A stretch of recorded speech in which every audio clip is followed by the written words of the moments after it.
Hello. Good morning, everyone. May we request all our guests and participants to settle down. We will begin the conference shortly.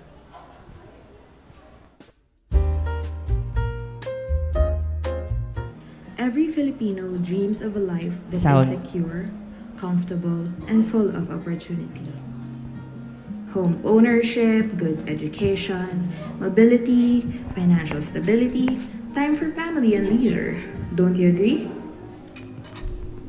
The reality is that there are many factors barring us from them. Political instability, climate crisis, pandemics, armed conflict, corruption, and socio-economic inequalities, to name a few. With all these in mind, one thing holds true. For institutions to gain the citizenry's trust, transparency and accountability are a must. From sudden shifts in leadership to recurring political issues, Filipinos are asking harder questions and demanding better answers. Truly, the need for inclusive, participatory, and responsive governance has never been more urgent. Policies are the pillars of opportunity, shaping our classrooms, our hospitals, our homes, and our future. And every Filipino has a role in building legislation that listens, involves, and adapts. The 2025 CBILLS Conference serves as a culminating activity for scholars from the Philippine Congress to present their proposals and insights towards advocating for and informing future policy actions that truly put Filipinos at the center. Let's reframe governance, reimagine participation, and rebuild trust in the systems meant to serve us. Together, let's create a more inclusive, participatory, and responsive tomorrow for every Filipino. All right. Good morning, partners, guests, and dear scholars. Welcome to the 2025 CBILLS Conference, Legislating for Inclusive, Participatory, and Responsive Governance. I am Sheena Mateo from the Development Academy of the Philippines, and I will be your host. I'll be guiding you through to today's events. To formally begin, may we ask everyone to please stand up for the singing of the national anthem to be led by the DAP singers, followed by the invocation.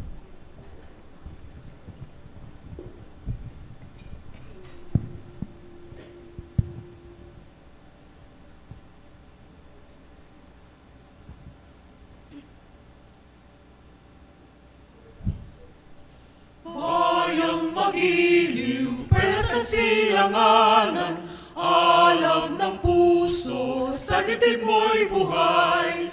Lupang hinirang, duyan ka ng magiting, sa manlulupi, di ka pasisiin, sa dagat at bundok, sa simoy at Sa langit mong bughaw, may dilagang tula at awit sa paglayang minamahal. Ang kislap ng watawat mo'y tagumpay na nagniningning. Ang bituin at araw niya kailan pag may di magdidiling. Lupa ng araw, lanwan, hating pagsinta, buhay ay langit sa piling mo. Aming ligaya na pag may mga apil, ang mamatay ng dahil sa'yo.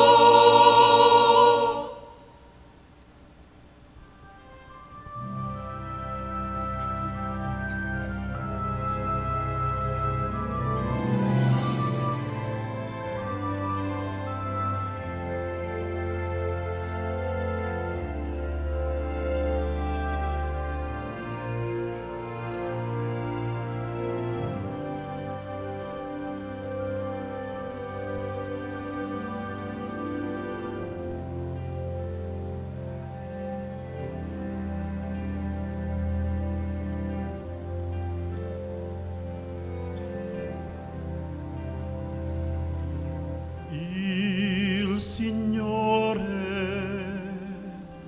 mi rende uno strumento della vostra pace. Lord, make me an instrument of your peace. Invece odio lasciarlo seminare l'amore. Where there is hatred, let me sow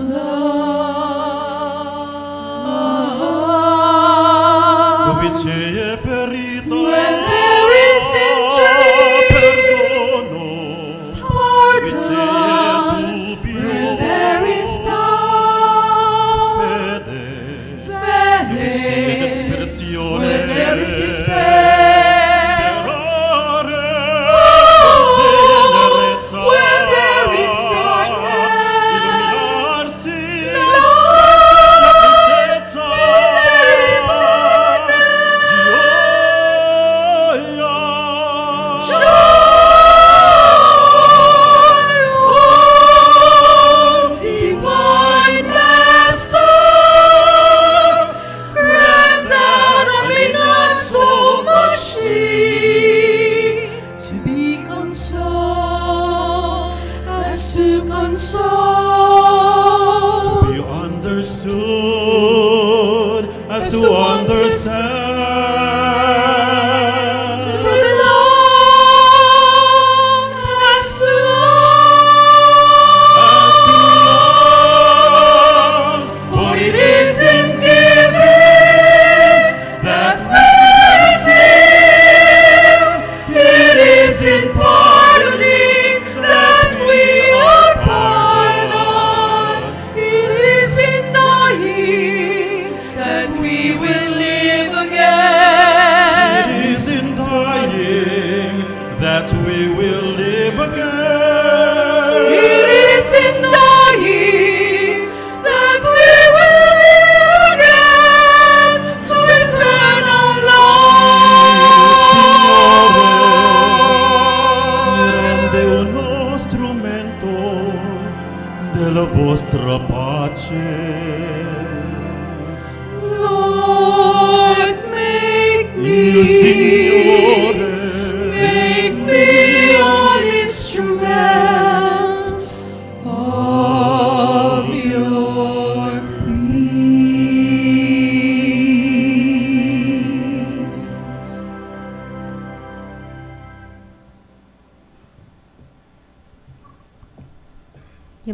You may now all take your seats. Good morning again, everyone.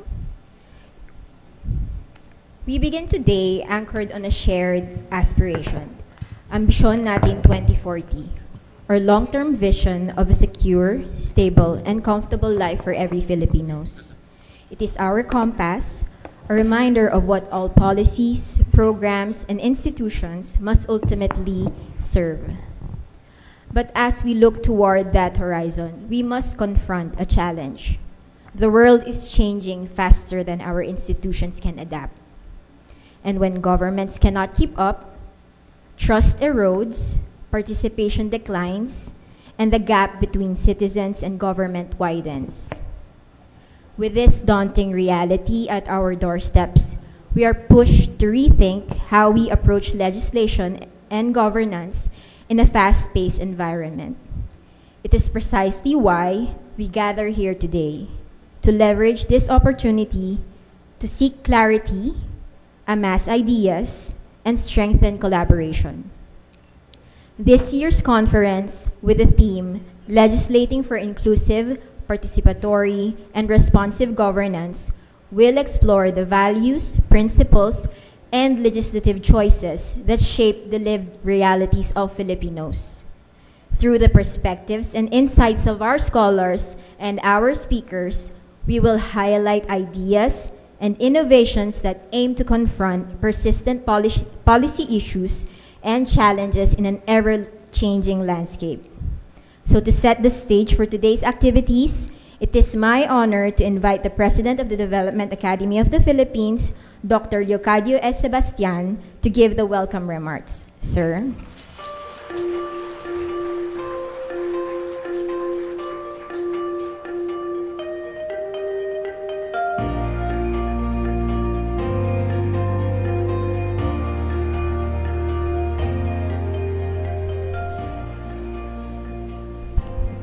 Good morning to everyone. Para palang reunion ito with members of Congress. Ano? Nandito yung mga members ng staff ng Blue Ribbon, yung mga staff sa House, nakakilala ko. Nandito rin yung si Yusek Wong na in our younger days, we were in the Department of Agriculture. At pati yung aking kasama na outstanding young scientist when we were young, si Professor Frank Magno.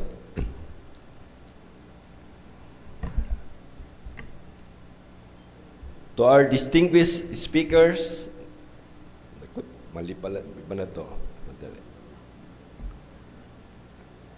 Buksan natin yung, yeah. First, Senator Risa Ontiveros. Si Senator Risa was the senator who gave a dissenting opinion during my Blue Ribbon hearing.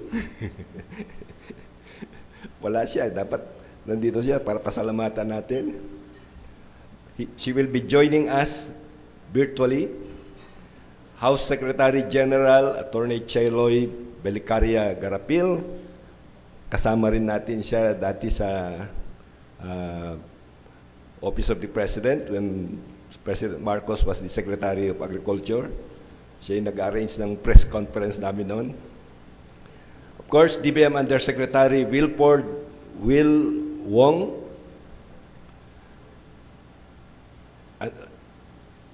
And of course, my friend and fellow OYS, Professor Francisco Magno. Members of the House, staff members of the House, di ba mag-congressman, staff members of the House and staff members of the Senate, fellow colleagues from the Development Academy of the Philippines, magandang umaga ulit sa inyo lahat. On behalf of the Development Academy of the Philippines, it is my pleasure to welcome you to the second run of the Conference of the Capability Building on Innovative Leadership for Legislative Staff, or the CBILLS program. Since 2018, CBILLS has evolved beyond a standard capacity building program into a strategic initiative for governance reform. The program equips congressional staff with analytical capabilities, leadership skills, and policy expertise to support inclusive evidence-based legislation,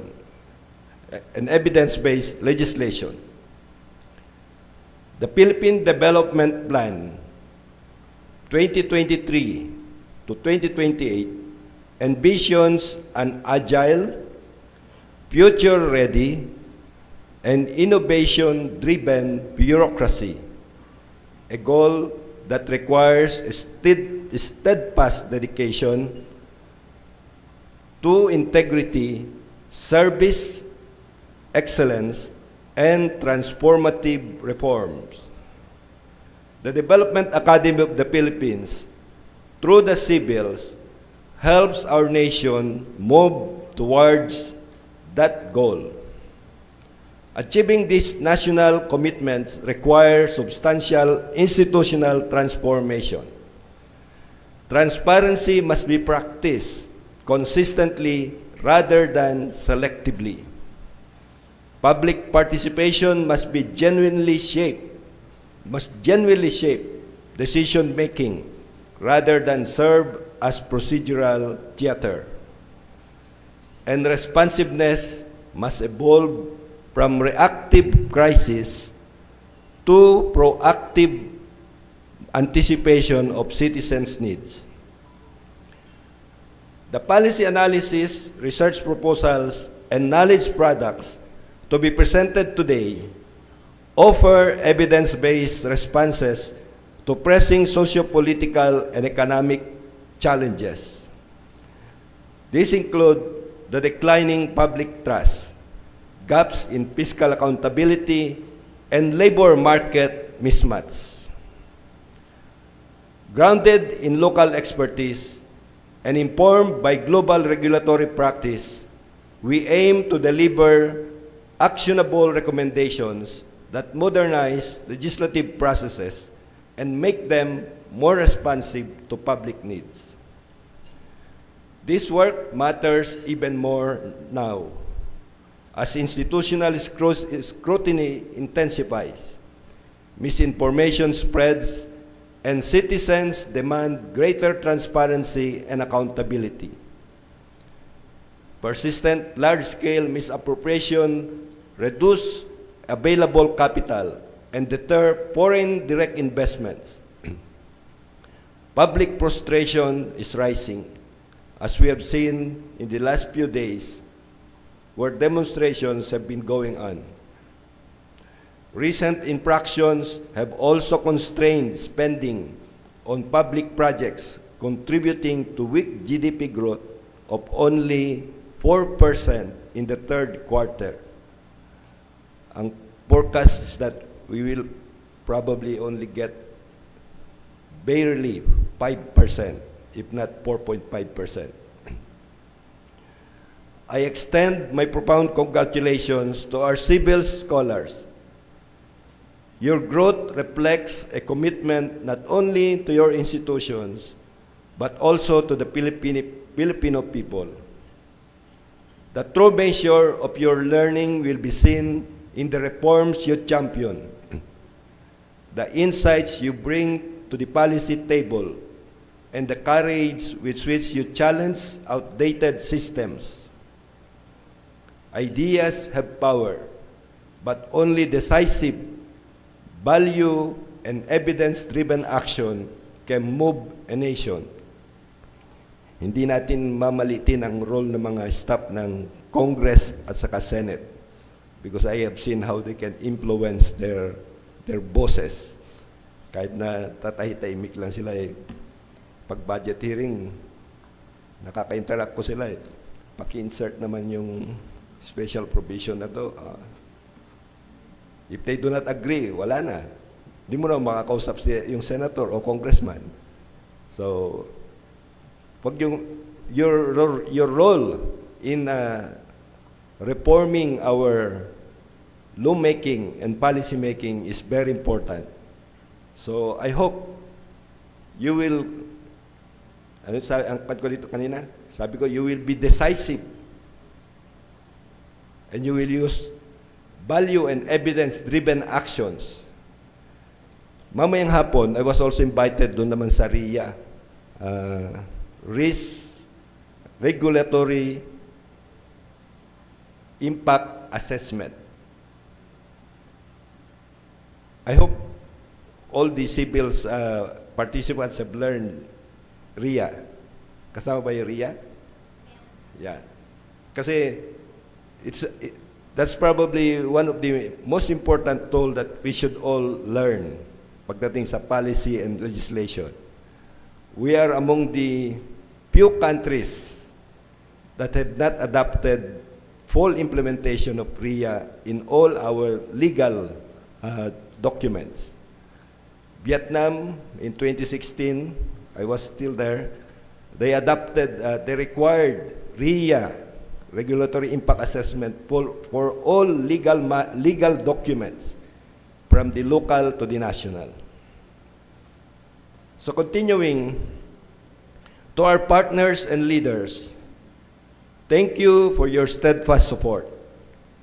As we look ahead, let us collectively ensure that this support evolves through enabling environments, opportunities for collaboration, and investment that allow innovation to be tested, scaled, and sustained. Mabuti nandito si Yusek Wong kasi kailangan din natin ang support ng DBM implementing these reforms.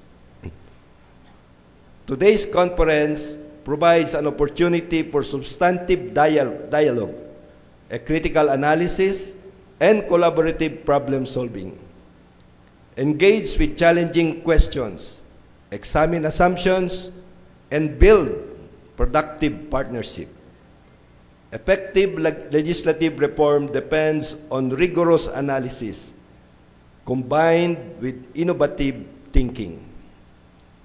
As we move forward, may we remain guided by the vision of a matatag, maginhawa, at panatag na buhay para sa lahat as we actualize our vision of bagong Pilipinas to build institutions worthy of the Filipino people's trust. Thank you and welcome to a day of learning, leadership, and renewed commitment to public service. Mabuhay ang Pilipinas. Thank you very much, President Licadio Sebastian, for that warm welcome. May I ask the President to please stay in...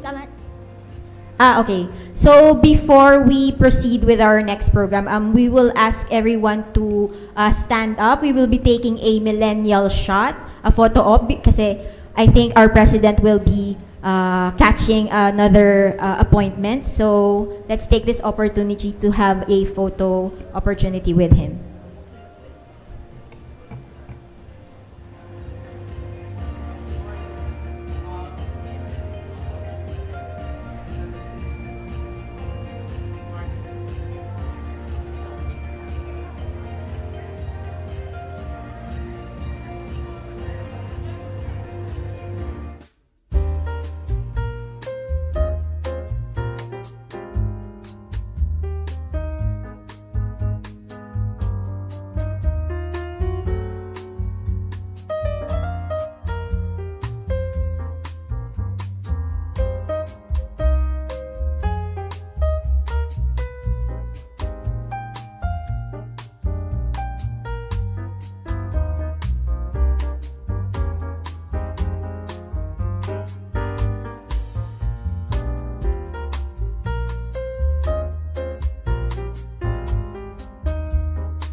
back into our program.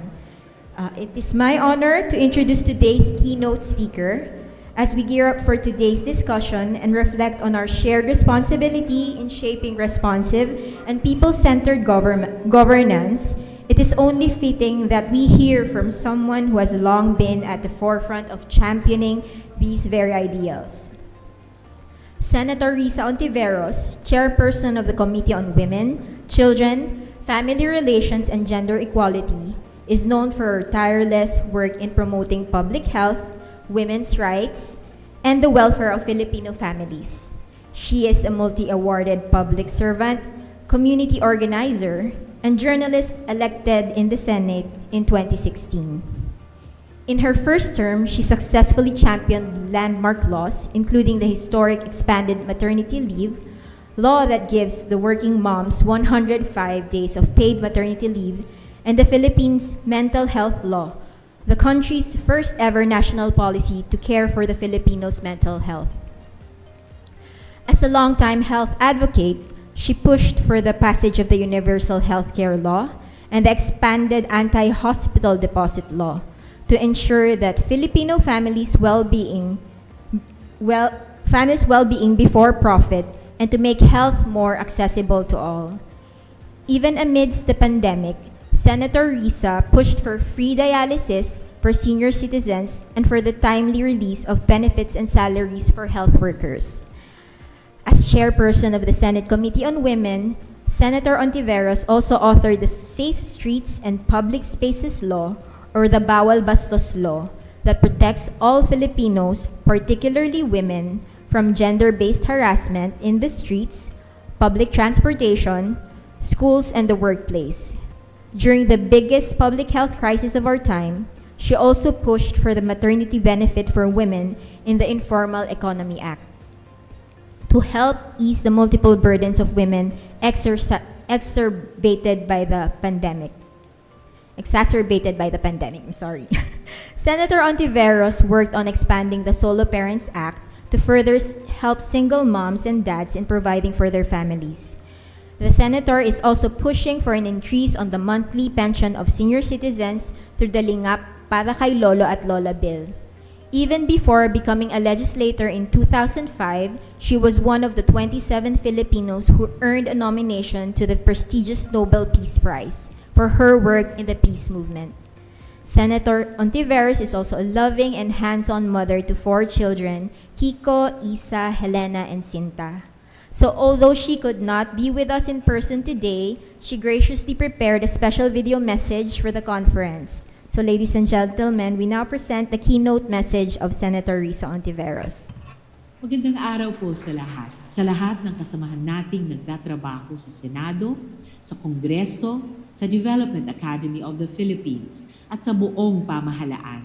Magandang araw po sa inyo. At siyempre, maraming salamat sa pag-oorganisa nitong Capability Building on Innovative Leadership for Legislative Staff program. I do believe that we, legislators, are only as good as our team. Sa bawat batas na ating naipapasa at sa bawat polisiyang napapaganda, it is never without the collective effort of our staffers who work with us every step of this legislative process. In my 9 years as senator, my legislative staff has been my sounding board in all matters of policy. Through various issues, they have filled my blind spots, expanded my vision, and deepened my understanding. Malaki ang tiwala ko sa legis ko at alam nila yon.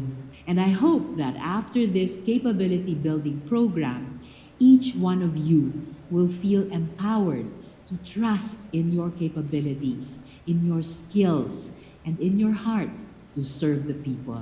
I know that the recent months have been difficult for our institutions. The noise of politics can sometimes overwhelm the daily work that you do. Pero sana, huwag kayong panghinaan ng loob. Huwag ninyong kalimutan ang kahalagahan ng ginagawa ninyong trabaho. Every law passed and every policy changed for the better has real consequences for the Filipino people. Lahat tayo ay naglilingkod sa bayan. Lahat ng ginagawa natin ay nakakaapekto sa buhay ng bawat Pilipino. So I hope that beyond the strategies and skills you learn from this capability building program, you also never forget to serve with integrity and with honor. Muli, maraming salamat para sa lahat ng ginagawa ninyo. At huwag ninyong kalimutang magpahinga ha. Mabuhay.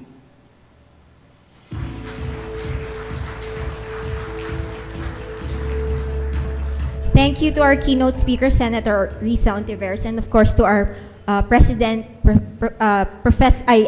Dr. Leocadio Sebastian, for inspiring us with insights and lessons that resonate deeply with the work before us and the challenges we must face together.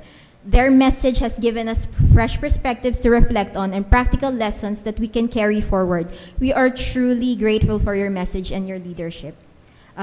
With those two compelling messages that reminded us not just of the challenges we face, but also of the collective commitment that unites us. Each of us carries a share of this work, and every idea, every effort, no matter the size, brings us one step towards our goal. For the CBILLS program, our mission to propel strategic leaders in Congress is our contribution to this larger cause. In the past year, we have engaged with more than 120 scholars from the House of Representatives and the Senate of the Philippines to build and harness skills critical to stronger and more agile congressional workforce. Today, we place the spotlight on our scholars, Congress legislative officers, as they present their analysis of real governance challenges and their proposals for responsive, people-centered policy solutions. Joining them are our distinguished reactors and panel discussants from various sectors who will enrich the scholars' outputs and help us examine arising issues from multiple perspectives.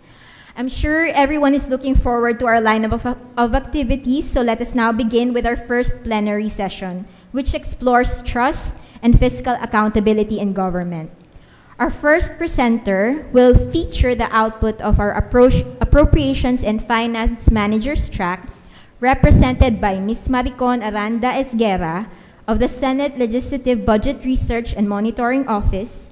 Ms. Con will present their group's citizen-centered innovation proposal titled Bantay Piso, Institutionalizing Participatory Budget Legislation and Oversight through a Senate-led fiscal accountability platform.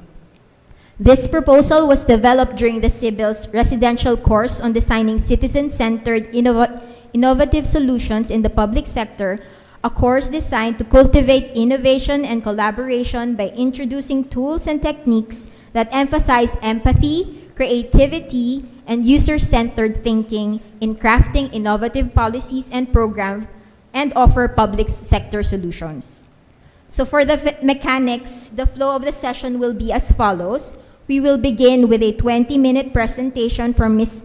Aranda Esguerra, and this will be followed by a 20-minute reaction from our panelists, 10 minutes each for their insights, comments, and questions.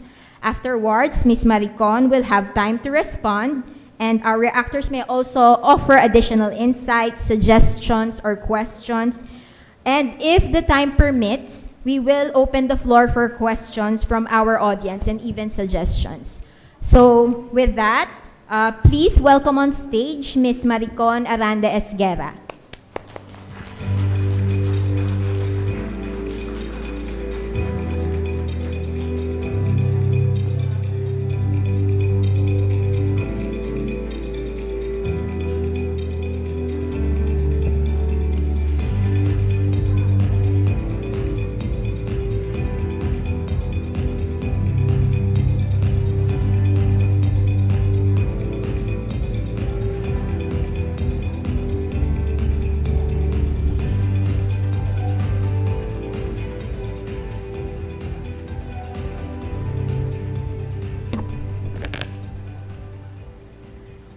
Good morning. Today, I am honored to share a reform vision authored by the personnel of the Legislative Budget Research and Monitoring Office. A vision that reimagines fiscal oversight not as a seasonal ritual, but as a continuous participatory and data-driven cycle. We call this vision Bantay Piso. It was born from lived experience, years of fragmented documentation, audit inertia, and missed opportunities for public engagement. Faced with these constraints, LBRMO responded not with reaction, but with design, a posture of reflection, imagination, and institutional care. Bantay Piso is our reform response. It transformed fiscal oversight from a seasonal obligation into a continuous, participatory, and data-driven cycle. It is not a parallel program. It is the reorganization of LBRMO into a unified mission of shared accountability. And today, I present how this vision can be embedded into the Senate Budget Transparency Portal so that transparency becomes not just access to documents, but access to dialogue, scrutiny, and trust. But first, I will give a background on how this Bantay Piso came to be. The Legislative Budget Research and Monitoring Office was established through Resolution Number 23 on June 9, 1988 as the official technical support office of the Senate Committee on Finance. Its core mandate is to provide research and analysis of the fiscal, budgeting, and management information. Over the last 3.5 decades, the office has served as a critical institutional anchor, enabling the Senate to assess the alignment of the fiscal policy with development goals, evaluate agency performance, and scrutinize the executive's use of budget funds.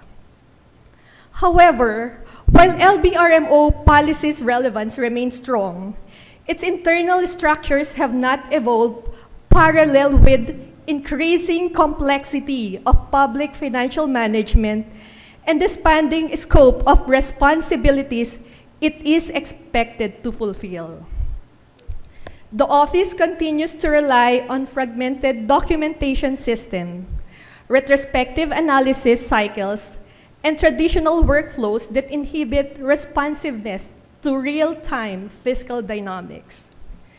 This limits LBRMO's ability to generate anticipatory research, institutional memory, and citizen-responsive reporting capacities that are increasingly essential in navigating today's fast-moving, data-rich oversight landscape. In fact, next slide, please. In fact, the 2025 Public Expenditure and Financial Accounting Performance Assessment Report underscored the absence of a formal legislative follow-through on audit findings. The lack of legislative oversight on audit findings diminishes their overall impact and long-term value. It also restricts operational improvements due to the weak integration of audit findings into service planning. Oversight reports such as Agency Performance Brief, Audit Digest, and legislative advisories prepared to inform senators, often rich in insight, rarely result in policy change or administrative reform. These are not merely technical omissions. They are symptoms of institutional design failures that inhibit the state's capacity to listen, adopt, and respond. It is within this reform window that this policy paper is situated. The forthcoming reorganization of the Senate presents both challenge and an opportunity. Traditionally, bureaucratic restructurings have cast technical offices like the LBRMO as a passive recipient of top-down change. In contrast, LBRMO seeks to adopt proactive and generate posture, realigning its internal system and external value proposition with the Senate's emerging governance vision. It does so from a place of institutional defense but from a commitment to transformation grounded in the lived experience of the civil servants who inhabit it. LBRMO engaged in structured organizational development initiative under the CBILLS program through the local training course on designing citizen-centered innovative solution in public sector. The LBRMO CBILLS scholars employed participatory method drawn from the design thinking and behavioral public policy. The process began with an internal storytelling exercise using Scrum, surfacing narratives as aspiration and institutional frustration alike. This was followed by a co-creation workshop that employed crazy eights and unrelated world idea mashups, generating 60 reform ideas that were later evaluated against a 4-part matrix of desirability, viability, feasibility, and strategic fit. So, paano nangyari lahat to? Siyempre, sinuportahan kami ng boss namin. Kasi yung boss namin, binigyan kami ng time na mag-workshop na yung buong office namin. So, ano yung Scrum storytelling namin? So, ano ba yung ginawa namin na part ng Scrum storytelling namin para mabuo itong bantay piso na to? Pagdating namin, galing dun sa aming ILC, pinayagan kami ng aming Director General na i-interview or na mag-participate ang lahat ng staff ng LBRMO. So, meron kaming ginawang reflection. So, lahat kami sa office, kailangan sagutin ito. Ito yung mga sinagot namin. As a role mo dun sa LBRMO, I want an LBRMO organizational structure that is, so lahat kami sumagot nun. I want the functions of LBRMO to include, so that, and I want an organizational structure that is composed of, so that.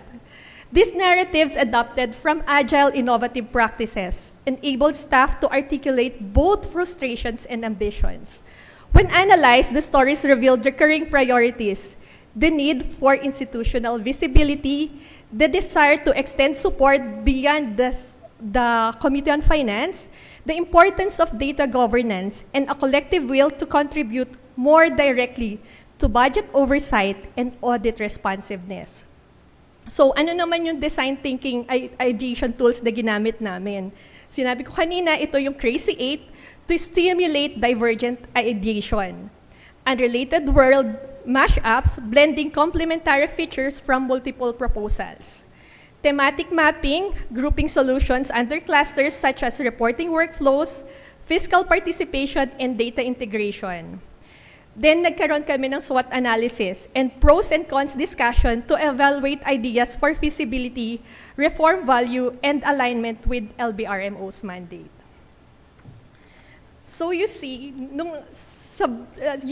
during our CBILLS journey, marami kami, this is actually the output or the amalgamation of our CBILLS workshops and trainings.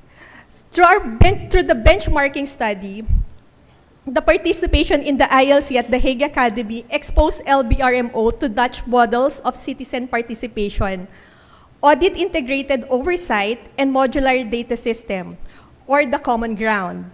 This insight shaped the office understanding of institutional possibilities and limits.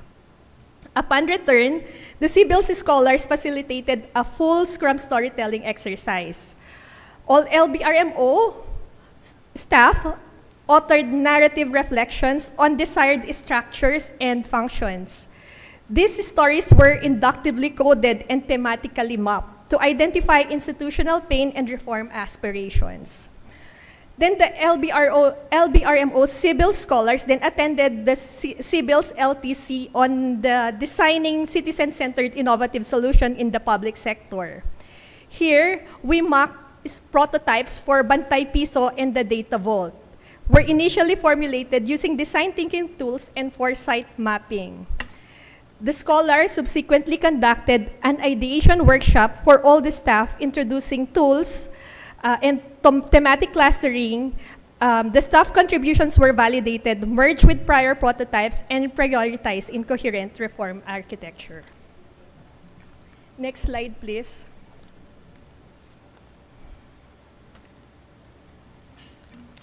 So you see, the idea behind Bantay Piso wasn't born in isolation. It was shaped by evidence, by diagnostics, and the gaps they revealed. As mentioned earlier, in 2023, the Open Budget Survey gave the Philippines a transparency score of 75 out of 100. That's commendable. But our participation score was only 33 and just 11 when it came to budget approval. And that's something, that's a deficit. In 2025, the PEFA's assessment confirmed what we already know. Legislative follow-through on audit reports was weak. Audit findings were received but rarely acted upon. The feedback loop was broken. And most critically, there was no structured mechanism for citizen engagement. No formal way for the public to ask questions, raise concerns, or track how their inputs shape fiscal decisions. These were not just technical gaps. As I said earlier, these are design failures. Failures in how our institution structured access, accountability, and engagement, and that's why the response had to be more than a fix, it had to be a redesign. Bantay Piso was conceived as that redesign. It is not a tech add-on, but a platform that turns transparency into participation and oversight into shared accountability. And what makes it distinct is the authorship. Bantay Piso was not outsourced, imposed, or borrowed. It was authored by the LBRMO personnel, shaped by their lived experience, their technical insight, and their commitment to institutional care. It is a reform from within, a deliberate act of organizational development, a powerful assertion, but a quiet one that the Senate can listen, respond, and evolve.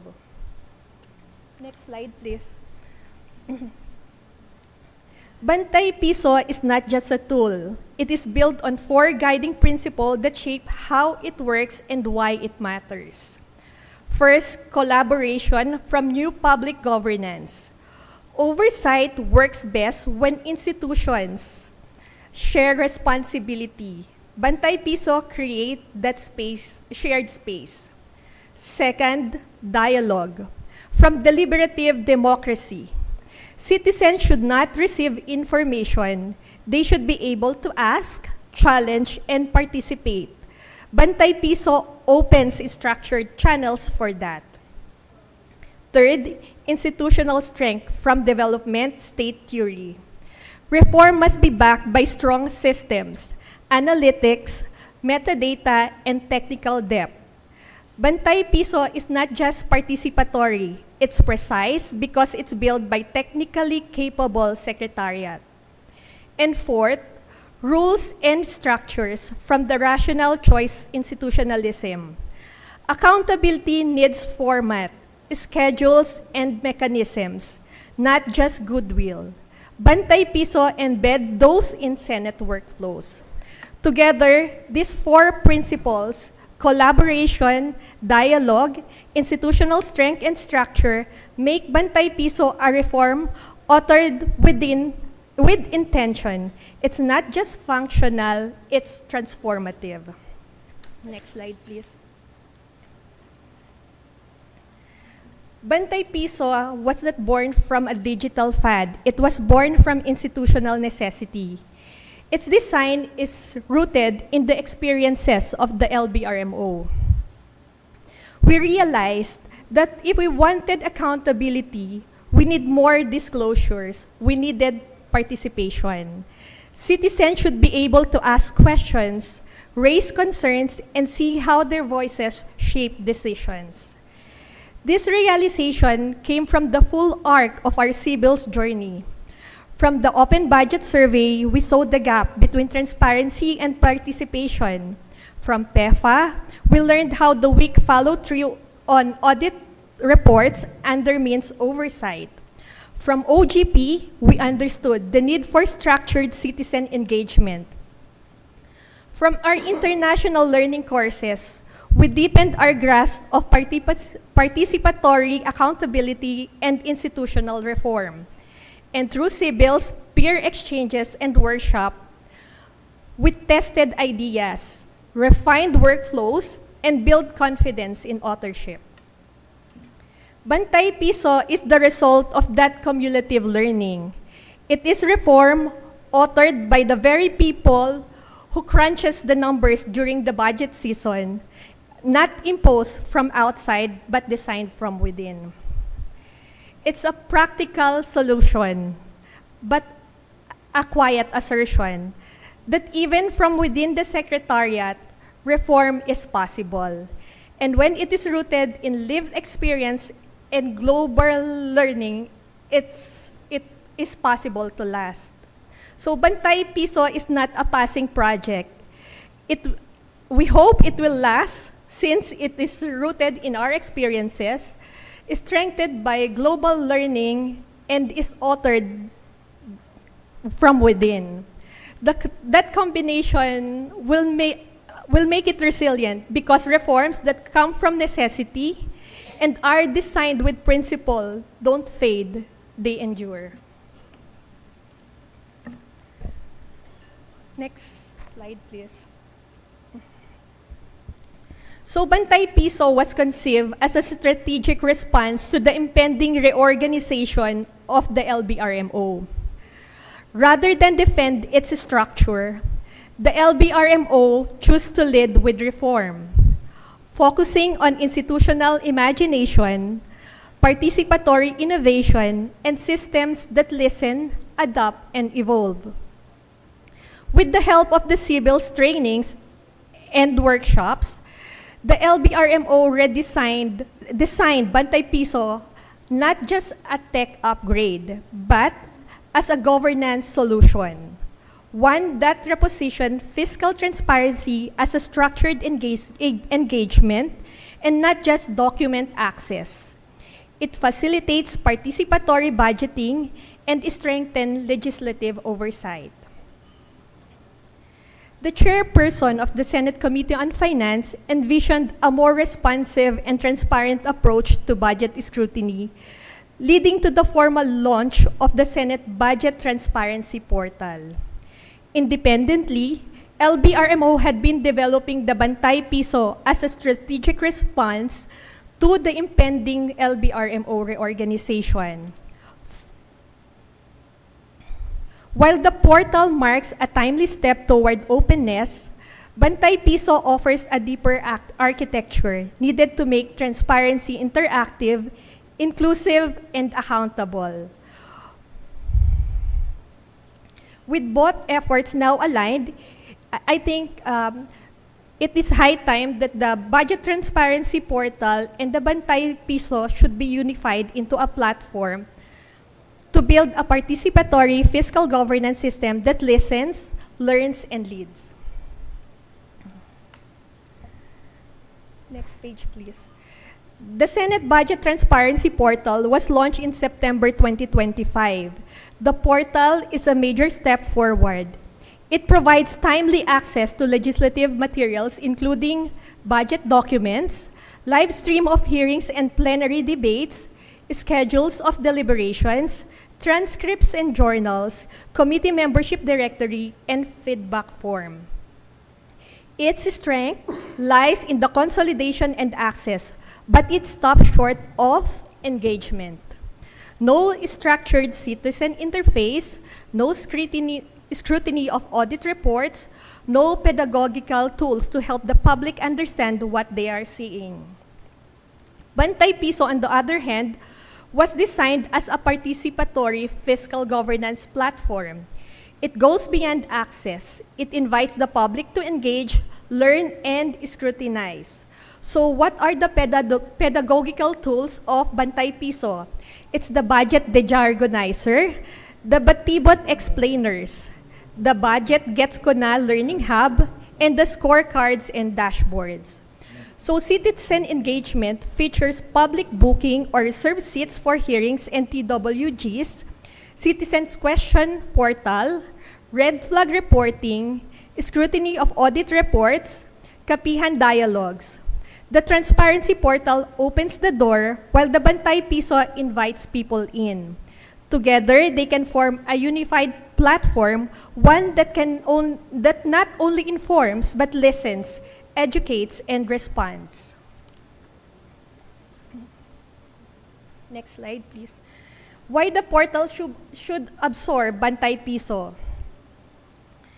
The Senate Budget Transparency Portal is a strong foundation. It gives timely access to live stream reports and schedules, but access alone is not enough. Right now, the portal offers static information, documents, live stream, and a feedback form. It's useful, but it does not yet allow citizens to engage, learn, or scrutinize. That's where Bantay Piso comes in. It adds the missing layers: participation, pedagogy, oversight, and intelligent metadata. Next slide. Bantay Piso was built with just one goal: to make budget oversight more inclusive, more responsive, and more understandable for ordinary citizens, not just experts.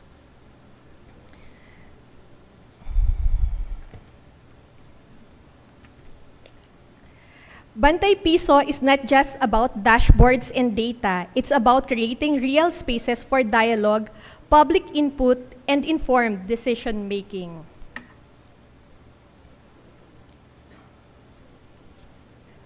Bantay Piso is not just a tool. It's a shift in how we think about budget oversight, and here why it matters. Instead of vague feedback or passive observation, Bantay Piso gives citizens structured ways to engage through bookings, questions, reports, and learning tools. It turns participation into process. Audit reports often sit untouched. Bantay Piso links them directly to committee hearings, dashboards, and red flags alerts, so findings lead to follow through. Technical terms and dense reports can alienate the public. Bantay Piso simplifies them through explainers and the jargonizers, so people can actually use the information. And hearings become more than formalities. With citizen questions, public booking, and real-time dashboards, they become spaces for dialogues, scrutiny, and shared responsibility. When citizens see their inputs reflected in hearings, report, and agency responses, trust grows. Bantay Piso creates that loop, where feedback is not just collected, it's acted on. Bantay Piso gives the public a voice, gives senators better tools to respond, and makes the whole budget process more transparent and accountable. That's why it matters.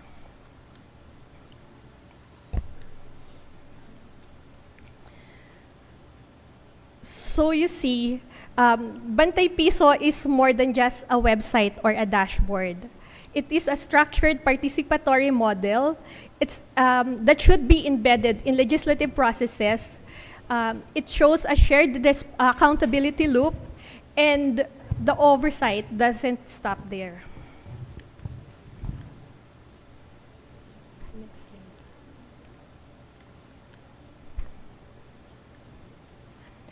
For the LBRMO, Bantay Piso is more than a platform.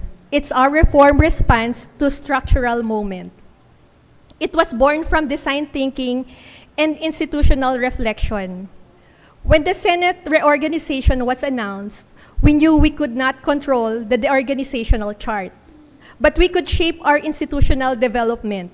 Through our design thinking workshops, we asked, what should LBRMO be? Not just in form, but in function. Traditionally seen as a technical secretariat, LBRMO has long supported legislative scrutiny behind the scenes. But we envisioned something more. We saw LBRMO as a strategic enabler of participatory fiscal governance, one that connects data, citizens, and decision makers in real time. Bantay Piso is the architecture that makes that vision operational. Bantay Piso embeds public engagement into budget legislation. It reframes oversight as a living system where senators, agencies, and the citizens are part of a shared accountability loop.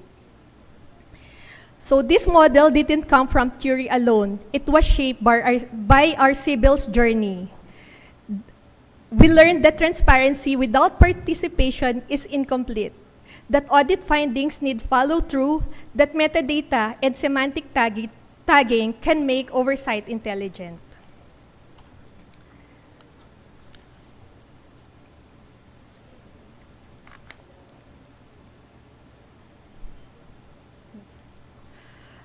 Please let us hear your thoughts. Email us at lbrmo.senate@gmail.com. Thank you.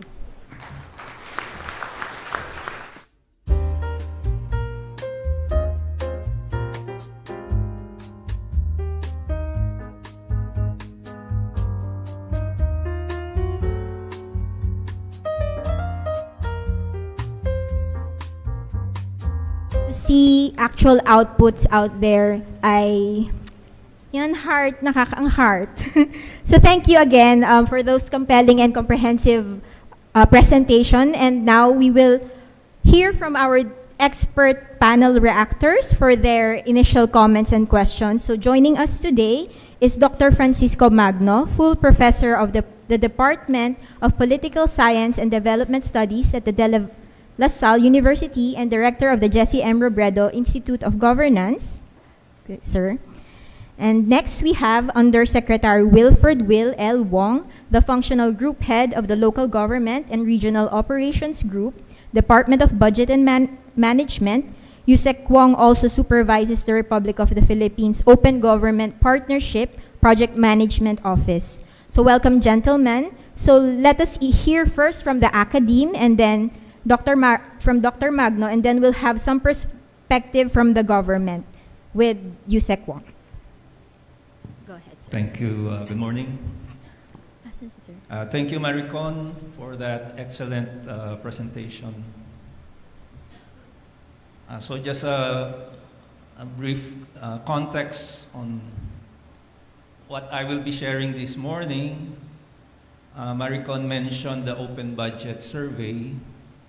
So I was actually the country expert of the International Budget Partnership that prepared the recommendations on the open budget survey for the Philippines for 3 consecutive rounds from 2017, 2019, and 2021. So that the context provided by Maricon in this paper actually came from my report to enhance the public participation aspect, especially the role of Congress. So I'm glad that after 8 years, this has borne fruit. So actually, reform is that way, right? It's incremental, but I'm very happy that it has borne fruit, and precisely what you presented. It's not just open data, but actually the public using the data. It's about the demand. And precisely the project is about enhancing the demand. But the missing part there, which I believe should really be a process or part of a process of co-creation and co-production, would be the production of information intermediaries, because it's not easy to analyze the budget. I believe even the senators would find it difficulties. So you require an entire ecosystem. So you need to forge knowledge partnerships, and this is a good starting point. The Development Academy of the Philippines is, of course, a knowledge institution, but you need to expand. I found a portion in your paper of scalability, and later I'll share something about my engagement with the local government executives and managers course of the AP, which is another program They have produced more than 400 LGU, local government unit innovators. So overall assessment, your proposal is exceptionally well developed, technically grounded, and institutionally realistic. It stands out because it provides a clear governance logic for why Bantay Piso is needed. You obviously have deep familiarity with the Senate operations, and you integrate strong theoretical underpinnings. In fact, you cited 4 terms that we use in political science and public policy analysis, although I have some comments there for improvement. You provided the full implementation architecture, including platform development, rule amendments, risk matrices, and budget. Perhaps in the future, there might be a legislation to institutionalize your office so that you will have a bigger budget instead of, you mentioned it, your office was created in 1988. Was it under the Senate President? Sir, it's actually a Senate resolution, sir. It's a resolution, okay. Because I had the same discussion with the House of Representatives, the counterpart offices. I was thinking something like the Congressional Budget Office in the United States. But I did not find the page number, so I had a hard time following some. Wala bang page number? Oh, siguro na oversight, no? But for an important document, so you can easily put the page number. So there is a clear, compelling problem framing. Chapter 1 identifies a real institutional vacuum, that is the lack of year-round oversight. So usually the oversight comes when there is something came up, something explosive, but annually it's through the budget process, right?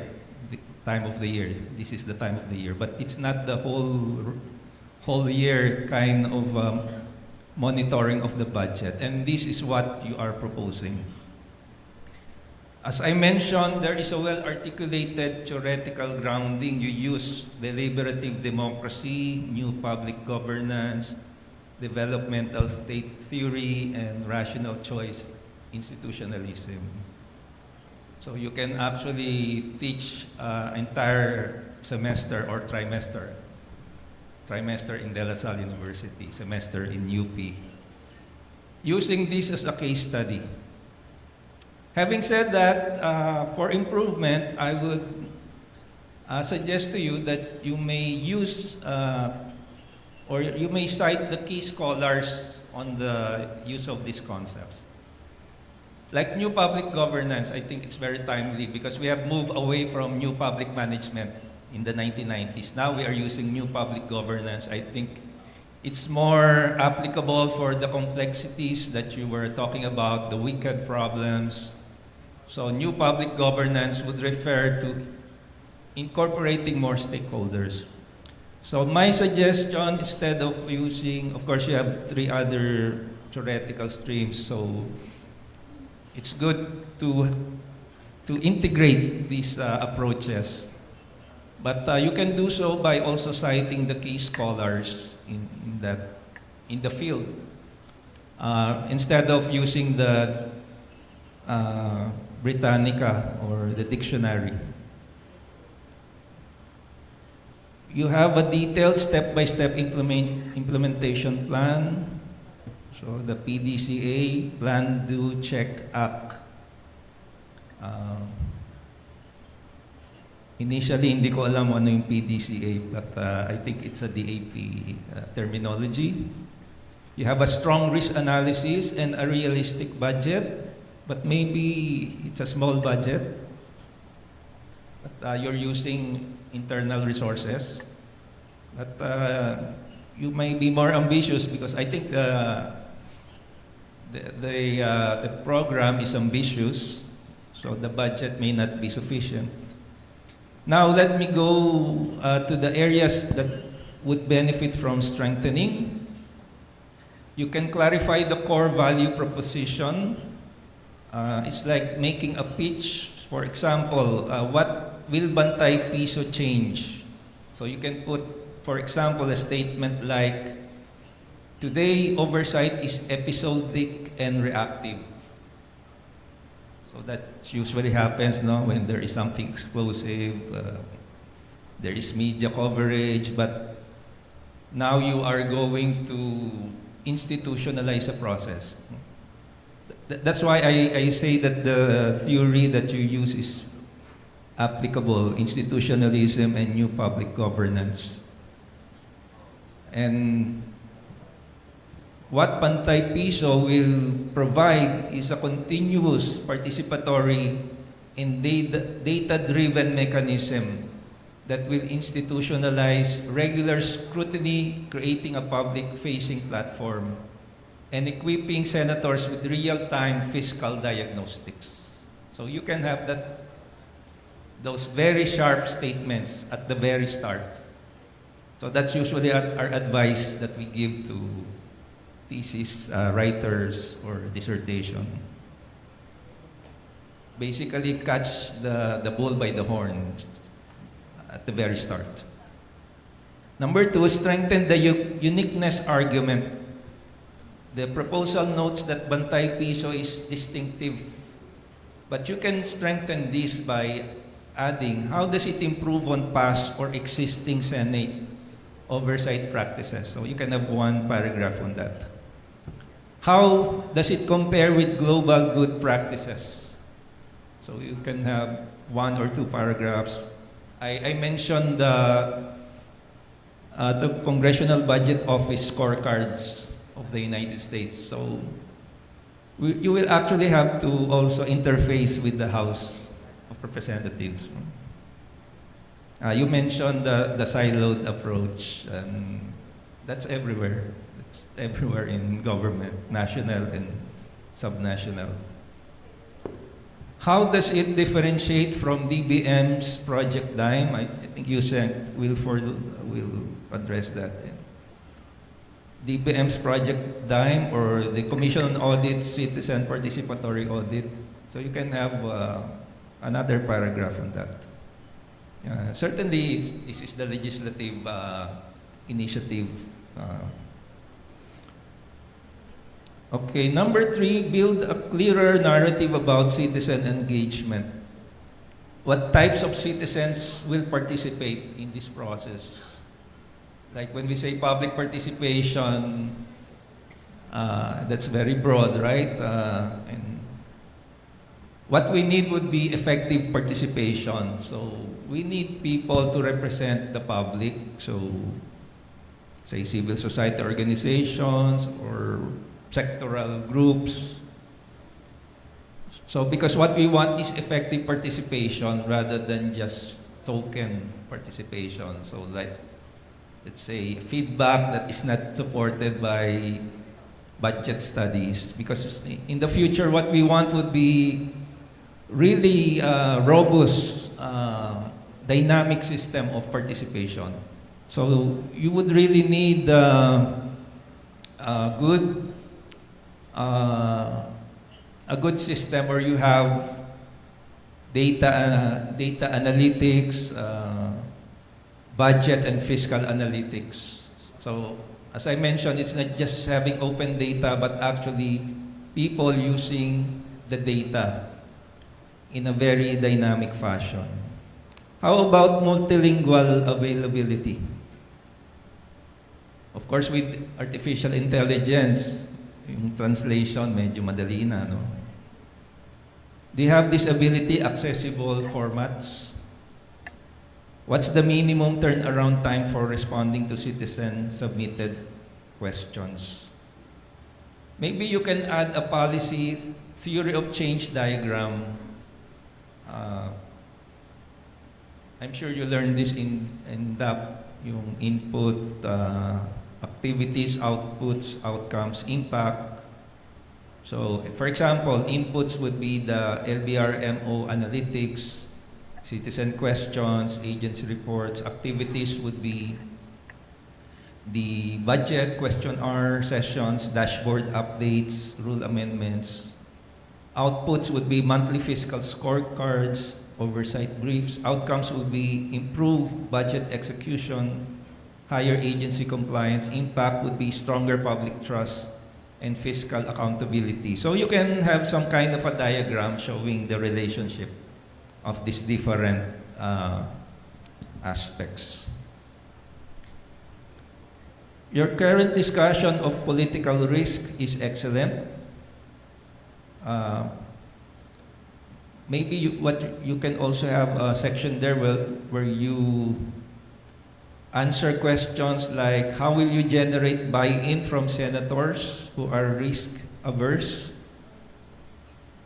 Because of course, you have great variety. Even though you only have 24 senators, they have their own republics, and of course they have their own perspectives.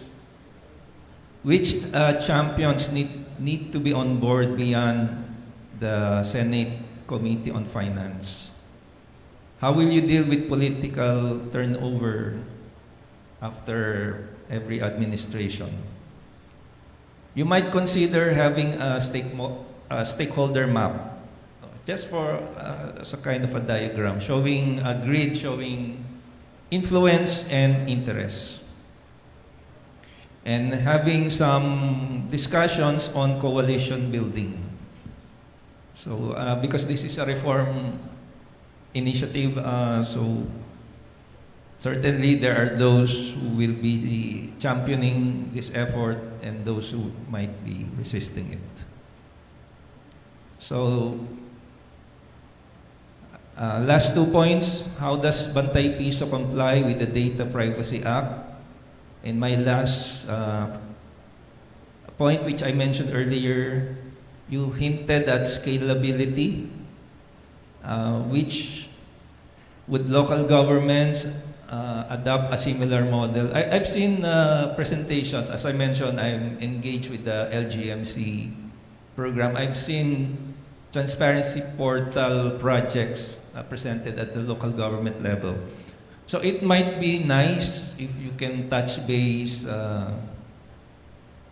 You can probably use some of the data from the LGMC program. The nice thing about DAP is that there are so many programs that you can also use the documents in other programs, because that will show that your project is actually part of a whole of government and whole of society approach. So thank you very much for this project, and it's a very good project, and hopefully it will be implemented well. Thank you.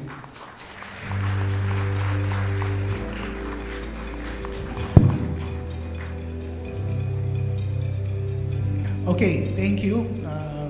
Thank you, Prof. Kiko, and thank you, Maricon, for your excellent presentation. Good thing that Prof. Kiko already touched on the most on the technical, substantive side. So I'd like to share on more the practical side, since we're both on the government and we've our units work closely together, especially during this time that the Senate is now deliberating on our budget. So first of all, it's a very nice program or proposal that you have, Bantay Piso. So ngayon, looking at it practically, I'd like to look at it in the terms of how would you differentiate yourselves? You have different competing, similarly situated portals. May Bantay Piso, and then sa DBM din ho, meron din kaming programa, yung Dime, yung mga if-miss namin, so those things. So what would make it apart, how it sets it apart, or do we somewhere down the road merge and integrate so that our resources will be stronger and more sustainable? I remember back in late 2023, we sat down with some legislators and threw in that proposal na we wanted something, a more transparent way of crafting the NEP, when it's passed on to, submitted to Congress, and Congress, the gap to the Senate. So, dun pa lang sa first step na yon, nung transparency na yon, na we wanted it to be a more open kind of initiative, we already got some criticisms. So with this practically hampered that reform. So we had to go to other avenues or ways on how we can do transparency and implement these reforms that we wanted. No? So that's why currently the Philippines is ranked #1 in budget transparency in Asia. Katabi ko po pala yung naggumawa ng report. So thank you, Prof. Kiko, for that. And we want to have a more independent approach in the future, especially with the data that we are doing. Ang project dime po ng DBM covers GAA of 2023, 2024, and 2025 infrastructure. But that's technically 70-80% of the PAPs po. Kasi that covers DepEd, DP, DA, other, DTI, lahat ho may convergence eh. So yung infrastructure na yon. So that, how do we kind of talk and be able to see on your proposal on Bantay Piso, on how we can move forward and looking into these smaller details, I guess, no? And then I agree with Prof. Kiko with the stakeholder mapping. It's important the buy-in of our principals, the legislators. We have 300 plus HOR members and 24 senators, and your DG, of course, and the Senate proper officials. So don't know, that's a big challenge already to get the buy-in of this of these groups.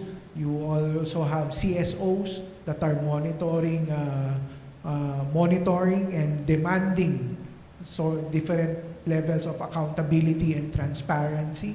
So do we want to go into that level of transparency and networking? Because sometimes they advocate also your objectives. So it helps. And at the same time, there's a balance.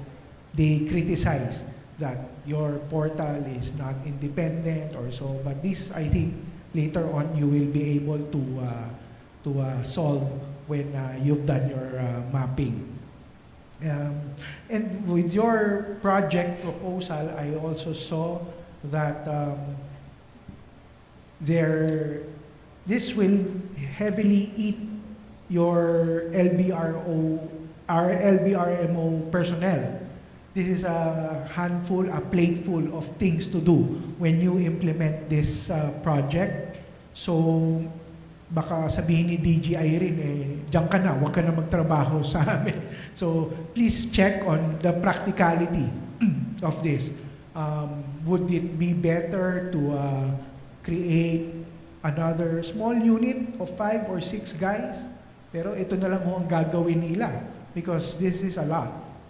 Monitoring, having good methods of interactive ways from the public, answering questions, translating it to batibot-like language.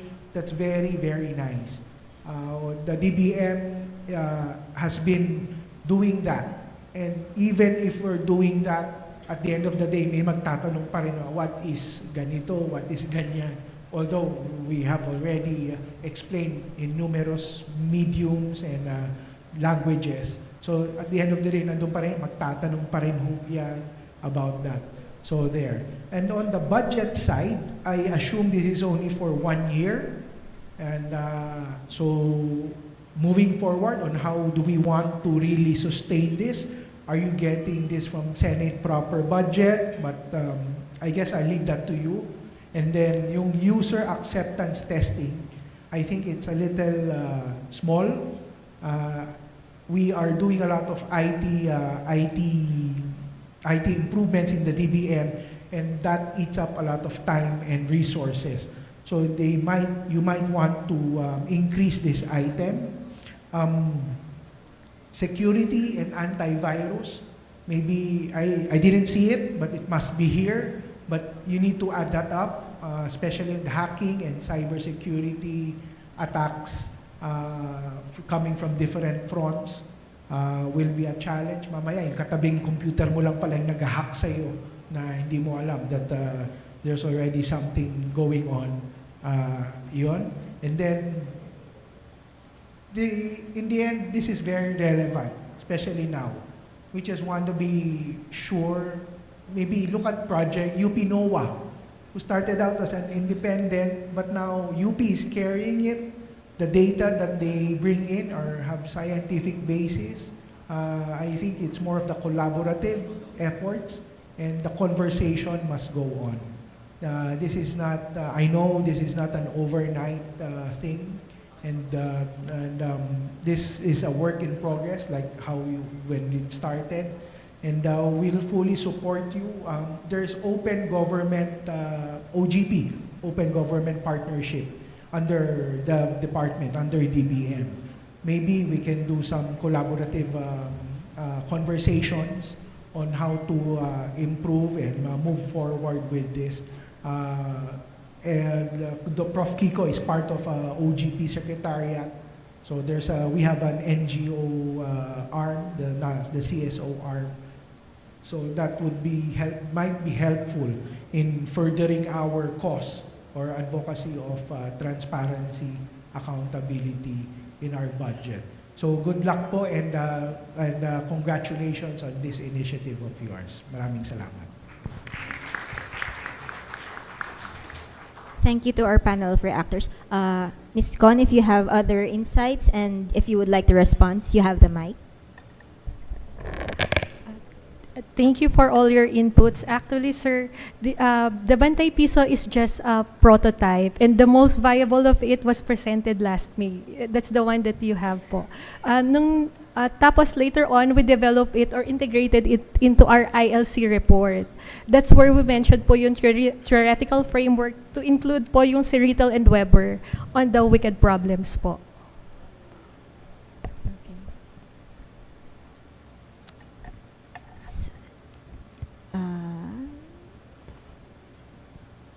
Okay na. Is that it? Okay. So, thank you again and congratulations, Ms. Maricon, for that comprehensive and compelling presentation. And, of course, to our panel of experts for their very insightful exchange of insights on how to further improve the program and the project. So, with that, I think, do we still have time?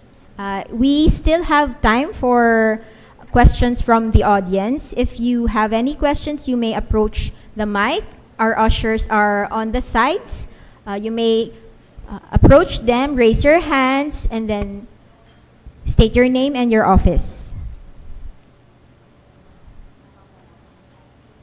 Okay.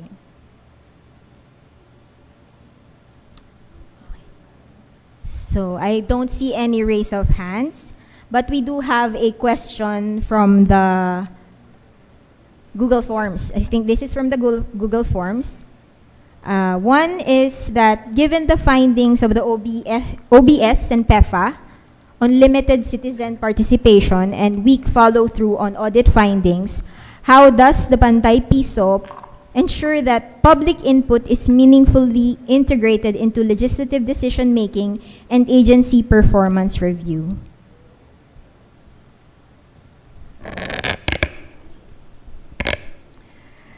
The Open Budget Survey and the PEFA have consistently pointed out two major weaknesses in our fiscal governance. First, the citizens' participation in the budget process is very limited. And that's second, the audit findings that fail to translate into corrective action. So Bantay Piso was designed precisely to address these gaps and to make oversight more participatory, data-driven, and responsive. It begins with a structured citizen participation. Through Bantay Piso, citizens can book in hearings and technical working groups, ensuring that they are not just observers, but active participants in deliberations. A citizen question portal allows the public to submit queries to agency heads before hearings, integrated directly to committee discussions. Citizens can also report anomalies in budget execution through red flag reporting, creating a more participatory oversight mechanism. At the same time, the Bantay Piso strengthens audit follow-through. Instead of leaving COA reports on paper, the platform links it to audit findings dashboards. These dashboards visualize the agency performance vis-a-vis their targets. So during scheduled budget question hours, it institutionalizes accountability by requiring agencies to present their fund utilization and audit responses before the Senate. So the Bantay Piso has tools that simplify technical budgets, like the budget dejargonizer, the budget gets gonna learning hub, the Batikot explainers. This ensures that citizens are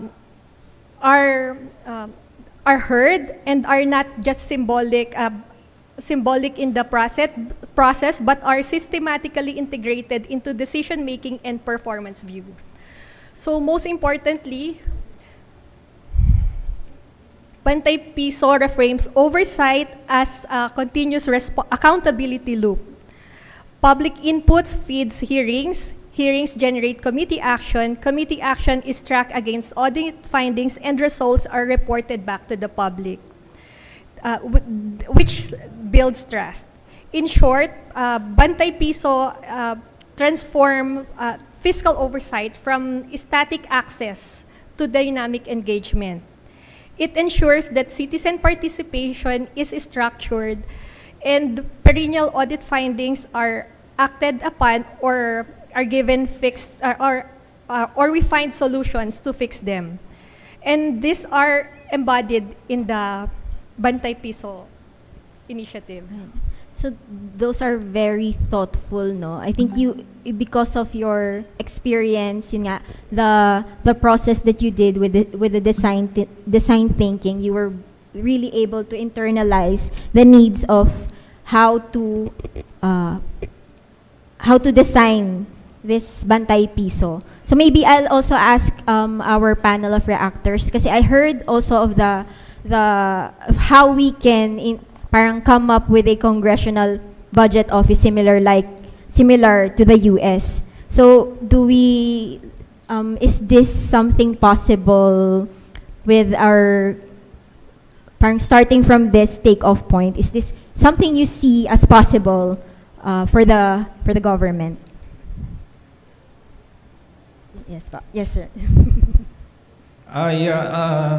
Actually, I heard this proposal already from the House, your House counterparts, because the issue is always budget support and not to be tied up with the existing leadership. So it becomes therefore an independent entity with a continuous mandate. And I believe that these efforts should also reach out to the different knowledge institutions. Because I believe that if we have think tanks, policy think tanks of government at the executive branch, there should also be policy think tank at the legislative level. But certainly the work is enormous. So at the same time, you need to also have think tanks outside Metro Manila because there are regional issues. So this requires also building this knowledge ecosystem. since you also mentioned the wicked characteristic, no? Wicked, I think we can relate it to some of the ambitions, aspirations, and these are stated in the Sustainable Development Goals. Yung walang katapusan, di ba? Walang katapusan yung problema. So what you need is to be able to track improvements and progress. Thank you for that, sir. Yusek Wong. Yes, it is possible. I think on the Senate, you had an optimization study back then in SP Escudero's time. UP was the one who did the study on quote-unquote right-sizing the Senate. So that is an opportunity for that part of that part of Congress to establish that office, since it is nowadays needed. I think the need is there, and same way with the HOR, that they can also establish their own budget accountability office. We in the national government, there's a right optimization committee, COEM, that's doing the studies for the different agencies. So we're just sharing that we are already on the start. We have already jump started that optimization. Or maybe just for a start, we can like have a partnership between these agencies, the House of Representatives, para to share all the data. No, Ms. Con, what do you think? I think kasi this is also one of the discussions during that the 5-day course, kasi we also had participants from the Committee on Appropriations. So if that is something na we could explore further, no? So baka we're moving ahead that directions na lumaki pa lalo yung program, and mas we see the objectives and the impact of the program. So with that, before we proceed to our next sessions, if there are any more questions from the floor, do I see any hands? Ayun. Good morning, ma'am. Good morning, everyone. I'm Philip Castillano po from the Development Academy of the Philippines Center for Governance. So question lang po, ma'am, regarding sa bantay piso po, sa citizenship area, yung sa involvement. Curious lang po ako, ma'am, if umabot na po ba sa planning natin yung regarding sa citizenship involvement? Na-mention niyo po kasi kanina, I believe, na mayroong portal. So if ever, ano po ba, yung planning po ninyo, magko-comment po ba yung mga tao, and then anonymous po ba ito? Or included yung pangalan namin, as well as gagawa po ba kami ng account sa Bantay Piso? Or may third party lang po, like Google accounts ang gagamitin natin? If umabot na po sa planning ninyo itong ganitong concerns po. Thank you. Actually po, dun sa most viable prototype namin, ang initial namin na, sa prototyping namin, yung email address lang po, valid email address lang. Pero hanggang dun pa lang yung nagagawa namin. Kasi viable prototype pa lang nagagawa namin. So, hindi pa namin siya, wala pa kaming, hindi pa namin siya na-download or na-upload sa cloud. All right. So I think with the time that we have, that will be it for our last questions, no? So at this point, we would like to present a token of appreciation to our scholar and reactors. So we invite our reactors on the stage, under Secretary Wilfred Wong and Dr. Kiko Magno, to join our presenter, Ms. Maricon Aranda Esguerra, and then also invite our DAP President, Dr. Leocadio Sebastian, and Senior Vice President Magdalena L. Mendoza, and of course our Distracts Learning Manager, Ms. Christine Estrada of the AF Group, to present the certificates of appreciation. So please join us on stage. Music. Yan.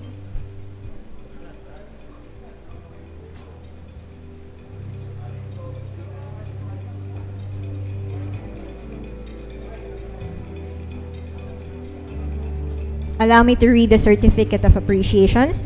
Is presented to Ms. Maricon Aranda Esguerra as presenter, as well as to Undersecretary Wilfred Wong, Dr. Kiko Magno as your actors for the Conference on Legislating for Inclusive, Participatory, and Responsive Governance under the Capability Building on Innovative Leadership for Legislative Staff Program, conducted by the Academy Center for Governance, held on December 4, 2025 at the Luxent Hotel, Diliman, Quezon City.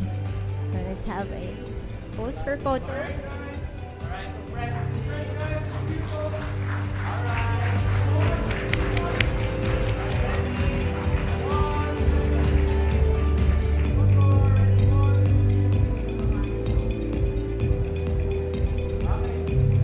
Once again, thank you and congratulations, Ms. Maricon, and thank you to our panel of reactors. Thanks.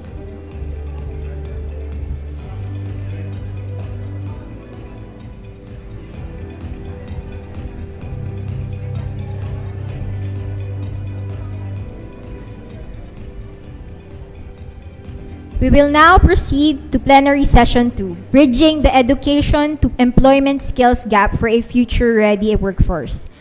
This session features the output of the senior leaders track from their CBILLS legislative training course on systems thinking. The course explored how systems thinking approach can be applied to address complex challenges, identify opportunities, and guide decision-making within the public sector. Today, our scholars will present their systems intervention plan, applying what they learned to propose interventions and systems alignment to the dynamics of education to employment skills gap in the country. Our presenter from the Senior Leaders track is Ms. Pamela Manalo from the Congressional Policy and Budget Research Department from the House of Representatives. So for the mechanics, we will follow the same format as earlier. We will begin with the scholar. They will have 20 minutes to present, followed by 10 minutes each for our panel of reactors to provide their insights and direct any questions. And the remaining time will be used to allow our presenters to respond and engage and exchange with our panel. And if any time left, I hope our audience will prepare their questions. They may ask, we will open the floor for questions. So, Ms. Manalo, the floor is yours.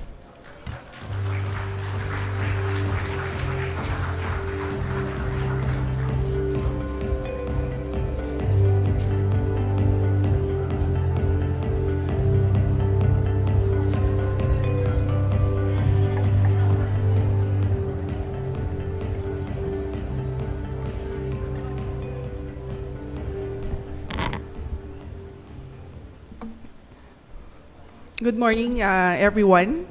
To the DAP family, to colleagues from the Senate and the House of Representatives, our honored guests, good morning. On behalf of our group from the Senior Leaders Track, I will present our paper titled Increasing Participation in Enterprise-Based Education and Training to Reduce Job Skills Mismatch. So our paper examined the low participation in enterprise-based training and draws up practical interventions that can support the implementation of the newly enacted EBET framework to address the job skills mismatch in the country.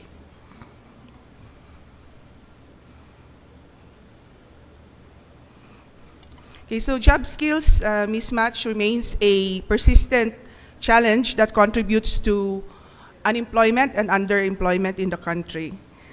This can be seen, for example, in job fairs, where you have rather low hiring rate.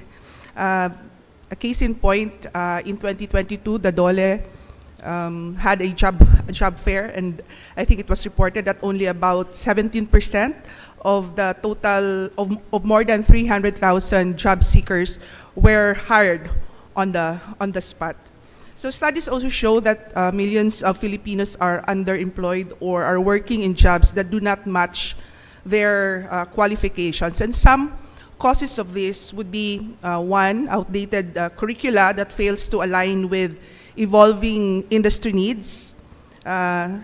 Second, the rapid technological advancements that changes the market conditions and shifts demand to certain skills. And third, social pressures that influences career choices. So you have many graduates who pursue college courses with little market demand, as career choices are sometimes influenced by families or social pressure.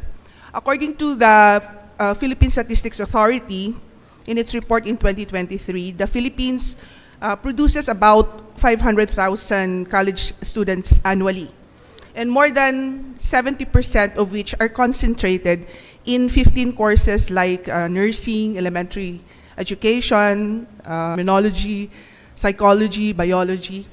Meanwhile, the careers that are currently in demand in the Philippines would include those pertaining to software development, logistics and warehousing, information security, social media marketing.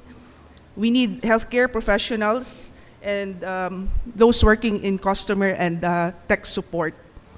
So to address the skills, job skills mismatch, the government has implemented TVET programs under TESDA. And we know that TVET has three modalities. You have the institution-based, community-based, and the enterprise-based training. And our focus is on this, on the modality enterprise-based training.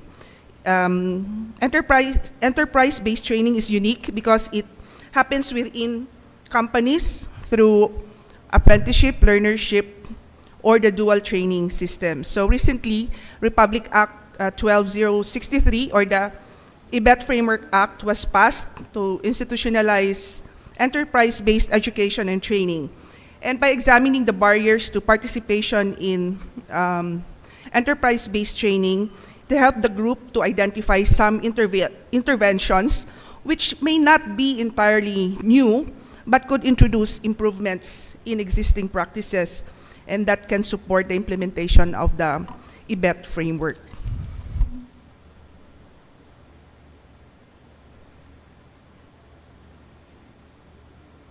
No?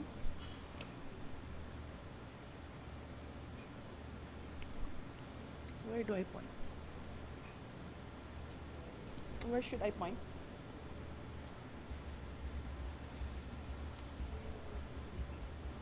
Before that. Before that. No, on the next slide, please. Yes, okay.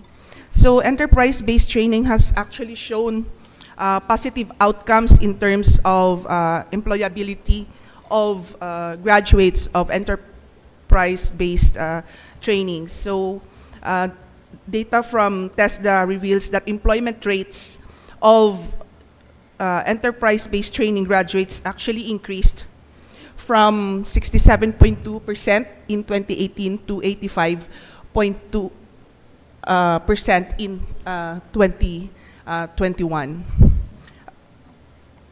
However, despite this success, the number of enterprise-based training providers has actually dropped significantly, from 443 in 2019 to 72 in 2023.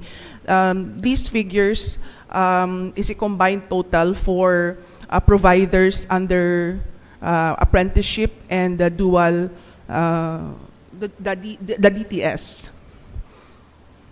So enrollment growth, meanwhile, enrollment growth has slowed down from 31.1%. Enrollment is growing, but at a slower pace. So from 31.1% in 2021 to 8% in 2024. And likewise, we see a decline in graduate to enrollment ratio, where in 2024, it posted 87.5% in 2023.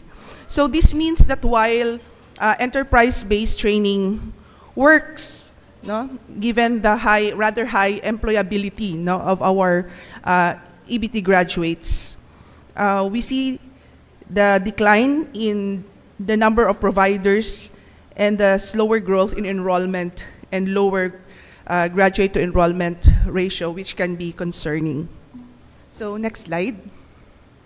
So this graph just shows the significant decline in the number of enterprise-based training providers under the apprenticeship and the dual training system.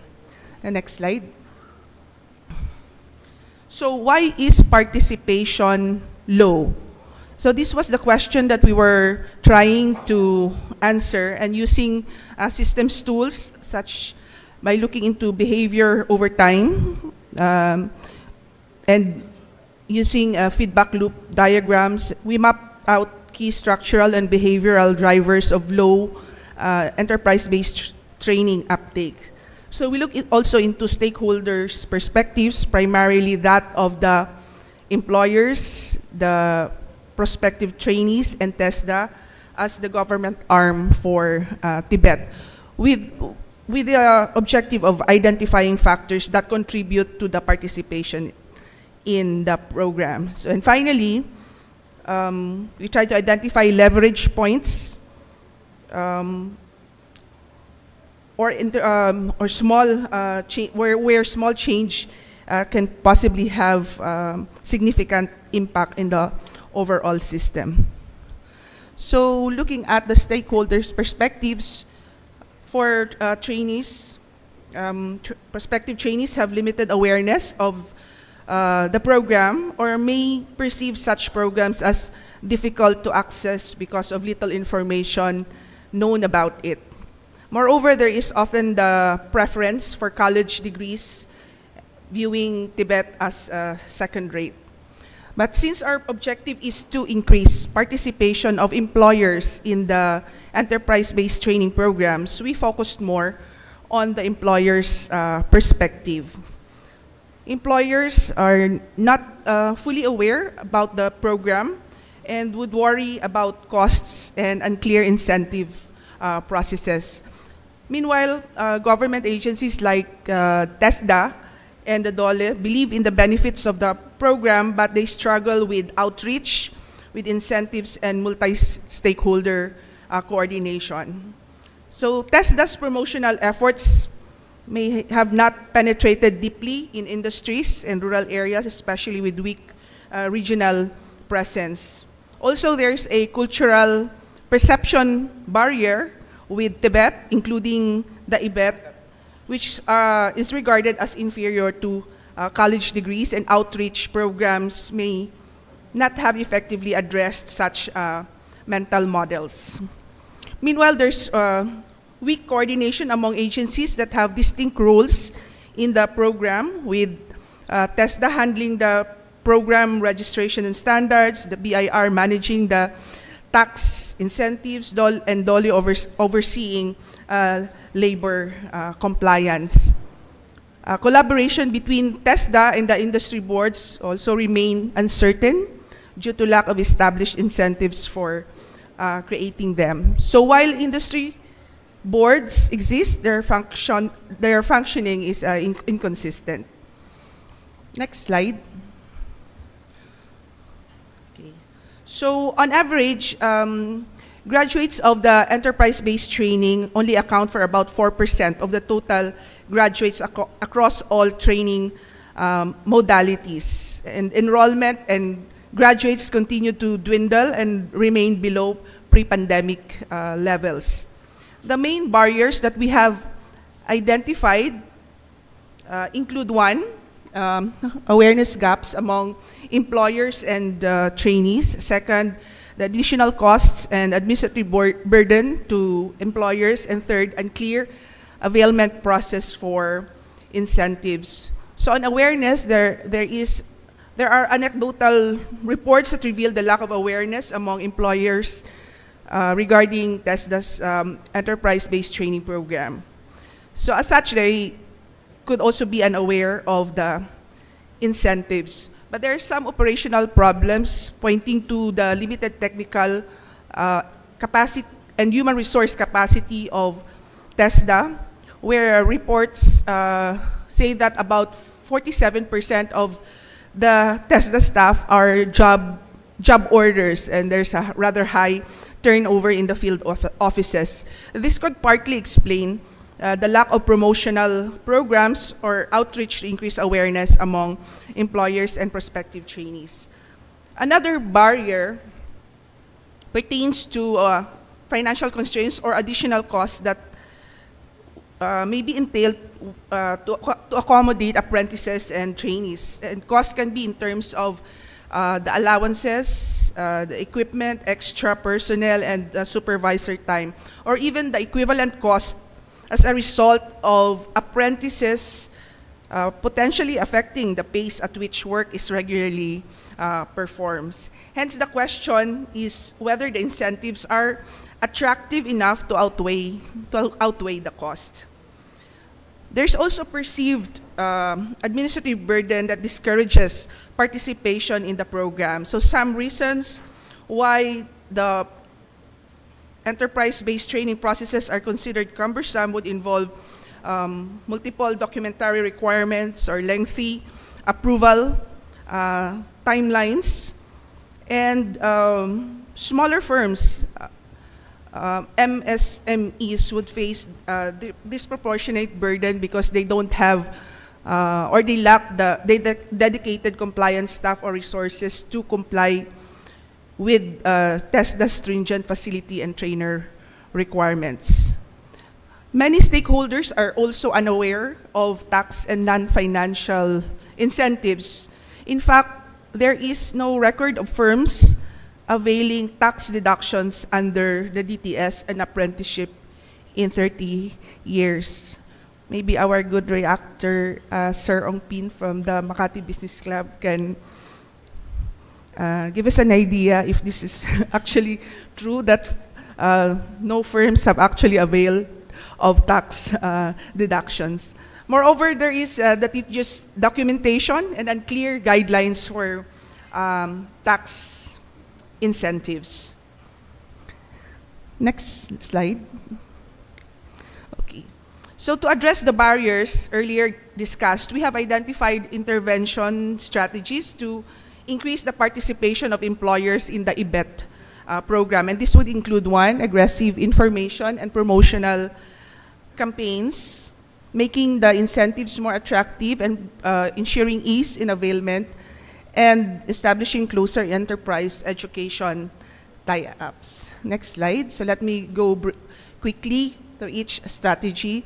So on information and promotional campaigns, TESDA needs to intensify promotion to expand the program to regional centers nationwide, using multimedia and creative promotional campaigns such as the use of social media, TV and print ads, or maybe organizing road shows and guesting in radio or TV programs for more substantive discussion about the program.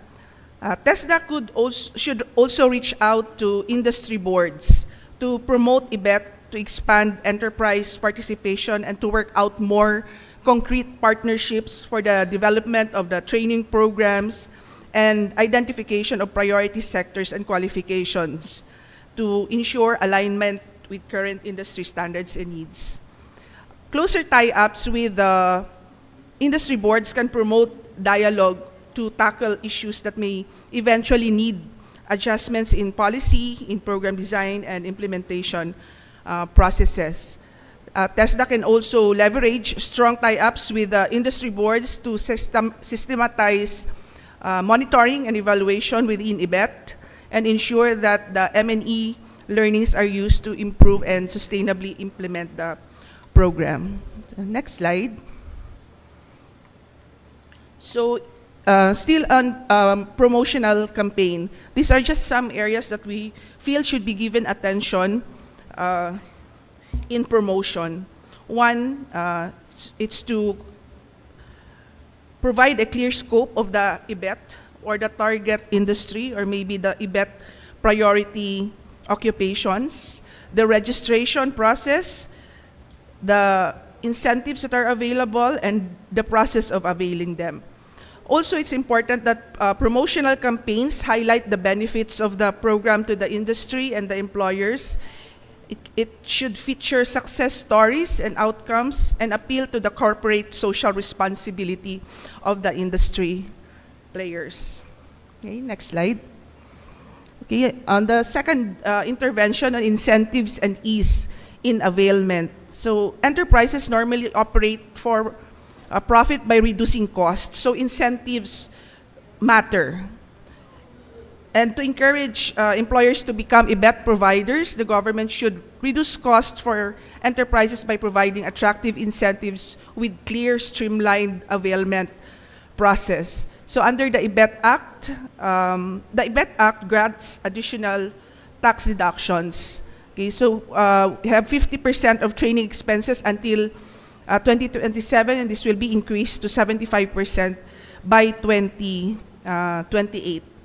Non-financial incentives or perks like access to customs fast lanes when firms would import equipment that they would use for training can also be provided. Okay, next slide. Next slide. Okay, still on incentives and ease in availments. To make availment easier, an online portal for incentives should be developed with clear processes, integrated systems, and an incentives calculator that could facilitate computation of deductible expenses and tax savings. So actually, the online portal for incentives has been also proposed in the IBET Framework Act. So the portal should be user-friendly, allowing for feedback on user experience so that it can capture the evolving preferences and needs.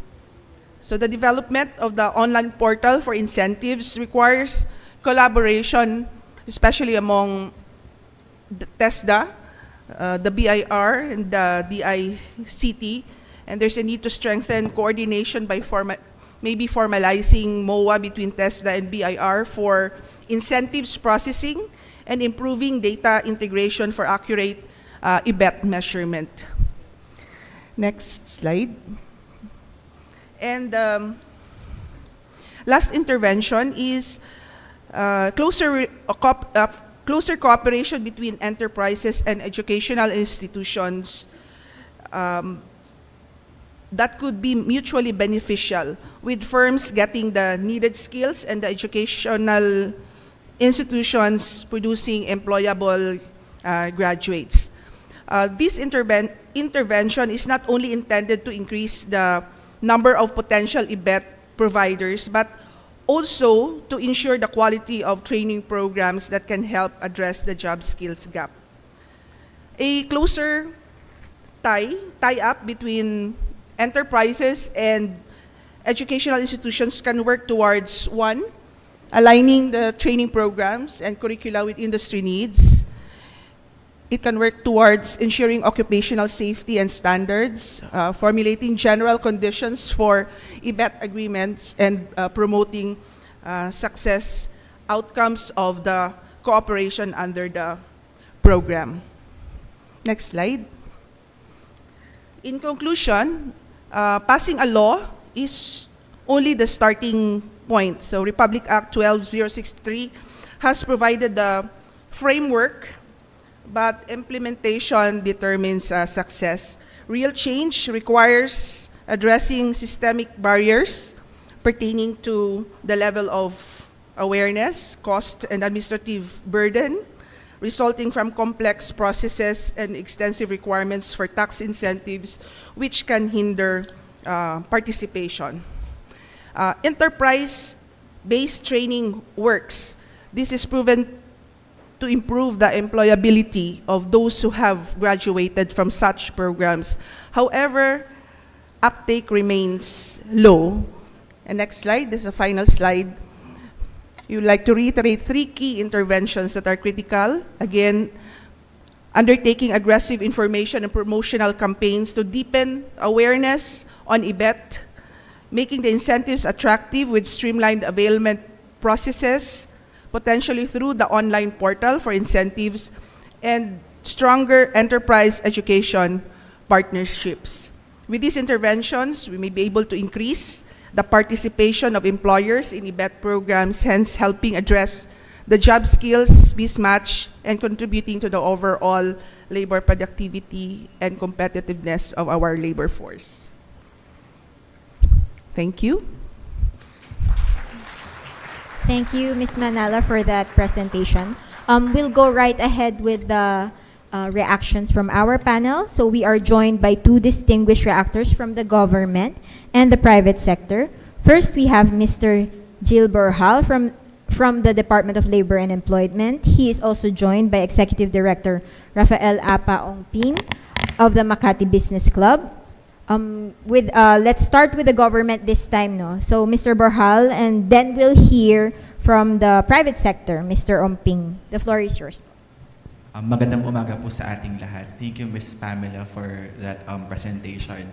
So on behalf of the Department of Labor and Employment, we thank again the DAP for inviting us to provide our feedback on this paper.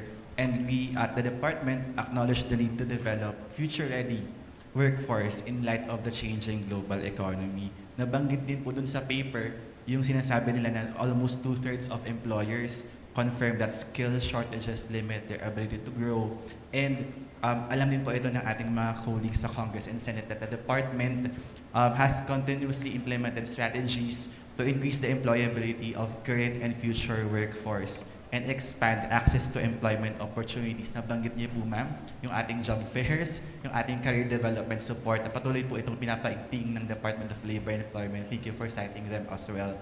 And nakalagay din po sa ating mga development plans, our Philippine Development Plan, our Labor and Employment Plan, and also the Trabaho para sa Bayan Plan. Part of the updating of the Philippine Labor and Employment Plan is really strengthening IBET. So thank you po, ma'am, for the recommendations presented earlier. We welcome the insights from the paper increasing participation in IBET, a systems thinking approach, particularly on the 3 recommendation or areas po na nabanggit kanina on information and advocacy campaigns, streamlining availment process and incentives, and enterprise institution partnerships. Naniniwala po kami na improving IBET uptake really requires sustained multi-channel and multi-stakeholder collaboration and partnerships. Be it po on expanding our regional campaigns, ginagawa po ito ng DOLE ngayon as part of our caravans as well. And whenever we conduct job fairs din po, we have booths for TESDA and even DOLE to have employers be aware of the services of the department. Even in our career development support services po, where we provide counseling and coaching services to really guide not just po our job seekers, but also our employers for the particular vocational counseling services. And we also note po the inclusion of IBET in our employers forum. Ginagawa po ito, ma'am, sa ating mga youth employability programs, for example, our Job Start Philippines program. Pero we're also trying to integrate it as well, other services of the department and also TESDA, for them to know about yung mga example IBET din po. We also laud the inclusion of the utilization of existing units. We have our PESOs, our Public Employment Service Offices, and even our job placement offices in HEIs, SUCs, and TVIs. On collaboration po, in view of achieving shared labor market governance, yung mga ahensya pong nabanggit kanina, we have DepEd, CHED, TESDA, and DOLE, have been working together po, nag-uusap-usap rin po sila to address job skills mismatch. For example po, just to share, the TESDA has forged a partnership with the Private Sector Advisory Council for IBET programs under tourism, construction, ICT, agriculture and fishery, and automotive. Patuloy po nating minomonitor ito, yung uptake po nitong IBET with regards to the PISAC TESDA partnership.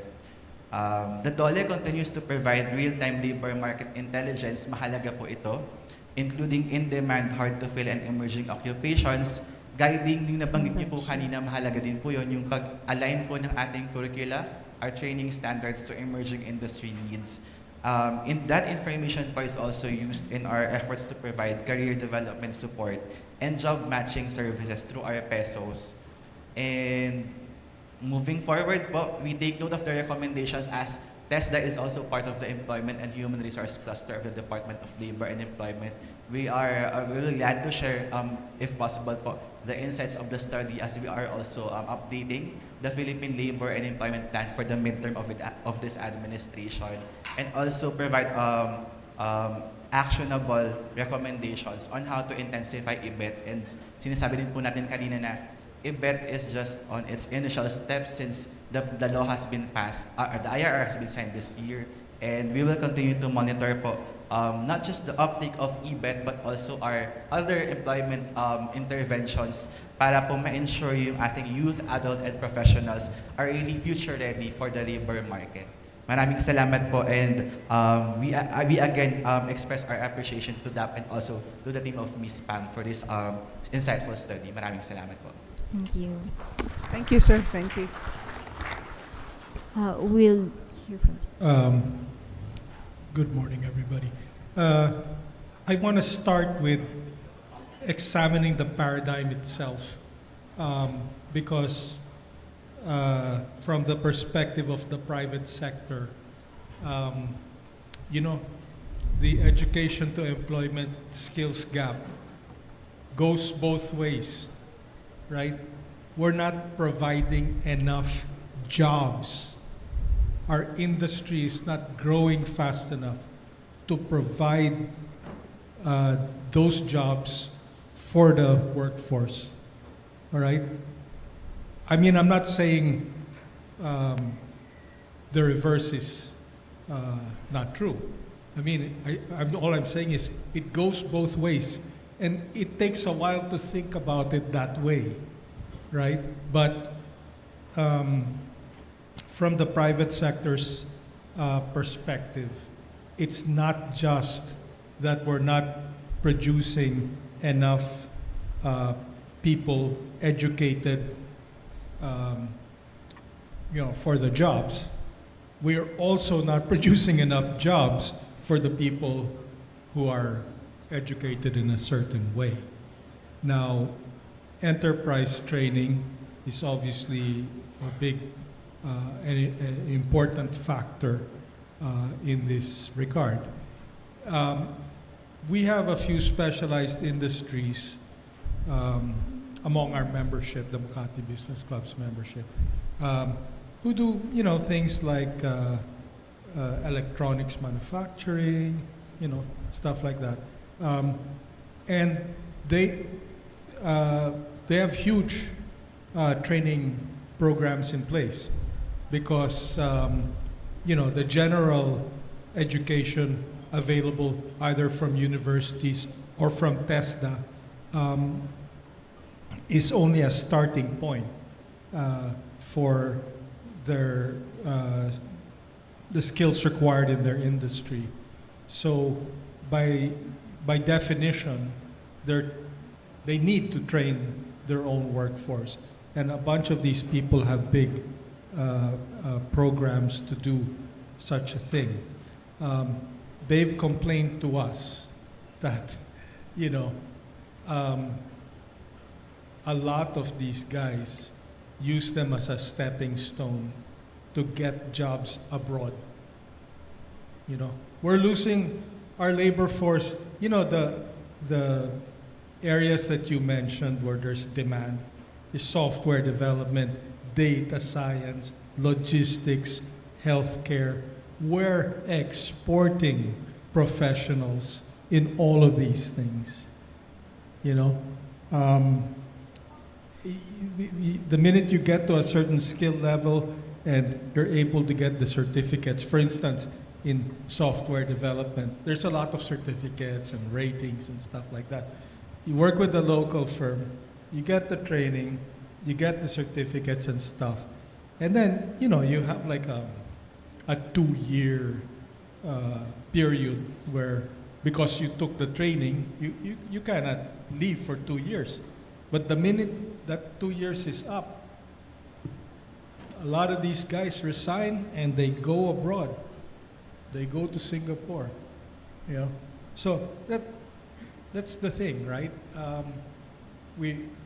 We are also not providing those jobs at the kind of pay level, you know.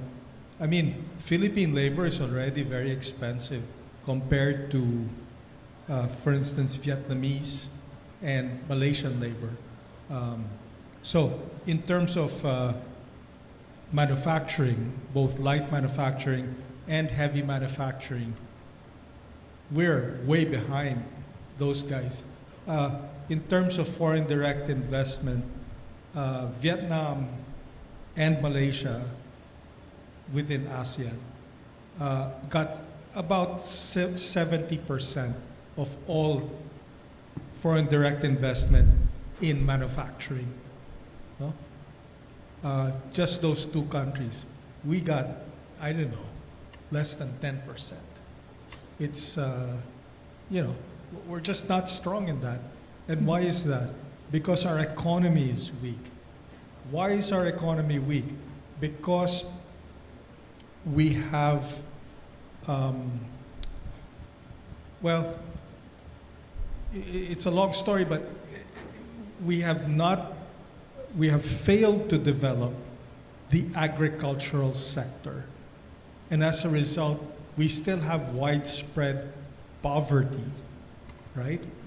And the way our economy works, you know, we have 40% higher food prices than Thailand, for instance, who used to be our peer in ASEAN in so many ways. 10, even 20 years ago, we were at the same level.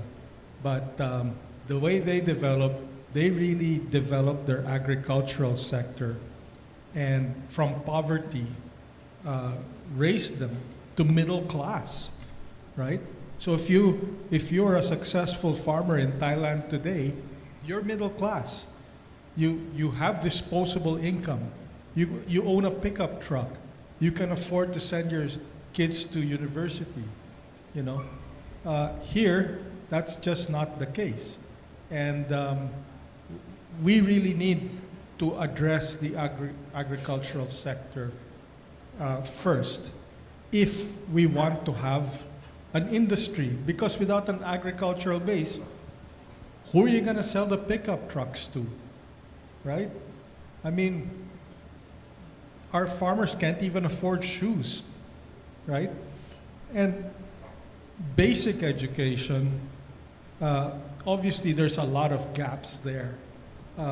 Because they are so poorly educated, a lot of our farmers, I mean, they're illiterate to begin with, let alone lacking in STEM, you know, science and particularly mathematics. And this is at the core of why they are so exploited, no, by the traders and middlemen, because they don't understand the math. They don't have the basic skills. So basic education for us is even more important.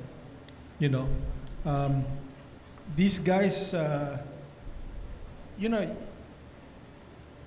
for instance, it requires working capital to operate a farm, even a small one. Let's say you're a typical land reform beneficiary, and let's say you've got 3 hectares, no, of land. You know, it takes capital to operate that. You need money for seeds. You need money for fertilizer.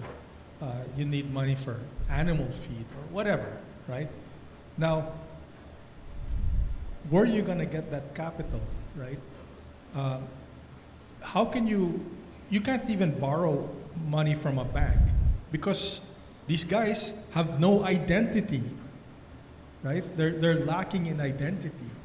The government has failed to provide them with identity.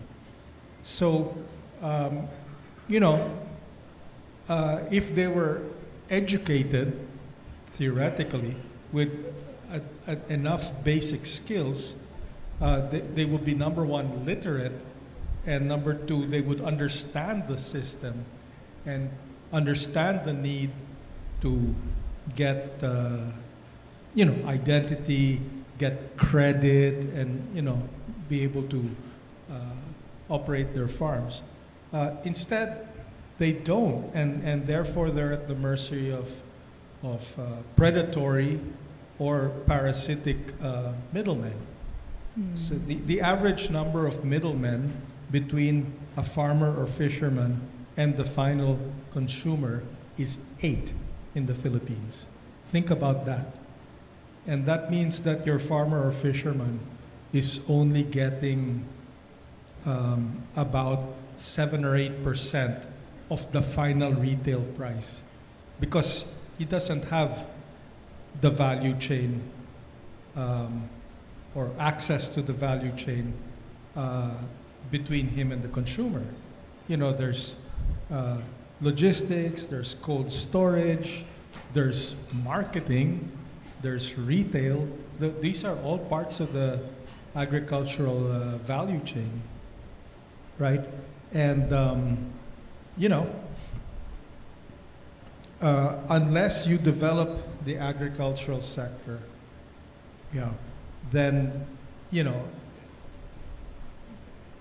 we're not going to have an industry that provides enough jobs for people who we are educating today. Okay, that's it. Thank you, sir, for the comments. Yeah. Go ahead. Yes, yeah, I agree that when we talk about jobs and unemployment, it can really be more complex than just matching or talking about the lack of competencies or qualifications of our workers, but also on the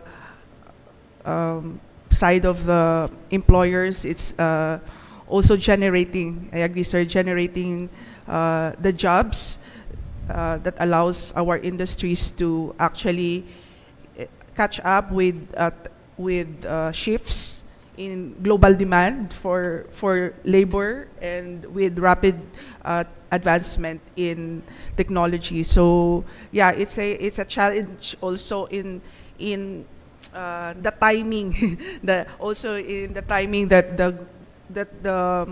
and the pace that the industries are able to produce the jobs, and our educational institutions, including the TVIs or through programs like this event, are able to produce graduates that could qualify for this kind of jobs. Yeah, it's another challenge where maybe we produce workers who are highly skilled. We may have maybe sufficient jobs for the number of highly skilled workers, but we have issues of pay and wages, and if they are not, and if it's more lucrative, to work outside, then of course we cannot stop our workers to seek employment abroad. So yes, it makes the issue more complex. And on the comment of Sir Ong Pin about developing agriculture, I was just thinking that trainings such as this, from enterprise-based training, since this was the focus of our study, should not just aim to make graduates employable, but actually maybe to aim to make them entrepreneurs in sectors like agriculture or tourism. No? So hindi lang na parang nag-graduate sila and then they seek employment, and then if you don't have available jobs, so maybe we should aim also that these graduates can become entrepreneurs actually in sectors where we need to develop, like agriculture, tourism. Also, we have great potential for tourism. So thank you, sirs, for the comments. I think you are also to be joined by your group mates, for group members. Ah, okay, hindi na daw.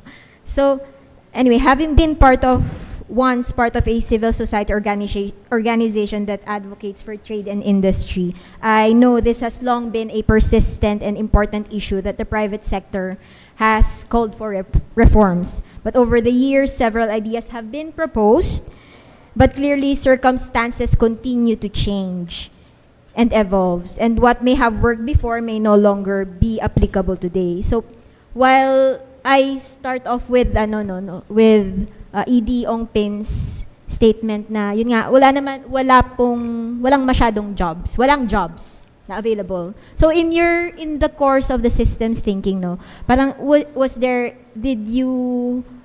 you able to identify in the web of this thing to untangle the systems that actually contribute to the bakit hindi pa rin natin na-address?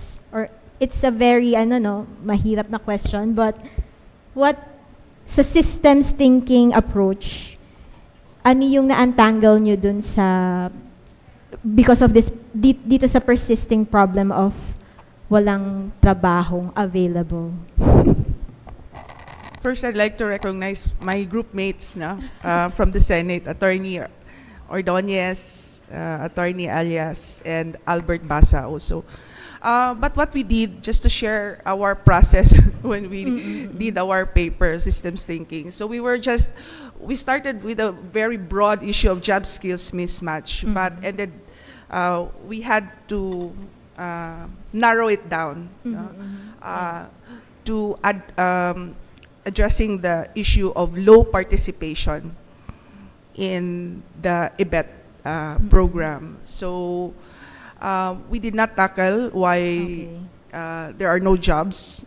So we were looking at factors really contributing to the low participation of IBET providers, and identifying leverage points where we can introduce interventions and make significant changes in the system. So having identified problem areas like the lack of awareness, difficulty in availment or unclear availment processes, also from the point of view of the employer's cost and administrative burden as a result of complex processes. So those were areas where we actually looked at and tried to identify interventions to change relationships. Kung may relationship niya is negative,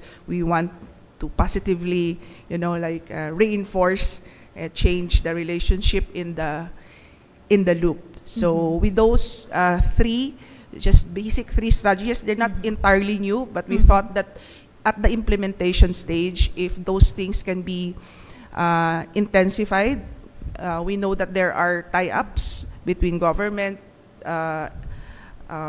enterprises, and educational institutions, but there may be ways of improving the engagement with things that I mentioned earlier. So that's how we tried to do our systems analysis, actually. Thank you. From the audience, do we have any questions? The open forum is questions for open forum is open. Sorry. It's not a question actually. Siguro, if we have a problem dun sa skills mismatch, siguro isang solution natin is yung open data.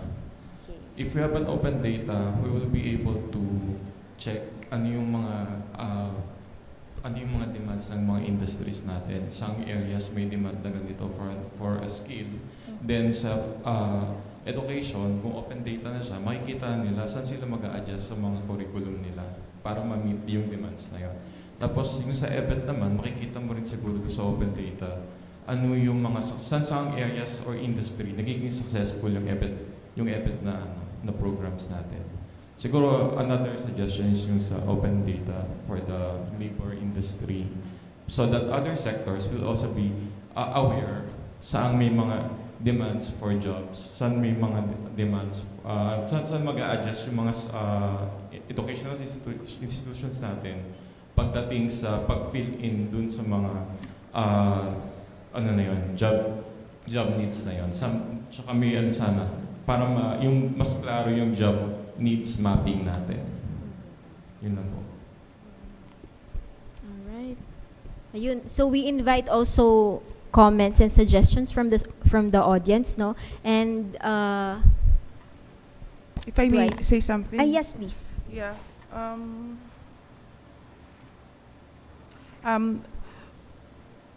Yes, it's important to yung open data. Thank you for the suggestion.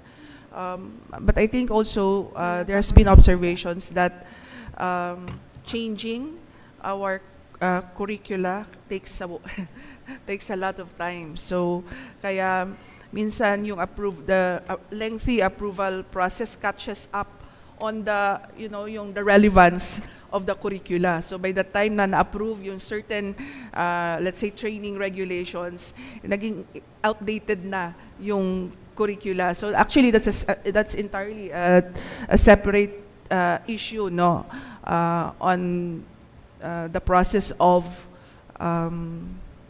updating or changing curricula in our educational institutions. So we also emphasize there as one intervention actually yung closer tie-up, no, of TESDA with the industry boards. No? So the industry boards can actually help bridge the gap, no, between the employers, the workers, government, and the educators, and they can provide that labor market information. They can provide forecast, of the skills needed, and they can also lead industry consultations. So it's just maybe another mechanism, no, aside from open data, through the industry boards who are more immersed actually on the industry, no? So mas nakaka-monitor on the changes and the preferences within the industry.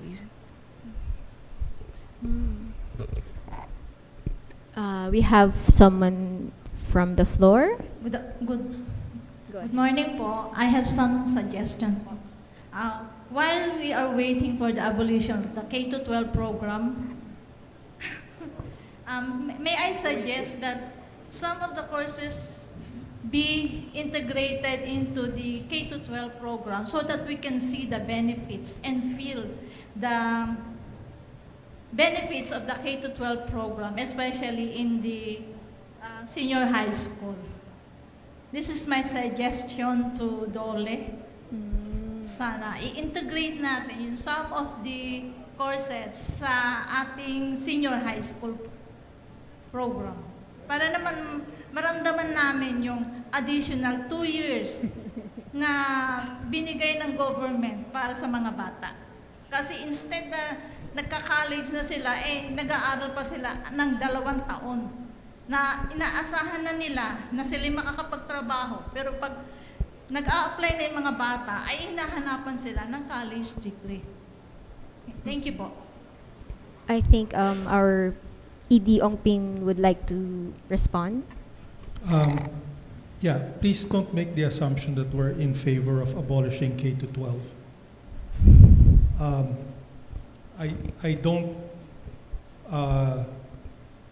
I don't think, I can't speak for the whole private sector, but I think the majority of Makati Business Club members support the K-12.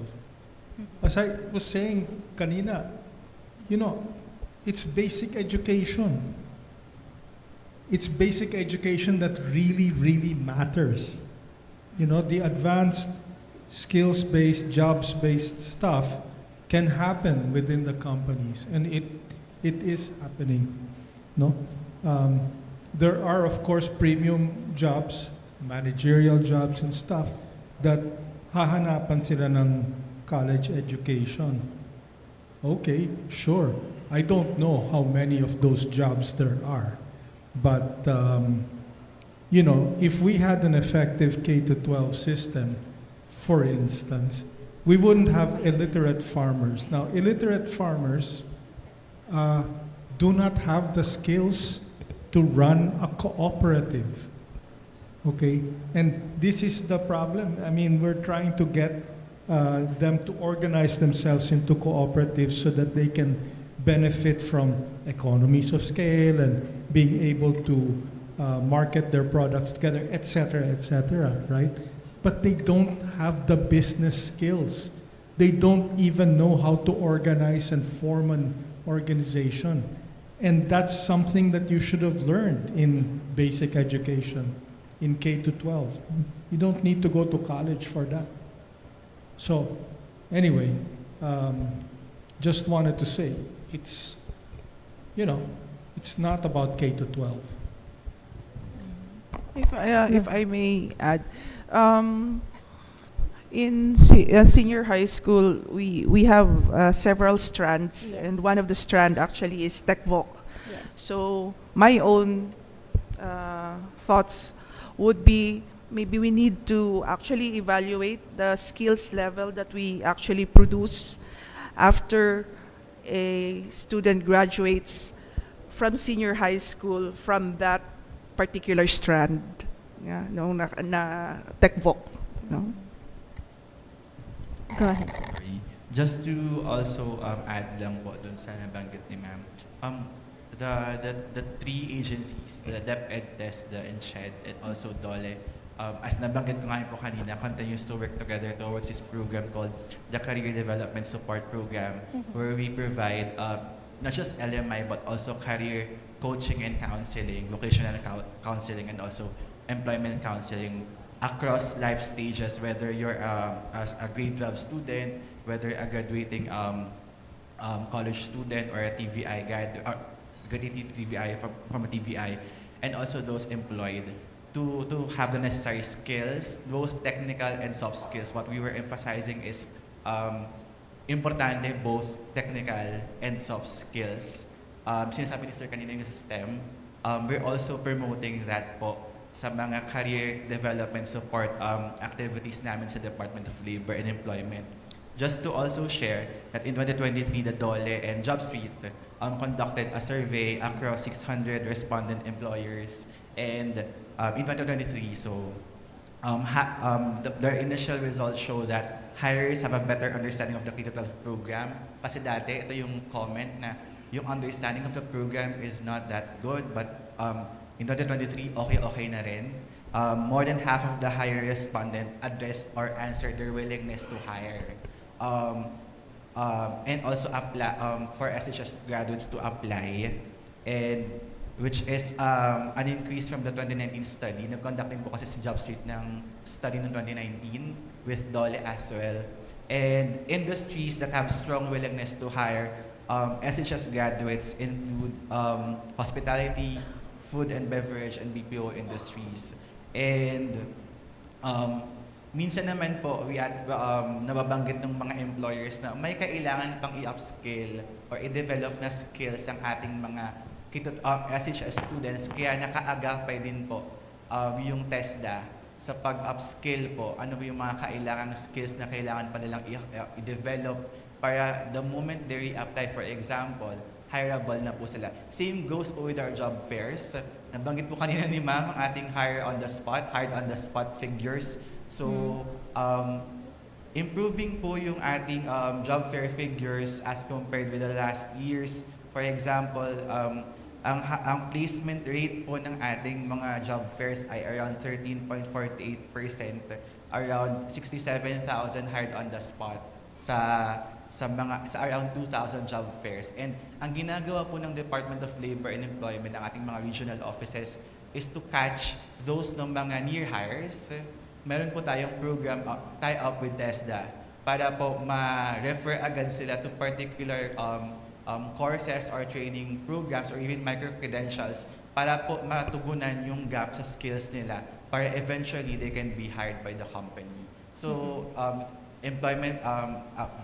career development support, yung patuloy po na pagbibigay natin ng labor market information across life stages, basic, higher, TVET, and even professional stages po. And also, pag-intensify po ulit ng ating partnerships na magbibigay po talaga ng mas magandang quality ng workforce na meron tayo sa ngayon.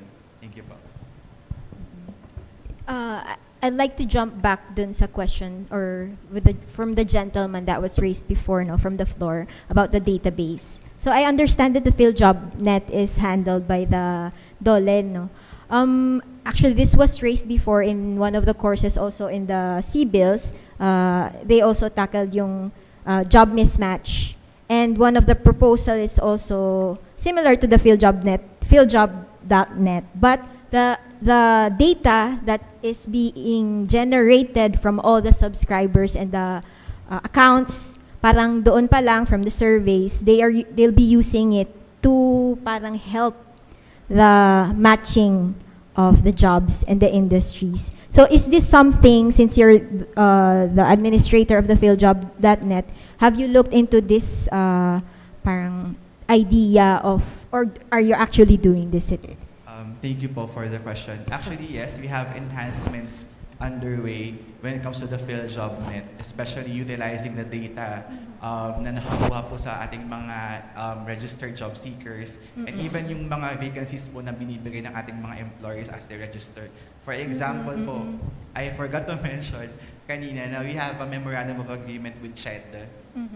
So, gagamitin po ng CHED yung data po from the PhilJobNet, the administrative data from the PhilJobNet, para po i-check yung mga graduates na nakukuha, na-produce po in certain areas, since meron silang internal system na nakaka-track ano yung mga saan yung mga graduates na ito, saang industries ito.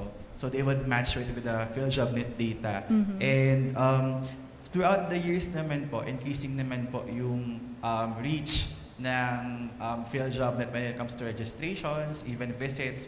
Pero we're also trying to enhance the system to be at par with other job platforms like JobStreet, LinkedIn, Caliber.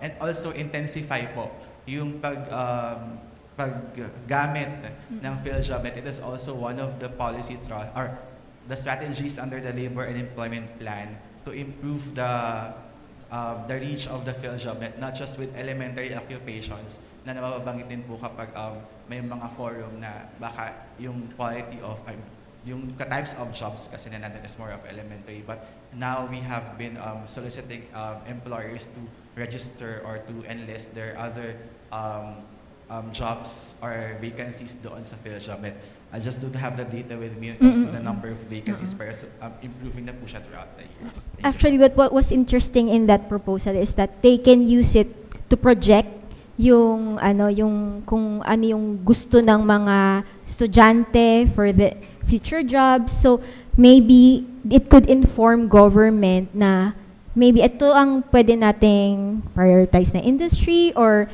sa education natin, i-match natin yung ating curriculum to that, to the demands or to the response of the job seekers. So anyway, interesting lang din kasi how it connects everything from the systems thinking and the design thinking approach of the previous course that we also had. So, do we have any? Yes, yes, ma'am. Hello, I'm Joyce. I'm from the Emerging Leaders. We have one particular question wherein we would like to hear the answers of our guests regarding the recent EDCOM2 report that flagged that almost 85% of our students from grades 1 to 3 actually cannot read well. So that is quite alarming, and I agree with Mr. Opin when he mentioned that indeed it is the basic education that is critical right now.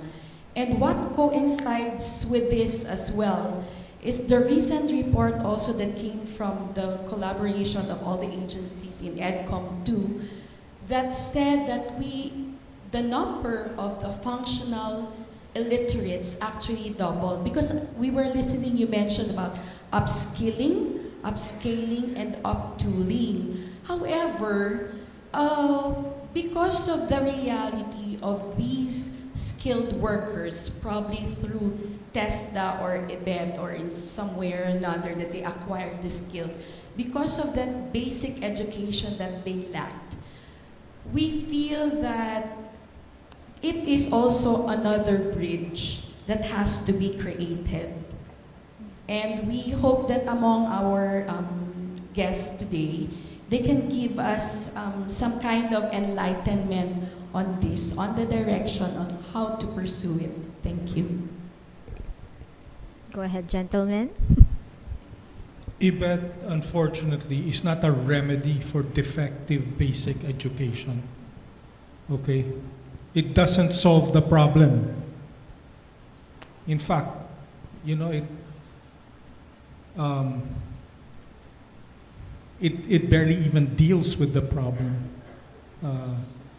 So what we feel is, I think the private sector is, you really need, well, we're very happy with Secretary Sonny Angara at the Department of Education. We feel he's the right guy for the job. And he's already made so much more progress than the two previous education secretaries. And I'm talking about quantitative progress, number of classrooms built, you know, number of teachers hired, you know, this kind of thing. This is, you can count this stuff. So, yeah, you know, the whole corruption scandal, it has a direct bearing on this. When people divert funds away to ghost flood control projects, where are they diverting the funds from? Education. Okay? We need to be spending a certain percentage of our GDP on education. You know, look no further than the example of Vietnam, which has had tremendous success with its educational system because they invested in it. They made it a priority, right? That's why they have a really skilled workforce. That's why they're able to get, you know, 70% of the ASEAN foreign direct investment in manufacturing, right? Because they spent on education. We did not. We spent it on corruption. Sorry to say. Ayun po, sa part naman po ng Department of Labor and Employment, we recognize po that the collaboration across agencies is important. And one of the, may recent partnership din po ang DOLE and DepEd when it comes to the ARAL program. Yung ARAL program po stands for, sorry, nahihanap ko lang po yung mismong, yung accessible, yung ARAL program po. So, nagbibigay po kami ng mga government interns para po matulungan o ma-strengthen yung reading skills ng mga students, especially in basic education. Sa part naman po of the Department of Labor and Employment, tinutulungan namin makapag-augment din ng mga teacher interns para po makatulong dun sa mga pagtuturo sa mga bata ng foundational skills, especially for reading. Pero nabanggit ko rin po kanina yung career development support. So we strongly emphasize the development of both technical and soft skills, including foundational skills po, that would really help the job seeker or even the student or learner progress across life stages. Ayun po. So with that, that wraps up our Q&A forum. At this point, I would like to once again invite on stage our dear reactors, Mr. Borjal and E.D. Ongpin, also Ms. Manalo's group mates, Attorney Marge Alias, Attorney Levy Ordonez, and Mr. Albert Basa, to join Ms. Pam on stage as we present the certificates of appreciation. I'd also like to request again as the President, Dr. Leocadio Sebastian, and Senior Vice President, Magdalena Mendoza, and the Learning Manager of the Senior Leaders Track, Ms. Mardy Gonzalez.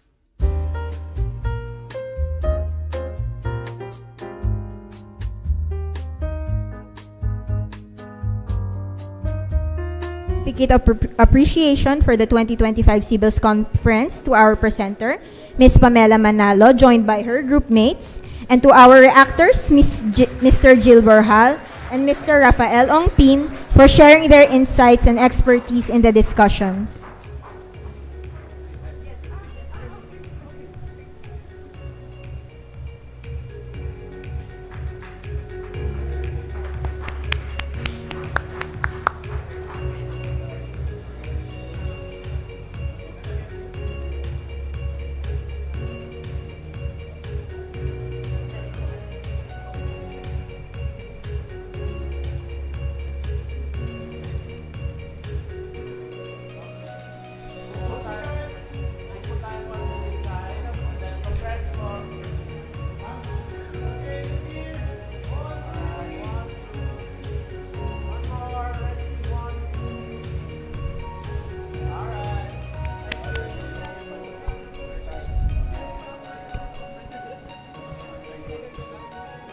Thank you, everyone, and congrats.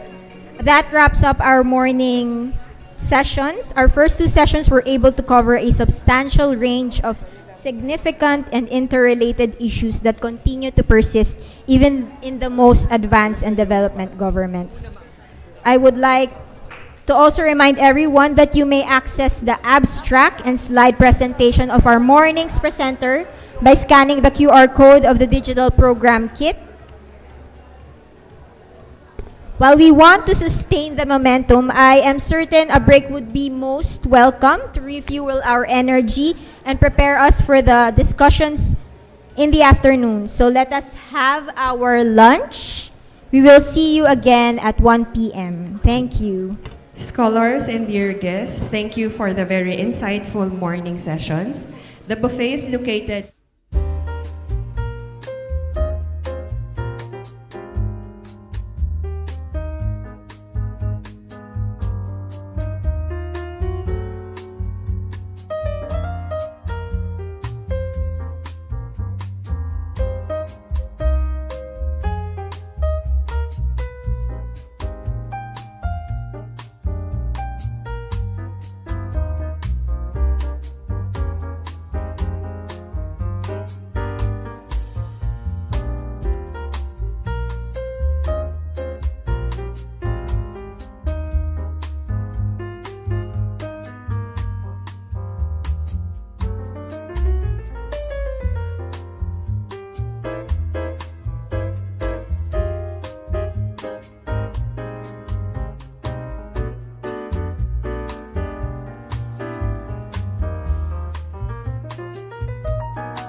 minsan bago natin maggastos. Very helpful.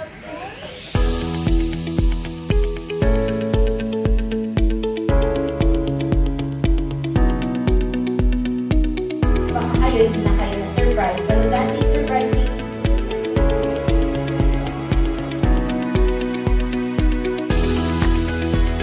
Marginalized groups in our country. Do you agree?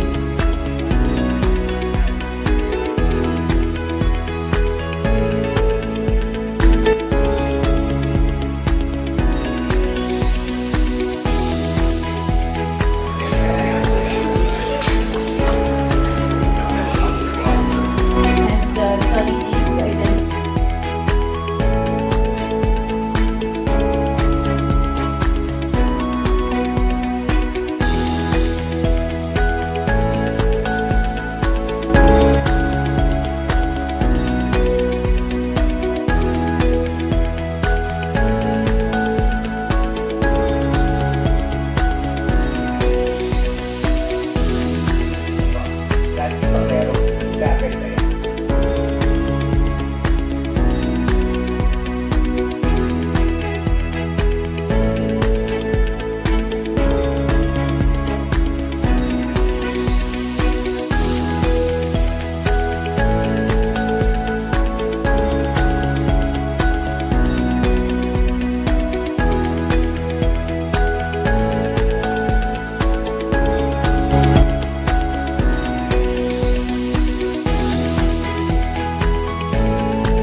develop. Still remember how we were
because not everyone is accepted to be a scholar like you.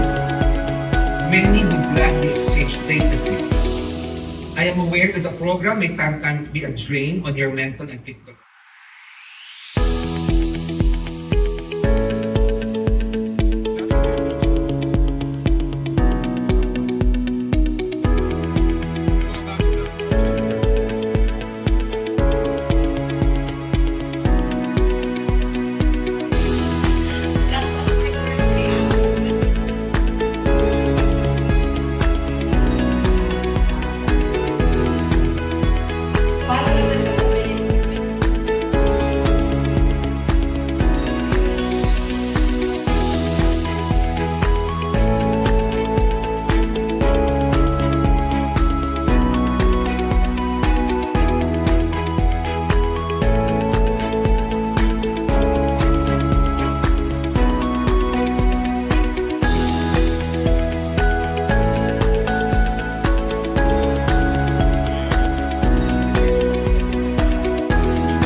vision, we make it our purpose to deliver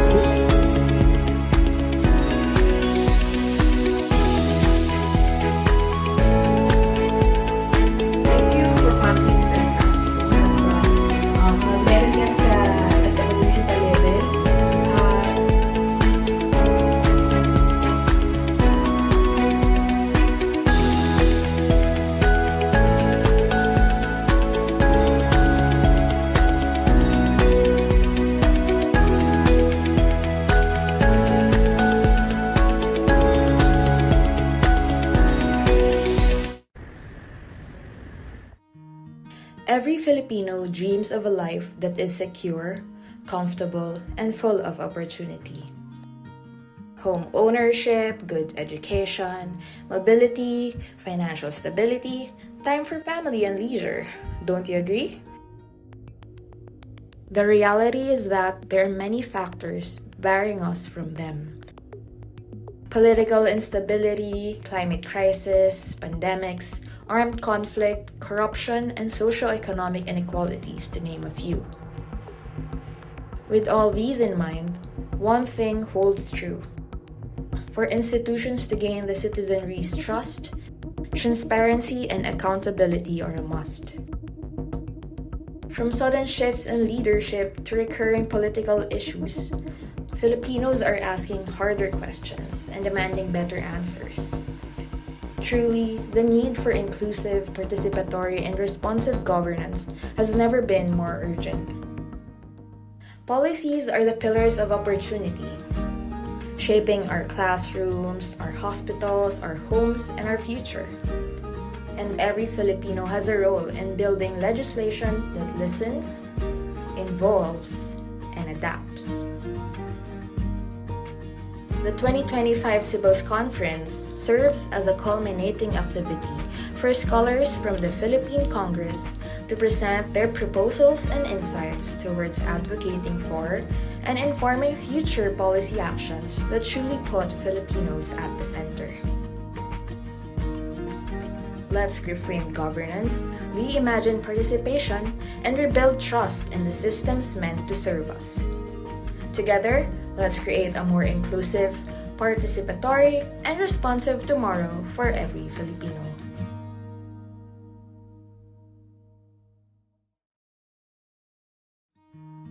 Every Filipino dreams of a life that is secure, comfortable, and full of opportunity. Home ownership, good education, mobility, financial stability, time for family and leisure. Don't you agree? The reality is that there are many factors barring us from them. Political instability, climate crisis, pandemics, armed conflict, corruption, and socio-economic inequalities, to name a few. With all these in mind, one thing holds true. For institutions to gain the citizenry's trust, transparency and accountability are a must. From sudden shifts in leadership to recurring political issues, Filipinos are asking harder questions and demanding better answers. Truly, the need for inclusive, participatory, and responsive governance has never been more urgent. Policies are the pillars of opportunity, shaping our classrooms, our hospitals, our homes, and our future. And every Filipino has a role in building legislation that listens, involves, and adapts.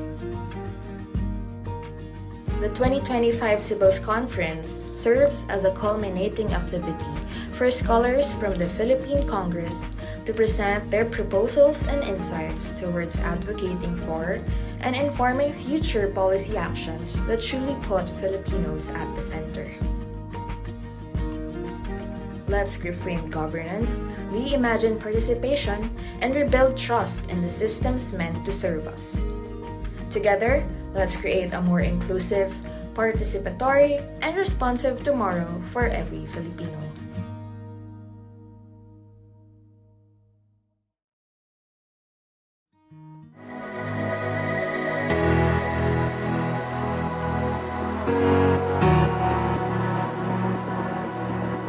Preparing the organization in terms of data governance is important as we embrace this new technology and new method of data collection.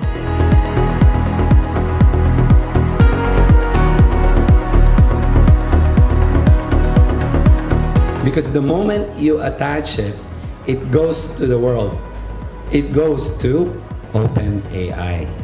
That's why, was it Wall Street Journal sued them saying OpenAI, all our articles, all our words belong to us. You are in infringement of copyrights, therefore you cannot use us.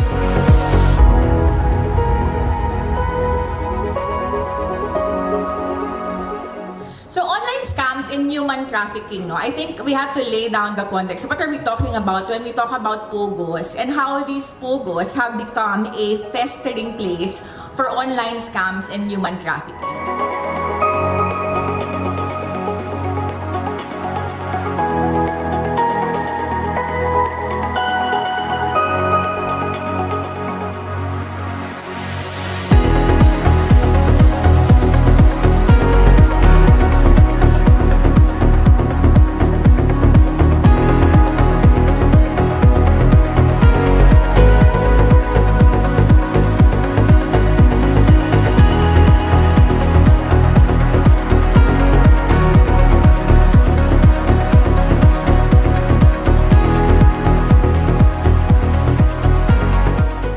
During the time, for example, NSO, the National Statistics Office, would collect data on employment and also the Bureau of Labor and Employment Statistics.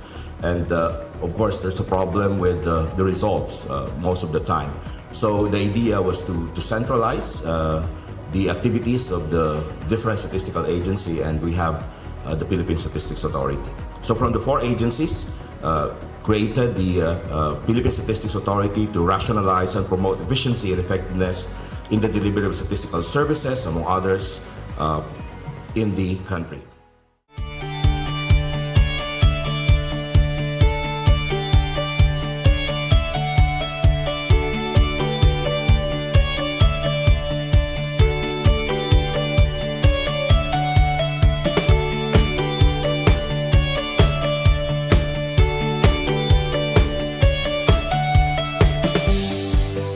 Essentially, this is what we are bringing to the government right now, and we're very happy to do this, even if we're really very tired, coming from the private sector. But this is essentially what's going to change government and bring governance, good governance at that.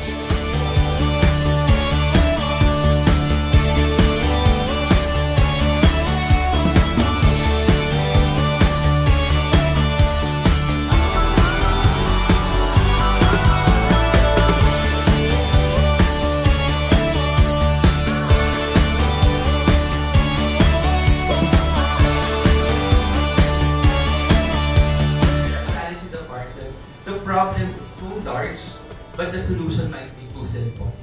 Actually, simple as a word is not that tantamount to describe it. It's just like these are existing program already. We're trying to look at the programs where we could develop, improve it, and look into the focus.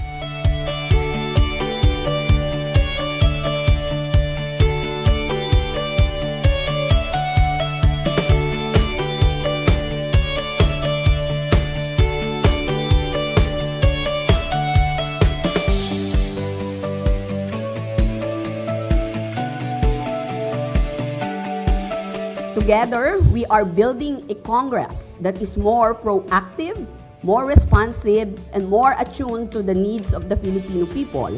Together, we are working toward a shared vision as enshrined in Ambisyon Natin 2040 of matatag, maginhawa at panatag na buhay nating mga Pilipino para sa bagong Pilipinas.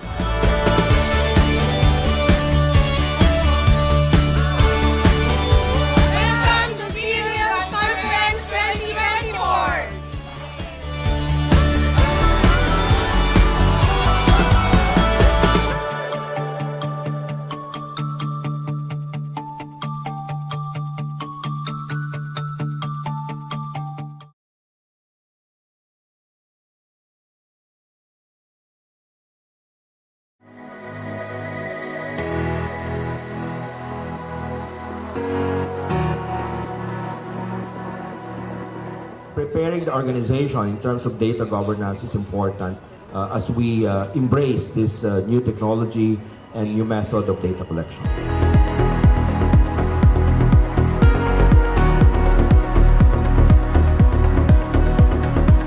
Because the moment you attach it, it goes to the world. It goes to OpenAI. That's why, was it Wall Street Journal sued them saying OpenAI, all our articles, all our words belong to us. You are in infringement of copyrights, therefore you cannot use us.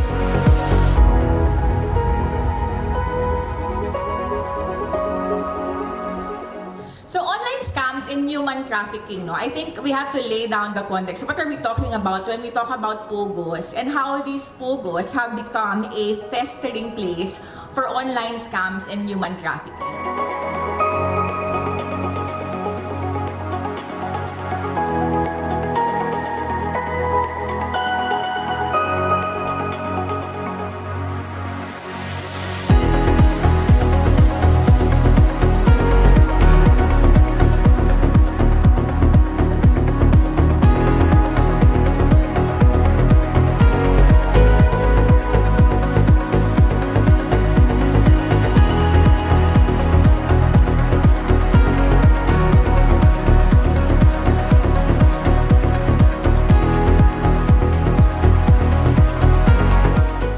During the time, for example, NSO, the National Statistics Office, would collect data on employment and also the Bureau of Labor and Employment Statistics.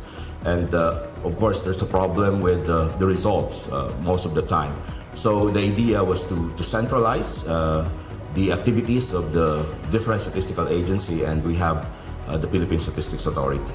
So from the four agencies, created the Philippine Statistics Authority to rationalize and promote efficiency and effectiveness in the delivery of statistical services, among others, in the country.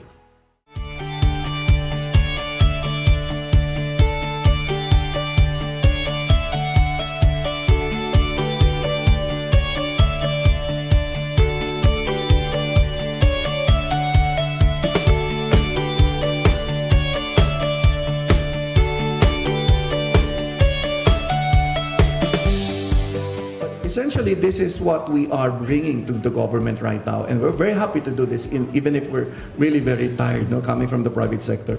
But this is essentially what's going to change government and bring governance, good governance at that.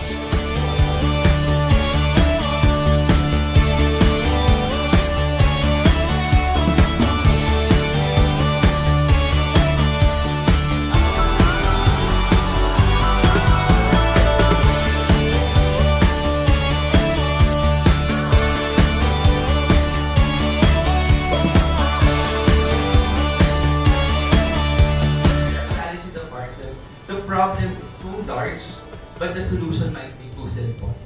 Actually, simple as a word is not tantamount to describe it. It's just like these are existing program already. We're trying to look at the programs where we could develop, improve it, and look into the focus.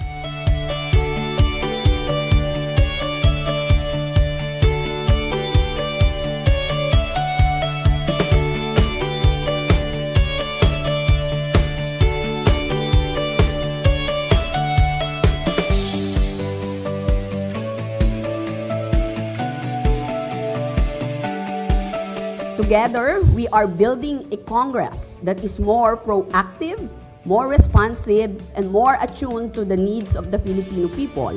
Together, we are working toward a shared vision as enshrined in Ambisyon Natin 2040 of matatag, maginhawa at panatag na buhay nating mga Pilipino para sa bagong Pilipinas.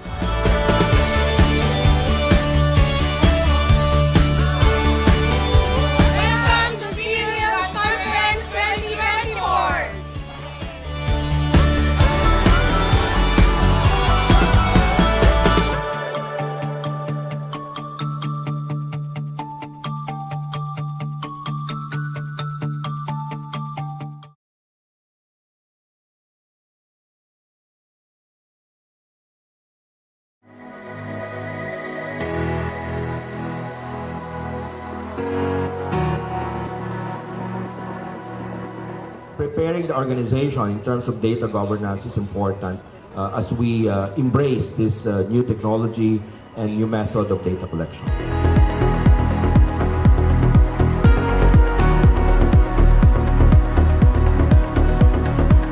Because the moment you attach it, it goes to the world. It goes to OpenAI. That's why, was it Wall Street Journal sued them saying, OpenAI, all our articles, all our words belong to us. You are in infringement of copyrights, therefore you cannot use us.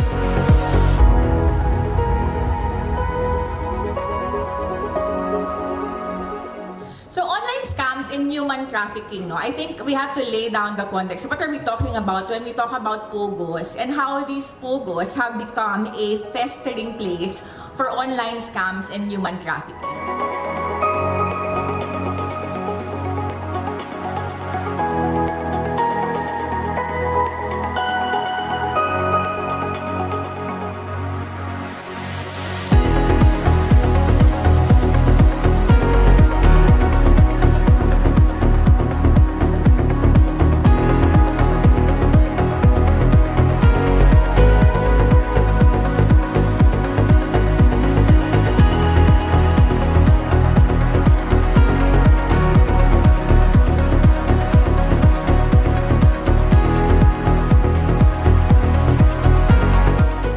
During the time, for example, NSO, the National Statistics Office, would collect data on employment and also the Bureau of Labor and Employment Statistics.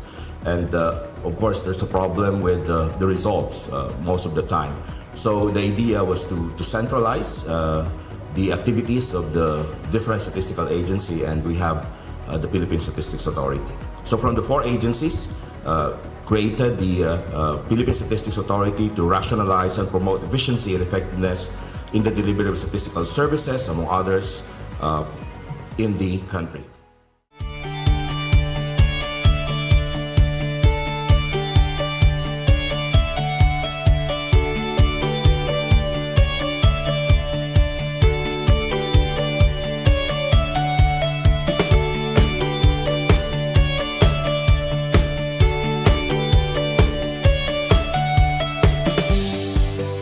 Essentially, this is what we are bringing to the government right now, and we're very happy to do this, even if we're really very tired, coming from the private sector.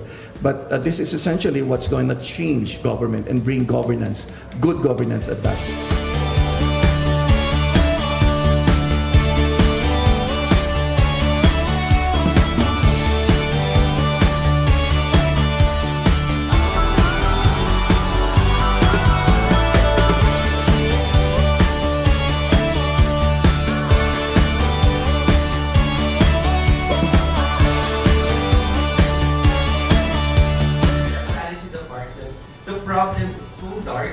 But the solution might be too simple. Actually, simple as a word is not it's not that tantamount to describe it. It's just like these are existing program already. We're trying to look at the programs where we could develop, improve it, and look into the focus.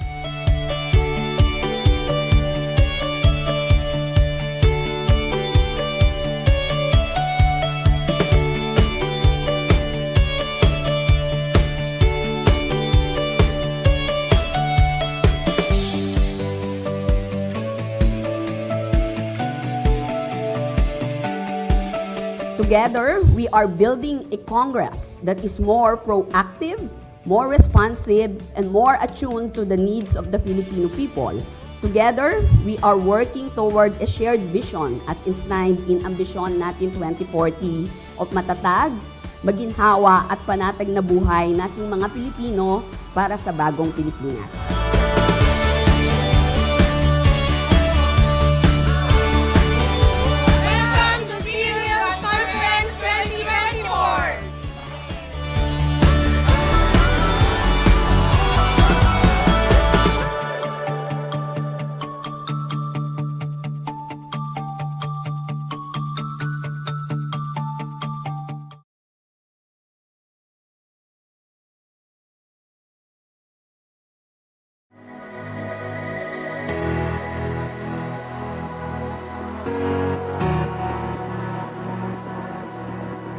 Preparing the organization in terms of data governance is important as we embrace this new technology and new method of data collection.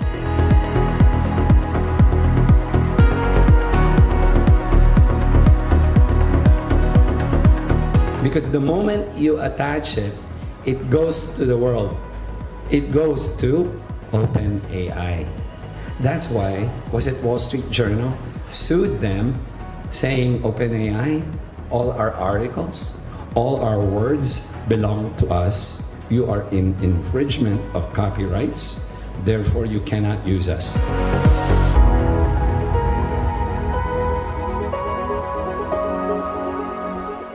So online scams and human trafficking, no, I think we have to lay down the context. What are we talking about when we talk about POGOs and how these POGOs have become a festering place for online scams and human trafficking?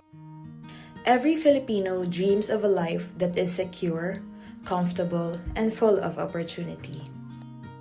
Home ownership, good education, mobility, financial stability, time for family and leisure. Don't you agree?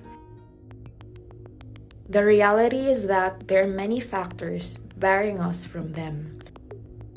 Political instability, climate crisis, pandemics, armed conflict, corruption, and socio-economic inequalities, to name a few. With all these in mind, one thing holds true. For institutions to gain the citizenry's trust, transparency and accountability are a must. From sudden shifts in leadership to recurring political issues, Filipinos are asking harder questions and demanding better answers. Truly, the need for inclusive, participatory, and responsive governance has never been more urgent. Policies are the pillars of opportunity, shaping our classrooms, our hospitals, our homes, and our future. And every Filipino has a role in building legislation that listens, involves, and adapts. The 2025 CBILLS Conference serves as a culminating activity for scholars from the Philippine Congress to present their proposals and insights towards advocating for and informing future policy actions that truly put Filipinos at the center. Let's reframe governance, reimagine participation, and rebuild trust in the systems meant to serve us. Together, let's create a more inclusive, participatory, and responsive tomorrow for every Filipino.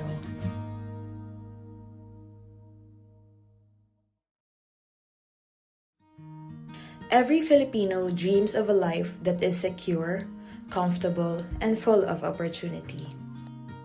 Home ownership, good education, mobility, financial stability, time for family and leisure. Don't you agree? The reality is that there are many factors barring us from them. Political instability, climate crisis, pandemics, armed conflict, corruption, and socio-economic inequalities, to name a few. With all these in mind, one thing holds true. For institutions to gain the citizenry's trust, transparency and accountability are a must. From sudden shifts in leadership to recurring political issues, Filipinos are asking harder questions and demanding better answers. Truly, the need for inclusive, participatory, and responsive governance has never been more urgent. Policies are the pillars of opportunity, shaping our classrooms, our hospitals, our homes, and our future. And every Filipino has a role in building legislation that listens, involves, and adapts. The 2025 CBILLS Conference serves as a culminating activity for scholars from the Philippine Congress to present their proposals and insights towards advocating for and informing future policy actions that truly put Filipinos at the center. Let's reframe governance, reimagine participation, and rebuild trust in the systems meant to serve us. Together, let's create a more inclusive, participatory, and responsive tomorrow for every Filipino.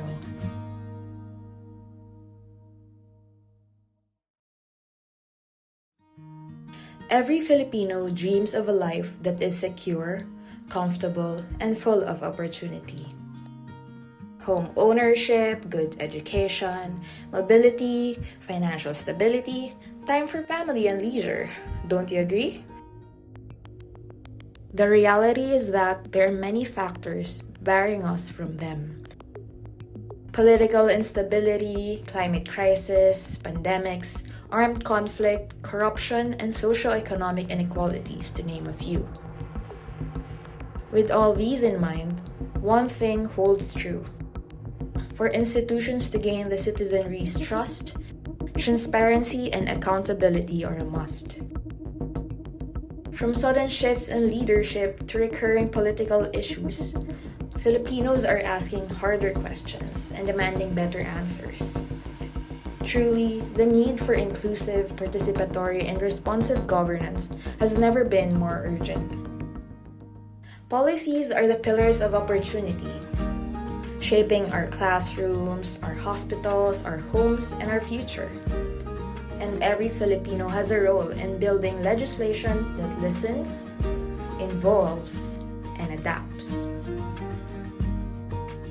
The 2025 CBILLS Conference serves as a culminating activity for scholars from the Philippine Congress to present their proposals and insights towards advocating for and informing future policy actions that truly put Filipinos at the center.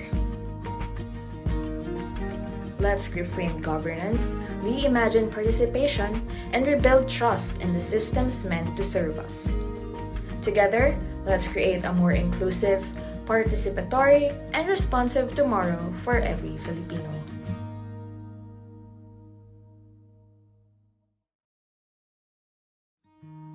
Every Filipino dreams of a life that is secure, comfortable, and full of opportunity.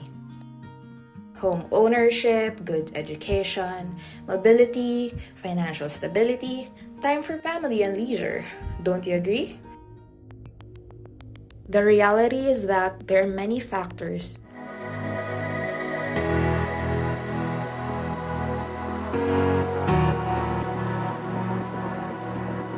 Preparing the organization in terms of data governance is important as we embrace this new technology and new method of data collection.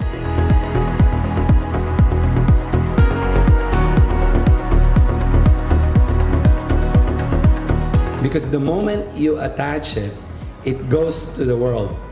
It goes to OpenAI. That's why, was it Wall Street Journal sued them saying OpenAI, all our articles, all our words belong to us. You are in infringement of copyrights, therefore you cannot use us.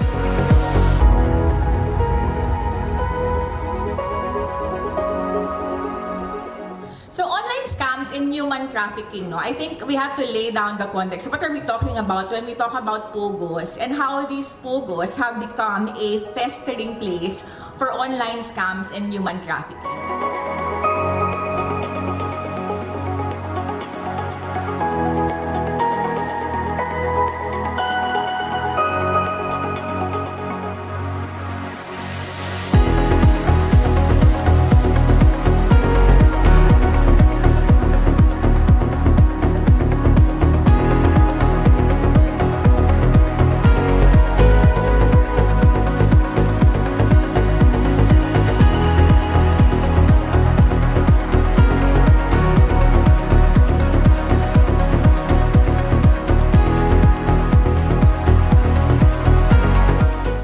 During the time, for example, NSO, the National Statistics Office, would collect data on employment and also the Bureau of Labor and Employment Statistics.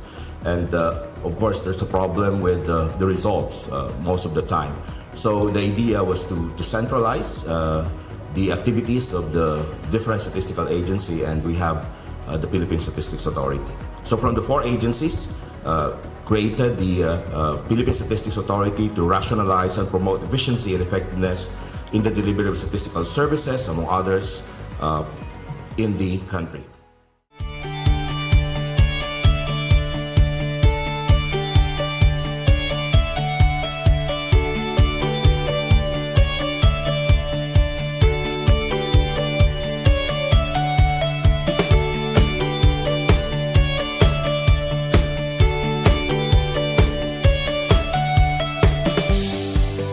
Essentially, this is what we are bringing to the government right now, and we're very happy to do this, even if we're really very tired, coming from the private sector. But this is essentially what's going to change government and bring governance, good governance at that.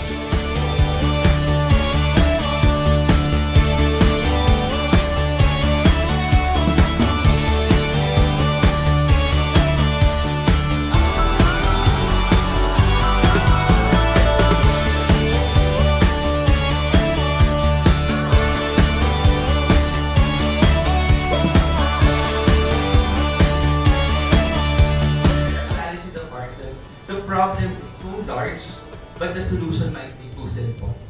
Actually, simple as a word is not it's not that tantamount to describe it. It's just like these are existing program already. We're trying to look at the programs where we could develop, improve it, and look into the focus.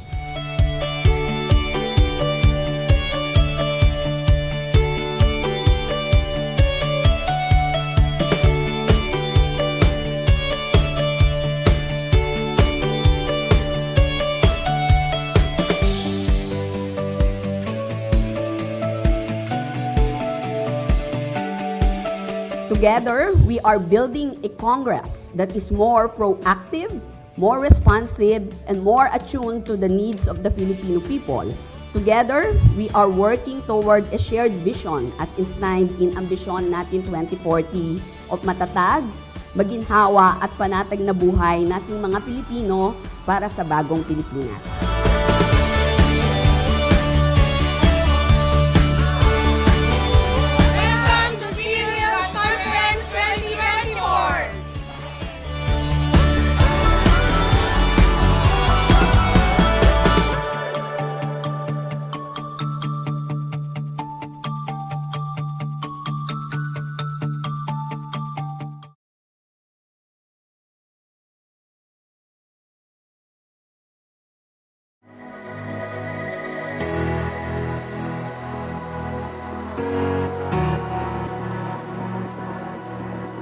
Preparing the organization in terms of data governance is important as we embrace this new technology and new method of data collection.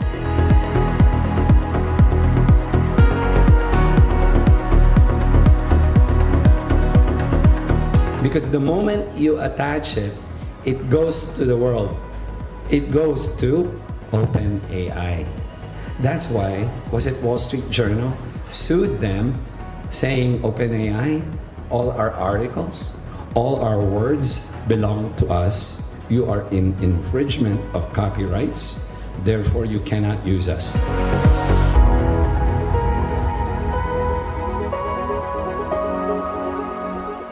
So online scams in human trafficking, no? I think we have to lay down the context. What are we talking about when we talk about POGOs and how these POGOs have become a festering place for online scams and human trafficking?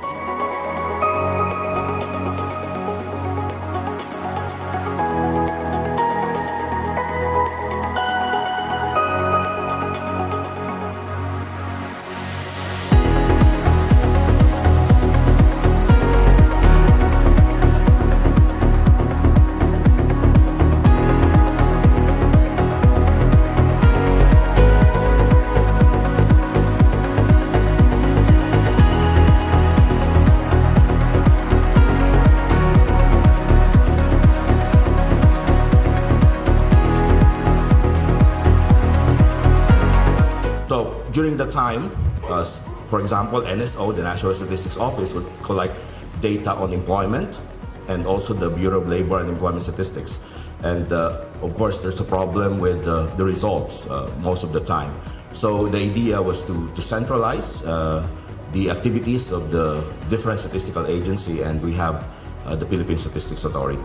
So from the four agencies, created the Philippine Statistics Authority to rationalize and promote efficiency and effectiveness in the delivery of statistical services, among others, in the country.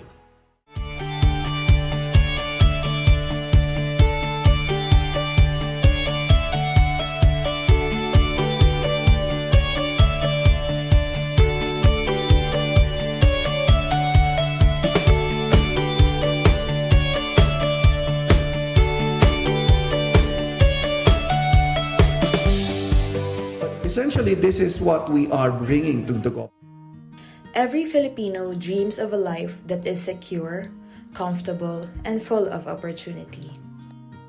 Home ownership, good education, mobility, financial stability, time for family and leisure. Don't you agree? The reality is that there are many factors barring us from them. Political instability, climate crisis, pandemics, armed conflict, corruption, and socio-economic inequalities, to name a few. With all these in mind, one thing holds true. For institutions to gain the citizenry's trust, transparency and accountability are a must. From sudden shifts in leadership to recurring political issues, Filipinos are asking harder questions and demanding better answers. Truly, the need for inclusive, participatory, and responsive governance has never been more urgent. Policies are the pillars of opportunity, shaping our classrooms, our hospitals, our homes, and our future. And every Filipino has a role in building legislation that listens, involves, and adapts. The 2025 CBILLS Conference serves as a culminating activity for scholars from the Philippine Congress to present their proposals and insights towards advocating for and informing future policy actions that truly put Filipinos at the center. Let's reframe governance, reimagine participation, and rebuild trust in the systems meant to serve us. Together, let's create a more inclusive, participatory, and responsive tomorrow for every Filipino.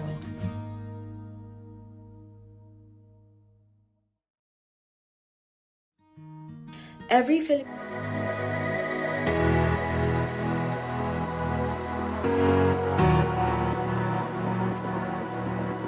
Preparing the organization in terms of data governance is important as we embrace this new technology and new method of data collection.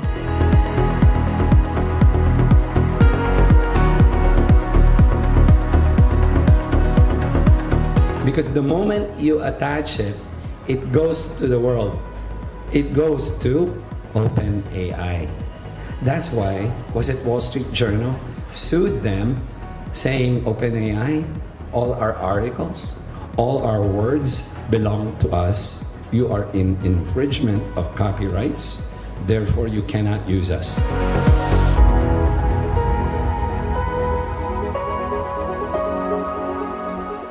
So online scams in human trafficking, no? I think we have to lay down the context. What are we talking about when we talk about POGOs and how these POGOs have become a festering place for online scams and human trafficking?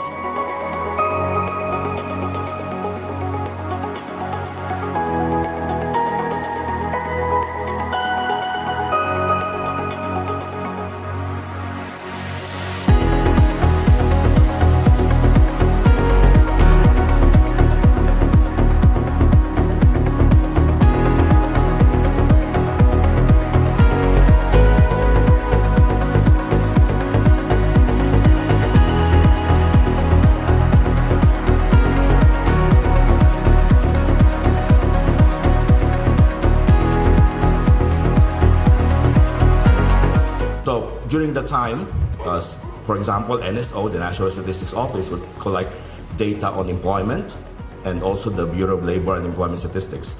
And of course, there's a problem with the results most of the time. So the idea was to centralize the activities of the different statistical agency, and we have the Philippine Statistics Authority. So from the four agencies, created the Philippine Statistics Authority to rationalize and promote efficiency and effectiveness in the delivery of statistical services, among others, in the country.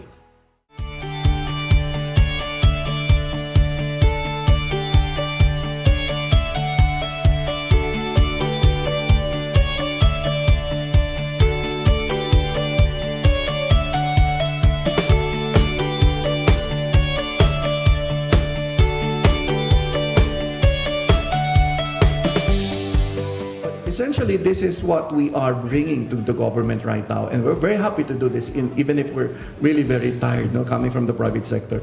But this is essentially what's going to change government and bring governance, good governance at that.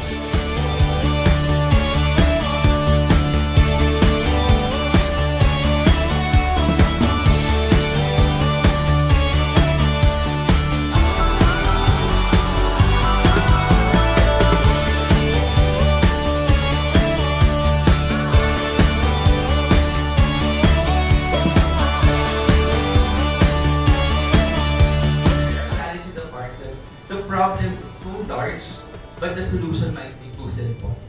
Actually, simple as a word is not it's not a tantamount to describe it. It's just like these are existing program already. We're trying to look at the programs where we could develop, improve it, and look into the focus.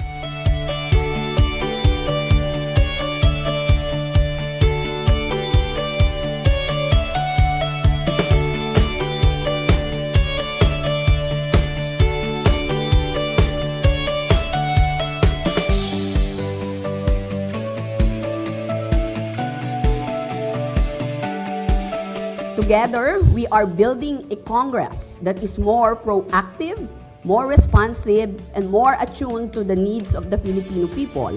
Together, we are working toward a shared vision as enshrined in Ambisyon Natin 2040 of matatag, maginhawa at panatag na buhay nating mga Pilipino para sa bagong Pilipinas.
to the 2025 CBILLS Conference, Legislating for Inclusive, Participatory, and Responsive Governance.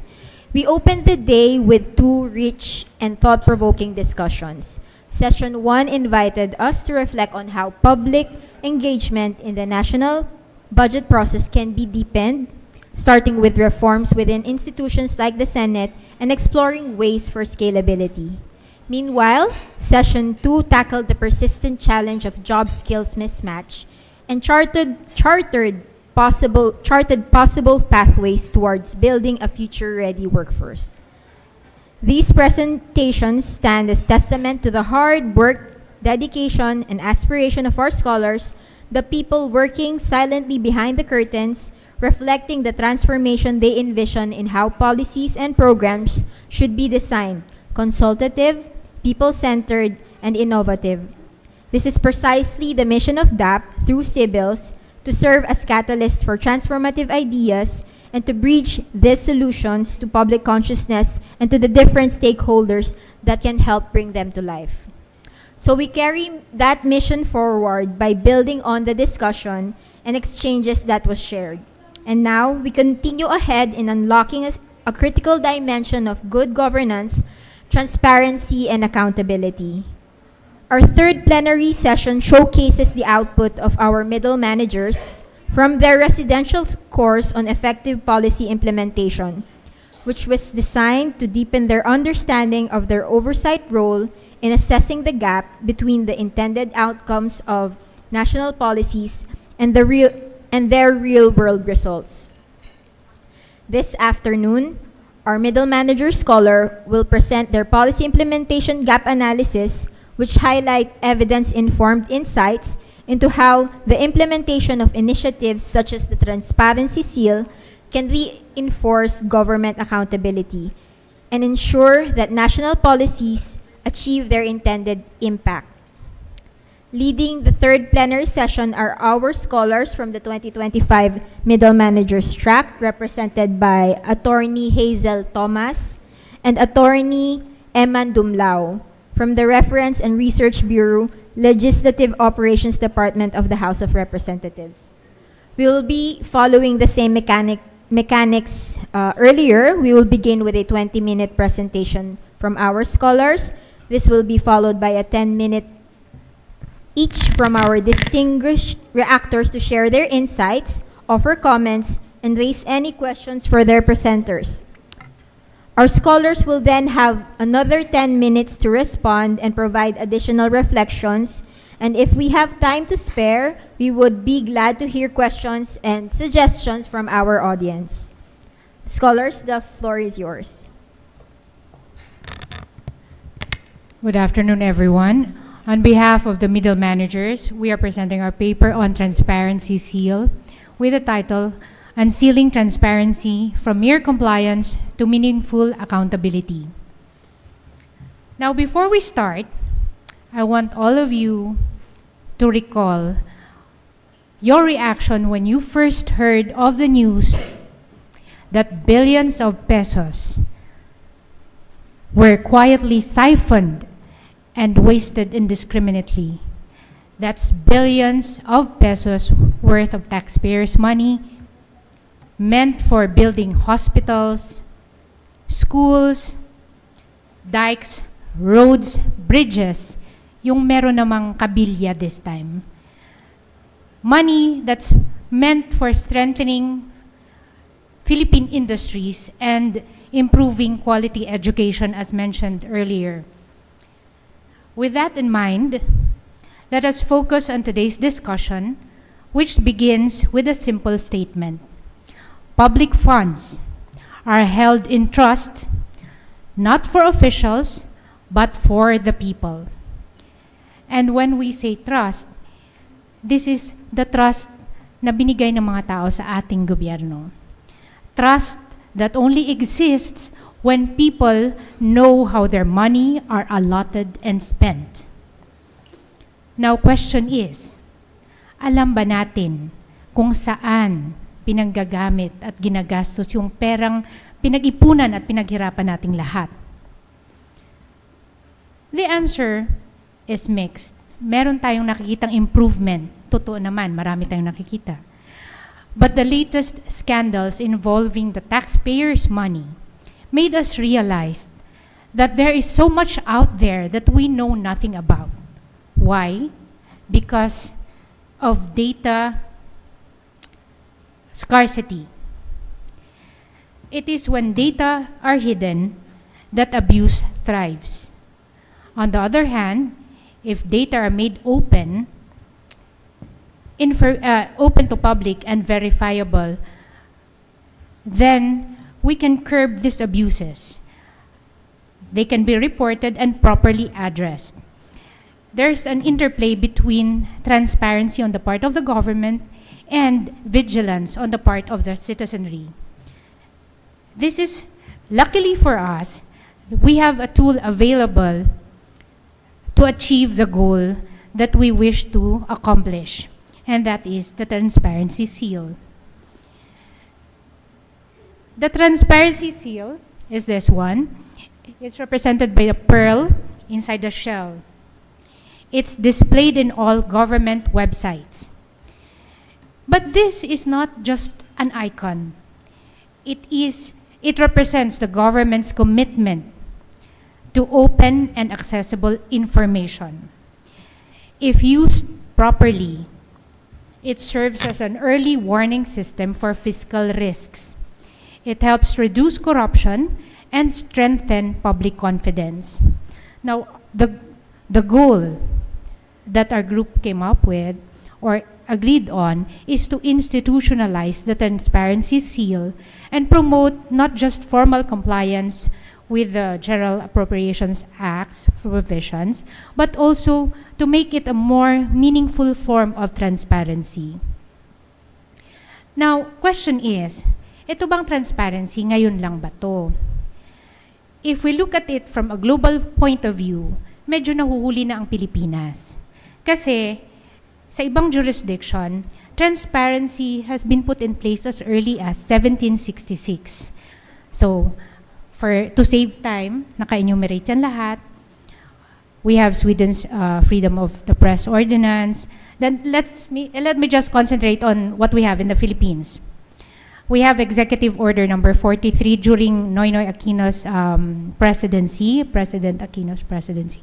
It's that calls for transparent, accountable, and participatory governance. Now, the Transparency Seal has also a very strong legal foundation because no less than the 1987 Constitution calls for its implementation. Not the seal, but the transparency. Article 2, Section 28 of the Constitution calls for full disclosure of all public transactions involving public interest. Article 3, Section 7 gives the people the right to information on matters of public concern. Article 11, Section 1 calls for the accountability of public officers. It states that public office is a public trust. Now, the Transparency Seal was created in 2012, and it has been part of the General Appropriations Act from 2012 up to the present. If you click on the icon of the Transparency Seal, you will see the agency's mandate, its officers, budgets, projects, procurement plan, and financial statement. But these requirements that need to be complied with by the different agencies vary from year to year depending on what the GAA requires. Now, to know whether the Transparency Seal is merely a form or actually a powerful tool that can help our nation thrive, we will know it later as my co-presenter, Attorney Eman, will walk us through the data that we have collected, the gaps that we have uncovered, and the extent to which the Transparency Seal's commitment have been realized in practice.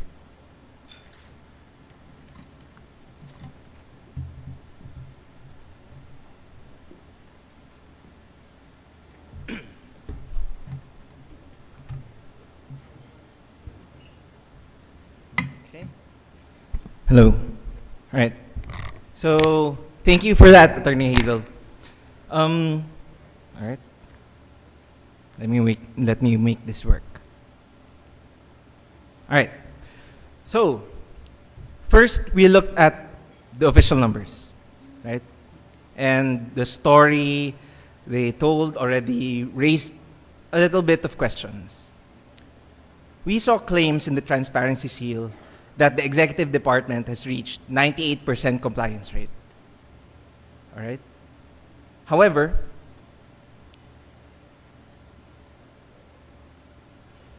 when we saw DBM's actual validation reports, we saw something else, something less stable. The compliance rate looked more like a wave. For 2019, we had 100% compliance rate. All right. For 2020, we had 20% compliance rate. 2021, 89%. 2022, down to 18%. And then 2023, back up to 81%. If we average the numbers for the last 3 years, we get a compliance rate of just 63%. 1 out of 3 national government agencies were non-compliant. Out of 356, all right, there's just a delay. All right. So out of 356 national government agencies, only 2 national government agencies complied for those 5 years. And 15 national government agencies did not comply even once. At this point, we could already sense it. The policy is there. The rules exist. But the practice is, well, a little bit shaky. Kaya namin nasabi na mukhang hindi reliable yung implementation ng policy. In the interest of fairness, we also asked DBM for a clarification on these numbers. But regardless, these are your figures. But then again, official data doesn't always tell the full story. So we decided to go beyond the official data. Right? But before we went to that, we checked first on, wait, I think, yeah. Okay. Next slide, please. There. So we decided to go beyond the official data. All right? We asked ourselves, what if a normal Filipino citizen would look at the Transparency Seal? What will they find? Okay? And the only way to do that, our methodology was to do it ourselves. So we conducted a fidelity check. A fidelity check to measure the accuracy and consistency of the Transparency Seal's actual intention with the outcomes. So what does this mean? We did what every Filipino should do under the policy. We opened the websites. We searched for the Transparency Seal. We clicked the links. We downloaded the documents. And then we checked if the documents were readable, understandable, and searchable. Ladies and gentlemen, what we did wasn't a technical audit. It was a reality check. For the year 2023, we reviewed 121 official websites, official national government agency websites. We evaluated 6 of the 9 Transparency Seal documents: procurement plans, financial accountability reports, their respective GAAs, fiscal reports of operation, agency mandates, and freedom of information manuals.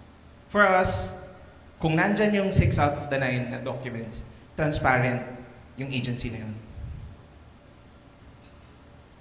So throughout the fidelity check, simple lang yung guiding question namin. Sumusunod ba talaga yung mga national government agencies sa Transparency Seal? And of course, the next level to that is, kung sumusunod sila, nagpo-post sila, magagamit ba yung pinopost nila? At ito na yung exciting part. So, based on the first requirements, 98.5% ng agencies merong website. Lahat, almost all, 97%, meron silang Transparency Seal logo. So, at this point, medyo our spirits were up. Okay? We thought the agencies were really compliant. But then, we looked further. We looked at the documents themselves. So 3 points on this. So for the key documents, yung complete list ng posting nila, yung sa 6 out of 9, okay, meron lang 68.77% compliance. Okay. I enumerated the documents earlier. So 1 out of 3 agencies lang yung compliant ulit. So tying back to the discussion by Attorney Hazel, what if yung mga documents na yan, nandyan nakatago yung mga billions na silently whisked away. Diba? Tapos sinabi namin, okay, baka yung 6 out of 9 baka medyo mataas yun. Punta lang tayo dun sa medyo low-risk documents. Which brings me to my second point. These are the documents na medyo meron na sila niyan. Kailangan na lang nila i-post. So, ito yung GAA, yung Physical Reports of Operations mo, yung agency mandate, at saka yung FOI manual. Unfortunately, 1 out of 3 agencies non-compliant ulit. Okay? So to take the analysis further and the investigation further, we looked at the document quality. Okay? So we downloaded the documents, and then yung nakita namin, medyo marami namang compliant, pero may 10% na hindi. Mukha lang maliit yung 10%, pero we're talking about annual procurement plans, tsaka financial accountability reports. So, pag merong isang document dyan na blurry yung numbers, or kapag nakascan siya, landscape mode, tapos naka-portrait yung pagka-download mo, titingin ka pang ganun, si-stiffneck ka. So, hindi siya usable. So, it kind of defeats the purpose of transparency. Okay. The usability is a little bit ignored in this aspect.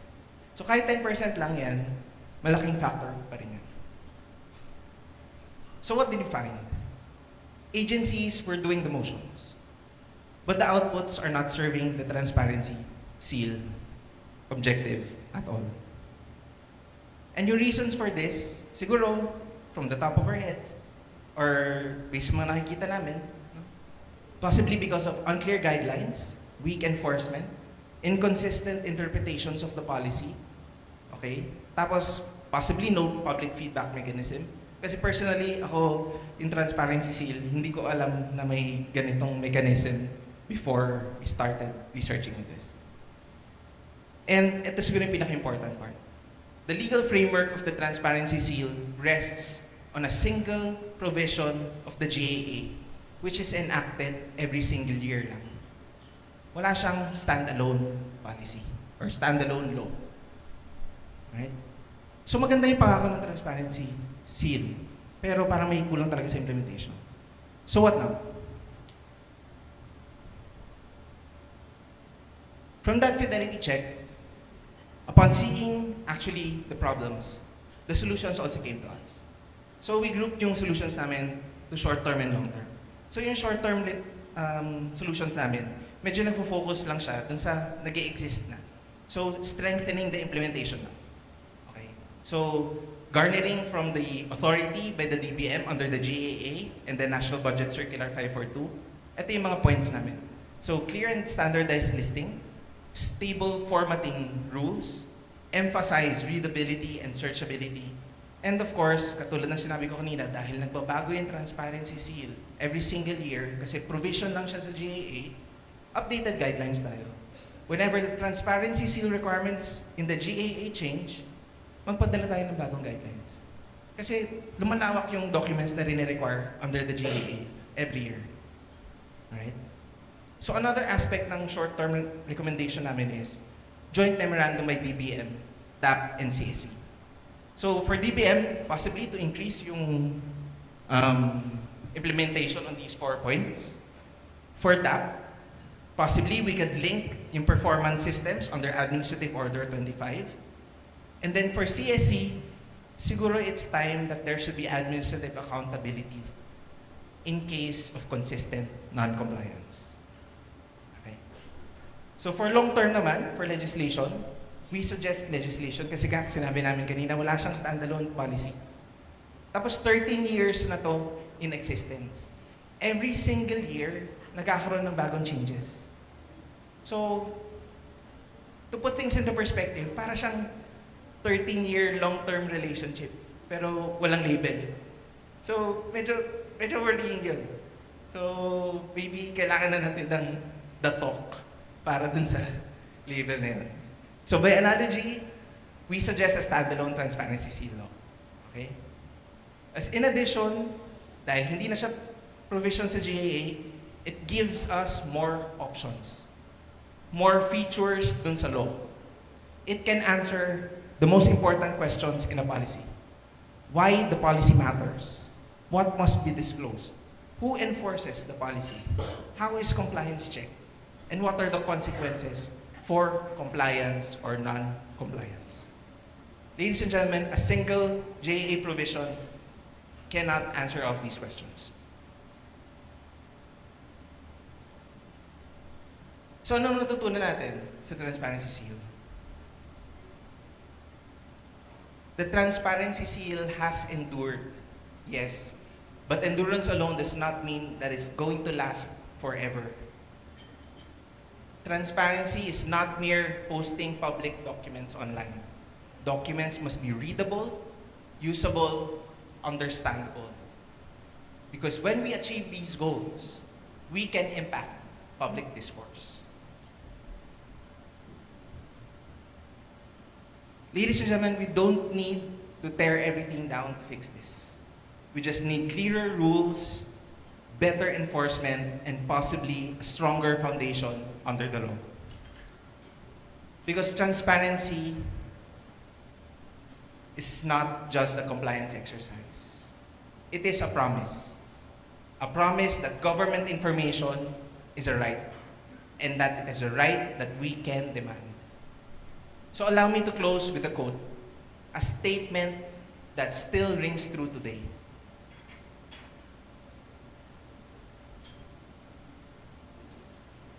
Natuto na tayong mamulat, hindi na muli pipikit. Maraming salamat po. Thank you to our scholars, Attorney Hazel and Attorney Eman, for your engaging and passionate delivery of your presentation. And another round of applause, please. Now we will hear from our distinguished reactors for this session. We are joined by Mr. Ian Jason Argesita, Policy Research Specialist at the Jesse Robredo Institute for Governance at the De La Salle University. We also have here with us Undersecretary Maria Francesca M. Del Rosario, Functional Group Head of the Information and Communication Technology Group and Chief Information Officer of the Department of Budget and Management. We will start with the academe, Sir Hesita. Thank you. First of all, I'd like to congratulate the team, Attorney Hazel, Attorney Manuel, and your colleagues for that insightful and very passionate presentation, given the relevance of the issue. I'll not provide questions. Maybe questions can emanate from what I'll share, at least from our research and scholarly work. No? So you mentioned earlier, seemingly we don't want transparency to be, that the term used now is performative. To be like something that's based only on compliance. We want impact. But before we can go to impact, we should also understand what's the theory of change with regard to transparency. Why are we trying to foster transparency? It's even a question among academic circles in the governance and even TNA, transparency and accountability field. So seemingly words like open government, open governance, transparency are being thrown and used interchangeably. But the question really is, what's the theory of change? So we can understand the impact. Maybe the theory of change is not in a way disseminated or understood at various levels of different agencies. is transparency about altering the power relations? Is it for improving public services? So the idea there is transparency is not an end in itself, but it is something that may provide as a tool or maybe an instrument to achieve something. No? So the title of the session is From Mere Compliance to Meaningful Accountability. So this suggests that transparency and accountability are linked. No? But what's in between transparency and accountability? It is citizens' participation. No?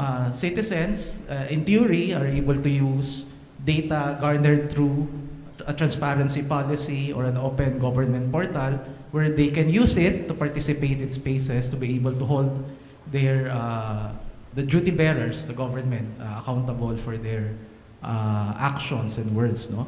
However, before citizens can actually optimize the use of transparency portals, it is important that the transparency mechanisms, ICT-enabled mechanisms, are number one, relevant to the needs of the citizens. So what kind of information what are the actionable government data that citizens need? And when you say citizens, the agency may want to focus, or the policy may want to focus on specific stakeholders, that advocacy groups, civil society organizations that have interests in engaging with this particular agency. No? So government data should be actionable for pro-accountability stakeholders. It should be useful, relevant. No? I relate this to our study on the full disclosure policy of the DILG. So the idea is that it's been happening since 2011-12. The problem is no one is reading and using it because hindi rin naiintindihan, no? So what we did with our institute, we did a project where we engaged with accounting professors and even workers from the government to convert that data into infographics and used by citizens to actually engage with local governments. No? So we need the data to be inclusive as well. No? The danger with introducing transparency-enabled portals, maybe policies, is that it may be able to heighten the divide between those people who have information about government processes and even those are at a disadvantage because of lack of technology to actually understand it. No? So if transparency and if data is open, citizens can use this data. No? But of course, in between citizens' participation and accountability, there's still a lot of things to be done. No? Number one, what's the capacity of the agency to be responsive? No?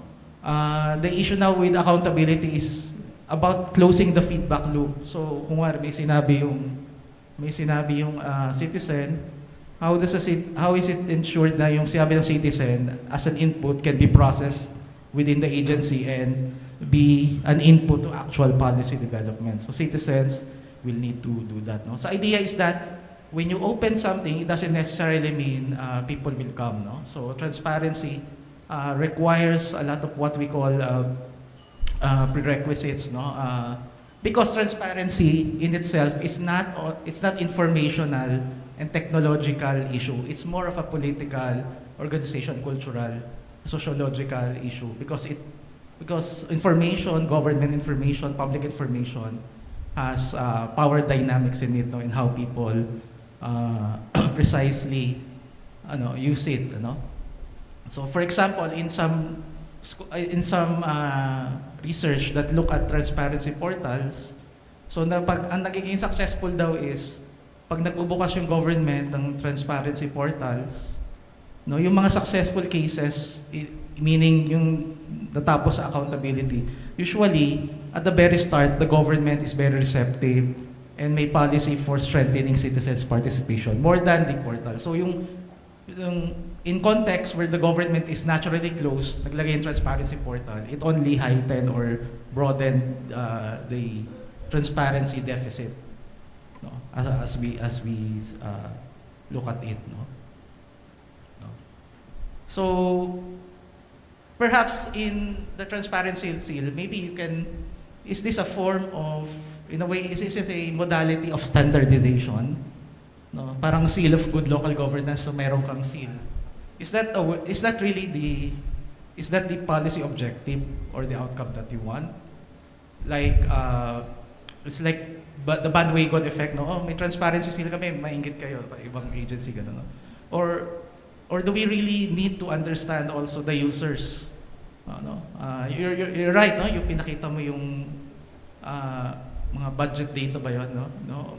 Mahirap tingnan, no? Tapos intindihin, no? It requires capacity. That's why when we look at transparency and accountability, we should look at it two sides, no? Demand side and the supply side. Supply side, yun yung ginagawa ng government. Mga policies, portals, etc. No? Ang isang side, and enabling environment, that's important. But another part of the equation that's equally important is the demand side. Citizens, capacity. No? But the government should be the one facilitating and enabling, providing an enabling environment for citizens to actually participate. No? So maybe I'll reserve some of my comments later. Thank you very much and congratulations again. Now we'll hear from USEC, from the USEC. Hello. Yes, good afternoon. My shop is an ICT of the Department of Budget and Management, and I highly appreciate your recommendations. In fact, it's really more of an eye-opener. The transparency seal is lodged actually under my office as well, but it's only composed of, I think, just 1 or 2 persons. Checking the entire transparency seal. I'm pretty sure you asked my office about this data. So the thing is, I also share your sentiment na one is having the seal is one, but digging into the data, making them readable and consumable to the public, and I'm intentionally differentiated the two because having it consumable is different from being it readable, especially on budget data. It's really I'm new in government. I came from the private sector. So when I was trying to understand or comprehend the data that we have, I'm from the public outsider's perspective. It's really difficult to comprehend. Now, what we are slowly, right now we have the medium-term IT harmonization initiative. It's a joint memorandum circular. It's a body that provides policies and guidelines and direction in terms of ICT standards for the entire government. That's composed of the ICT, DBM, and DepDev, previously NEDA. So the thing is, we were tasked to provide standards. So recently, we just issued as a resolution providing for standardized government data and document management. I came from the policy background, so my favorite thing I do is provide policies. So we really wanted to put them down so the agencies will be assisted in terms of not just providing the tech but also the policies and processes to help them. So we actually, it's actually under, I think, page 28. This is public, no? Document. You can see it in our website. That's a thing, no? Transparency. You know what? When I came in as from the private sector, of course I have this advocacy then for open government. Actually, we met sir. I met him in open government partnership events before, and also I think the Australia Awards. So we've been in collaboration a lot with our firm with the De La Salle. So one thing I really want is to introduce reforms as well in the government. And I was also fortunate enough that my boss, former Secretary Amina Pangandaman, is also shared the same amount of passion for open government and transparency. So when we started it in 2022, it was a foreign term for, or like, it's like we're fighting for something that most people aren't really focusing at that time. And then come this months, and transparency has now been like for some reason as the the solution for corruption and the problems that we are having. And I share personally, I share those assessment, no. One is because the reason why we all know all of these things in the challenges that we're having now in the government is that because the data and information are available. The public knows about this because DBM has been open about it. For that, it is also challenge. During last in 2023, the secretary asked me to make the website more palatable, more consumable to the public, and we did that. Before, it's really hard to do the PDF because it's images. So right now we are mandating to make it searchable, and we also have this dashboards already that that you can toggle or filter data. It's there in our website. You can search it under budget and then dashboards, no. So I think there are 3 dashboards, interactive dashboards that you can use there. So you can navigate like let's say how much is the overall data in this region is actually regionalized already. Now, going back to the policies, no. Kasi you will have to as I also see it, there's an inherent problem of talent in terms of IT, no, IT talent across all government, because not all government agencies are capacitated to to have their own website even, no. So there's also that particular challenge. So we're also looking into I'm in discussion with the DICT on having some kind of shared services, ICT services that cut across all government agencies. So yeah, to make the template more standard, the data and stuff. Luckily, in the open government, there's also discussion on open data, and they call it it's like a mandatory set of files of data that has to be uploaded, so the data scientists and the public will be able to consume it. Like it has to be in JSON, .csv, and so on. So you can sorry for the tech terms, but these files and these kinds of mechanisms are necessary for the data to be more, as I mentioned earlier, to be more consumable. So you can create dashboards and study about it. So we're also working with the procurement service DBM in making the procurement, basically that's expenditure data of the government, available to the public, so you'll be able to understand how the government is spending the money.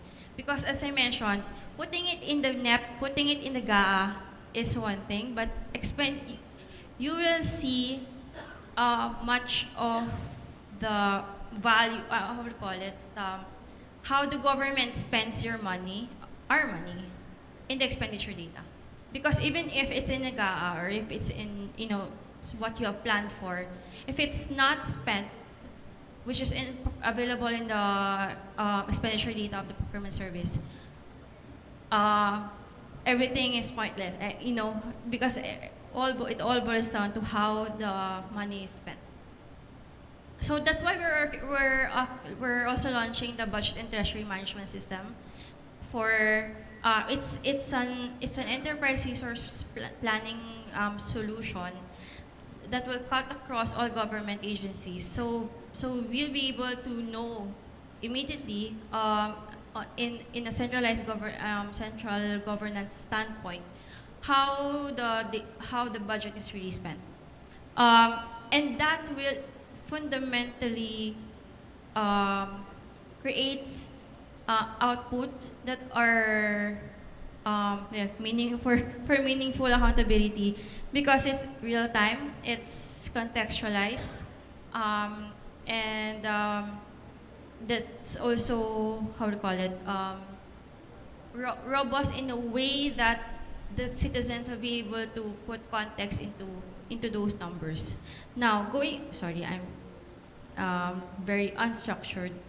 But going back to the MITHI public resolution, it actually talks about digital records, workflow, services, document, media lifecycle management storage system, end-to-end document lifecycle management, hybrid digital physical document handling, and secure storage and retrieval. I've been hammering to the members of the MITHI and to all government employees and officers that this is really necessary to prepare us for the right to information. So it's a bill that's been filed with I think both houses of Congress, and also put as a priority bill of the President and the LADAC. So imagine if we have a really robust document management policies. No, it's easier to classify data or data and documents in the respective document systems. So once let's say these are okay, this is for confidential, you cannot publish this first. This is for public. So if it's public, it has to be immediately put in the website, or for transparency, to comply with the RTI, the right to information. So that's how we are approaching this on a policy standpoint. So I would welcome collaboration with your team to come up with the meaningful transparency guidelines that can be used across government. So with that, it's really more of us updating what we have been doing, and also a call to an actual to action for us to collaborate and translate this presentation into an actual policy that can be used across government. And mind you, I'm very makulit, annoyingly persistent in terms of this. So I'll be getting your contacts later. Thank you. Thank you po for the inputs. We will take note of them. Thank you. Thank you. Do you have any response to the insights of our... Okay. So, ano lang po talaga, parang we really are on the same boat. I think you'll be joined by your group members, no? So, for the group members, you may join us here in front please. on the stage. Our colleagues. So, also from the House of Representatives. Si Ms. Aggie Lapitag, si Ma'am Ellie, si Sir Earl, si Ma'am Maraya, at si Sir Ariel. May we just address some of the concerns raised by Sir Ayan? So, yes po sir, we appreciate po the note that you wrote. Here, teka lang. Sabi mo.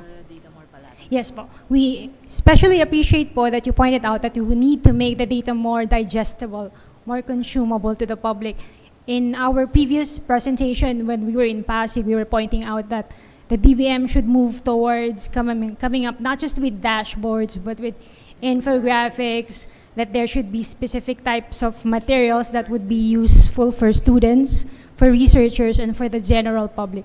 That's the general direction that the paper should be moving towards, but we limited our study on the minimum requirements, whether the agencies, the SUCs, the GOCCs are even meeting the bare minimum of posting machine readable materials that should have been there every third quarter annually. So para meron po kasi siyang very, very clear na listing and timeline. So if the government can't even meet the bare minimum, how do we even proceed towards the next part, and how do we even engage the public? Pero maraming salamat po. That's really, really useful po. Thank you. Yeah. Sir, you may. Apo. Were you able to investigate the reason for the non-compliance? Because seemingly, no, the problem in the Philippines, we have the best legal policy frameworks. It's really the implementation, no? And many studies are saying na implementation gaps happen because of one, resources, the capacity. Because before the policy was developed, there was no assessment of the capacity and resources, and even the socio-cultural relevance of policy. Second is the culture of accountability, the lack of culture of monitoring and evaluation. Number three, maybe is there a gap on the understanding of what are the incentives, and these incentives, what are the sanctions for non-compliance. No? So when you study implementation, you understand institutions, what are the rules. You try to understand incentives, what drives actors or hinders them to comply. Number three, what's the external environment outside of those? How do actors interact? And then, importantly, understand what are the interests of the actors. Ano? So may isa ako nabasa scholarly work. It says that weak implementation is also seen if there's weak monitoring and evaluation, because takot sa monitoring and evaluation. So kaya weak ang monitoring and evaluation kasi may weaknesses sa implementation. But congratulations, no? I think the elephant in the room really is yung absence of a right to information law, no? Kasi this transparency still just stopgap measures with the public's demand to fill the gap, the transparency gap that we have, no? Sige, thank you. Yes. Can we just reply to that, sir? In our last presentation, one of the theories offered by one of the panelists was that there might be problems with the ICT aspect of it. Kasi minsan daw mag-expire yung contract nung, so minsan nakakalimutan na hindi na-upload.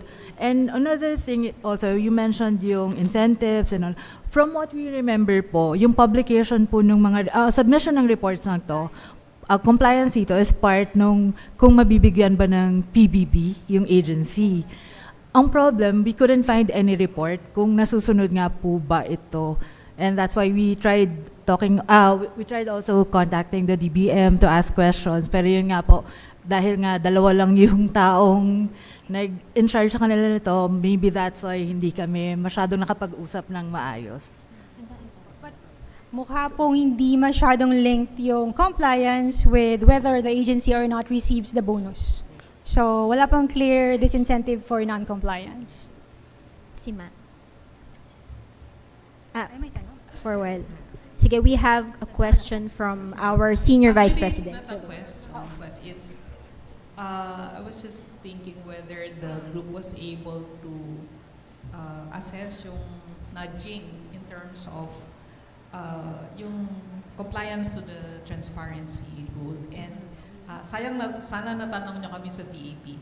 Because I saw yung earlier presentation up to around 2016-17 ba yun. The report was around 98% compliance sa transparency seal. And yung following years, you presented 2022 ba yun up to the present. Very poor compliance na. The transparency seal was made a good governance condition of the performance-based bonus of government employees. And at the time, very poor ang compliance before it was made a good governance condition to be eligible for the bonus. But when it was made a condition, parang if an agency is not compliant with the transparency seal, wala na talaga silang bonus. So tumaas talaga yung compliance, kaya na-achieve natin yung 98%. Kasi it's all or nothing. Precondition siya sa incentive. Although there were criticisms before sa World Bank, sabi nila, why are we making as a condition for bonus yung legal requirement, which is the transparency seal. But yun nga, ang thinking natin doon, ang incentive is not really the administrative or criminal sanction does not work well in the country. Kasi even yung other rules like the COA liquidation as well as compliance dun sa AOMs, very poor din yan until it was made a good governance condition for the performance bonus of agencies. But what happened is that yung data mo, bumaba yung compliance because when we reach the around 98% compliance dun sa transparency seal, ginraduate na yung condition because we were thinking mag-i-stabilize na yan sa 98%. Yeah.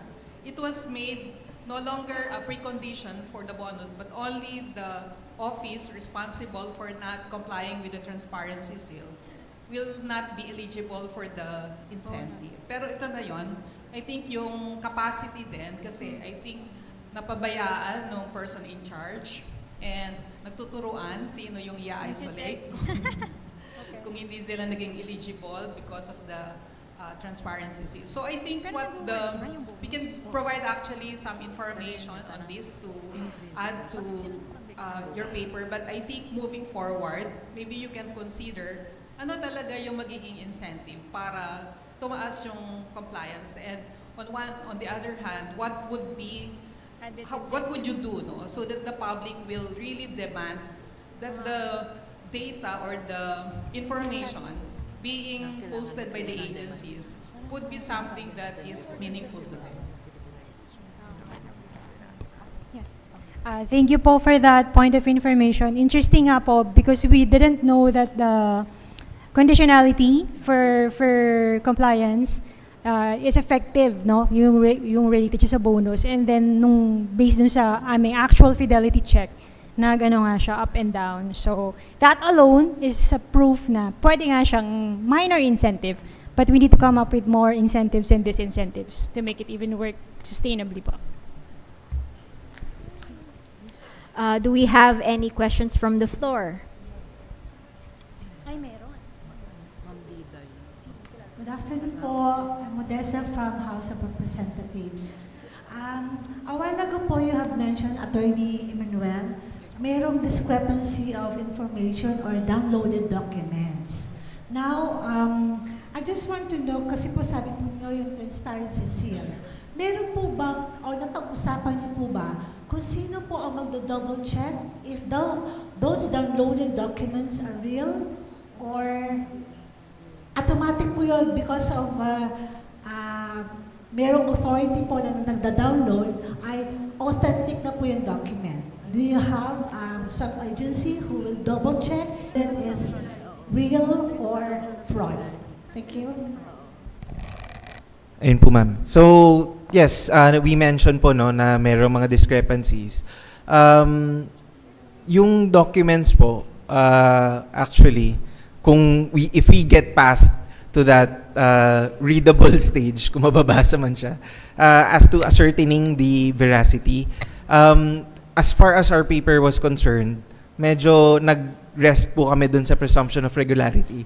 Ayaw naman po namin tanungin na yung agencies or titingnan namin na kung talagang totoo ba talaga yung figures na ito. Pero kasama po yun sa mga mga questions po na tinanong po namin sa DBM na nung nag-inquire po kami sa kanila, paano nyo po na-check yung veracity ng documents. So kasama po yun dun sa namin.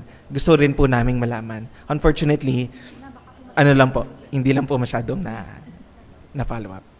Sige po. Thank you. Any questions from the floor? Yes, ma'am, from... Please state your name and your office po.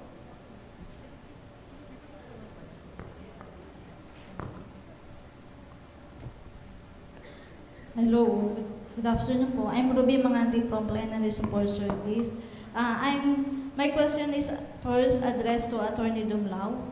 Sir, you said that you were able to know that unfortunately there were only 2 government agencies that were compliant with the transparency seal. Would you mind us telling us who were those 2 agencies that were compliant? Ayun po. State universities and colleges po, yung naging compliant po. For the 5 years po na data na nakuha po namin from DBM, dun sa reports nila, state universities po, yung yung compliant for 5 straight years. Tarlac College of Agriculture and Eastern Samar State University. Sila po yung compliant for 5 years. So, mabuhay po ang state universities. Thank you, sir. And my other question is addressed to Ms. Ayan Jason Hesita. Sir, you said actionable document.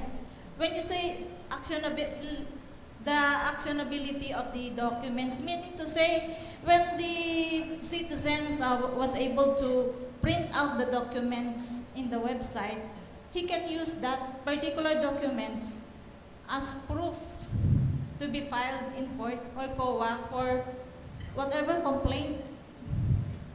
You said actionable documents, no?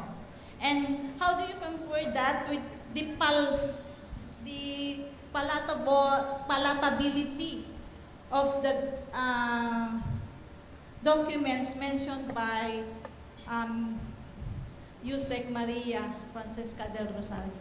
The term actionable is a broad term. It's not only legal. It's something used academically that can be, in a way, useful. You can utilize. No, the goal of transparency is not only for accountability. No, kasi when you open data, it provides the citizens, the government, and all stakeholders with data that they can use to solve public problems. So I think transparency, open data is important for innovation as well. But when we say actionable, something that can be directly useful to the stakeholders or citizens.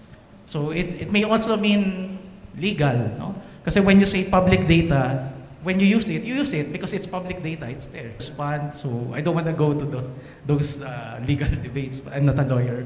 But when I say actionable, I meant it broadly. Something that's useful, directly useful to the citizens.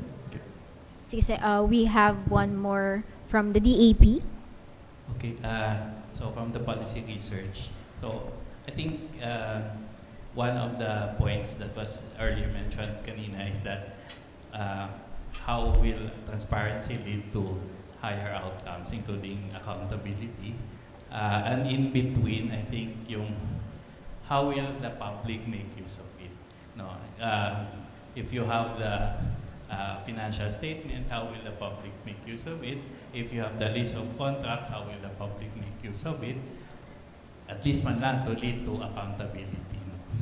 In fact, I'm curious, dahil nga nag-fidelity check kayo, I'm curious if you looked at the transparency seal of the PWH, no? If there was any indication there of the flood control projects, and diba, was it something that should have led to complaints or reports like that? No? Because for this to be meaningful, sabi niyo, meaningful accountability, dapat there's an opportunity, no, to make use of the data to exact accountability. So, sinilip niyo. Sige po. So, medyo related naman po siya dun sa yung response po namin earlier with regard dun sa yung scope po nung aming paper ay we checked yung bare minimum na require po for national government agencies. Kasi if they don't, our working premise is, if they can't even comply with that first step, how can we move on to the other steps? With regard po dun sa contents po ng DPWH, ibabalik ko rin po dun sa naging response po namin. We weren't able to check yung veracity. Pero with regard dun sa posting nila, if I recall correctly, medyo, parang alam ko po, compliant naman sila. Nag-post naman sila. Meron naman. Pero, unfortunately, yun nga, hindi namin ma-verify kung tama po talaga. And sorry po for the idiom, pero yun nga, the devil is in the details kasi talaga. So, yun po. I-admit na rin po namin, when we started with yung research po namin, isa lang po sa group na to yung familiar sa Transparency Seal. Everybody else were really surprised na meron pala nun. Kahit naman lahat kami nagtatrabaho sa gobyerno. And everybody else were surprised na meron palang ganong government document doon. So, kung ito yung sample mo ng public, alam na natin kung ano yung capacity ng public to appreciate such kinds of documents. So, mukhang starting study lang po ito, and it could give birth to more studies that would discuss yung substance, yung sustainability. Ganun po. Thank you po. Thank you. I think that's it for our open forum. You know, exciting and nakakakilig, no? Looking at the group and how passionate they are with their study, and mukha talagang, I mean, really, it translates na you really studied the course. So, thank you for kickstarting our afternoon, and at this point, we still have time. We will now proceed with the awarding of certificates. To our dear actors, Yusek Del Rosario and Mr. Hesita, please join our presenters on stage. And again, may I invite our Senior Vice President Magdalena Mendoza and the Learning Manager of the Middle Managers Track, ang favorite po, si Ms. Realyn Joy Anseno, to present and award the Certificate of Appreciation.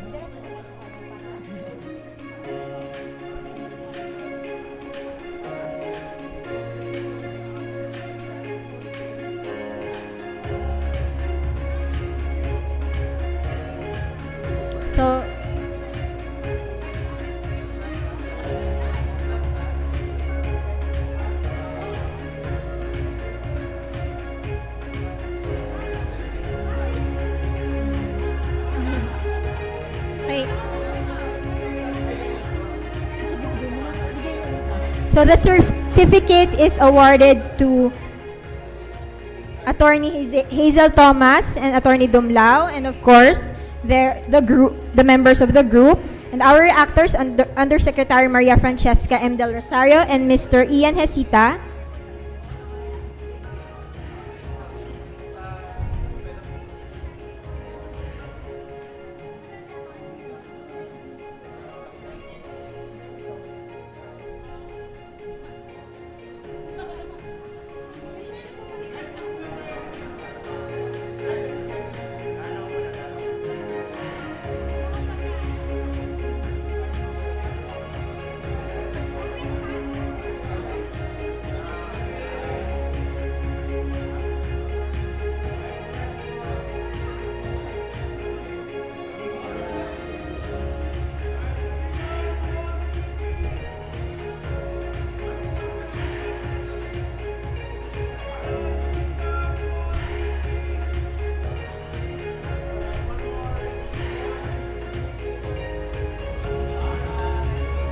Thank you, everyone. Congratulations.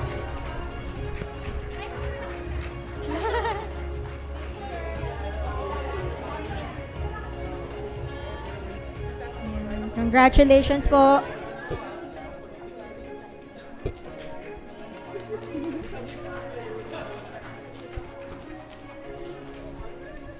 If I may add lang, no, I also like Sir Ian's, nung sinabi niya yung sa performative, very, very relatable sa ating Generation Z. So, we will now proceed to our parallel sessions. We have 2 simultaneous sessions. Session 4A will be conducted at the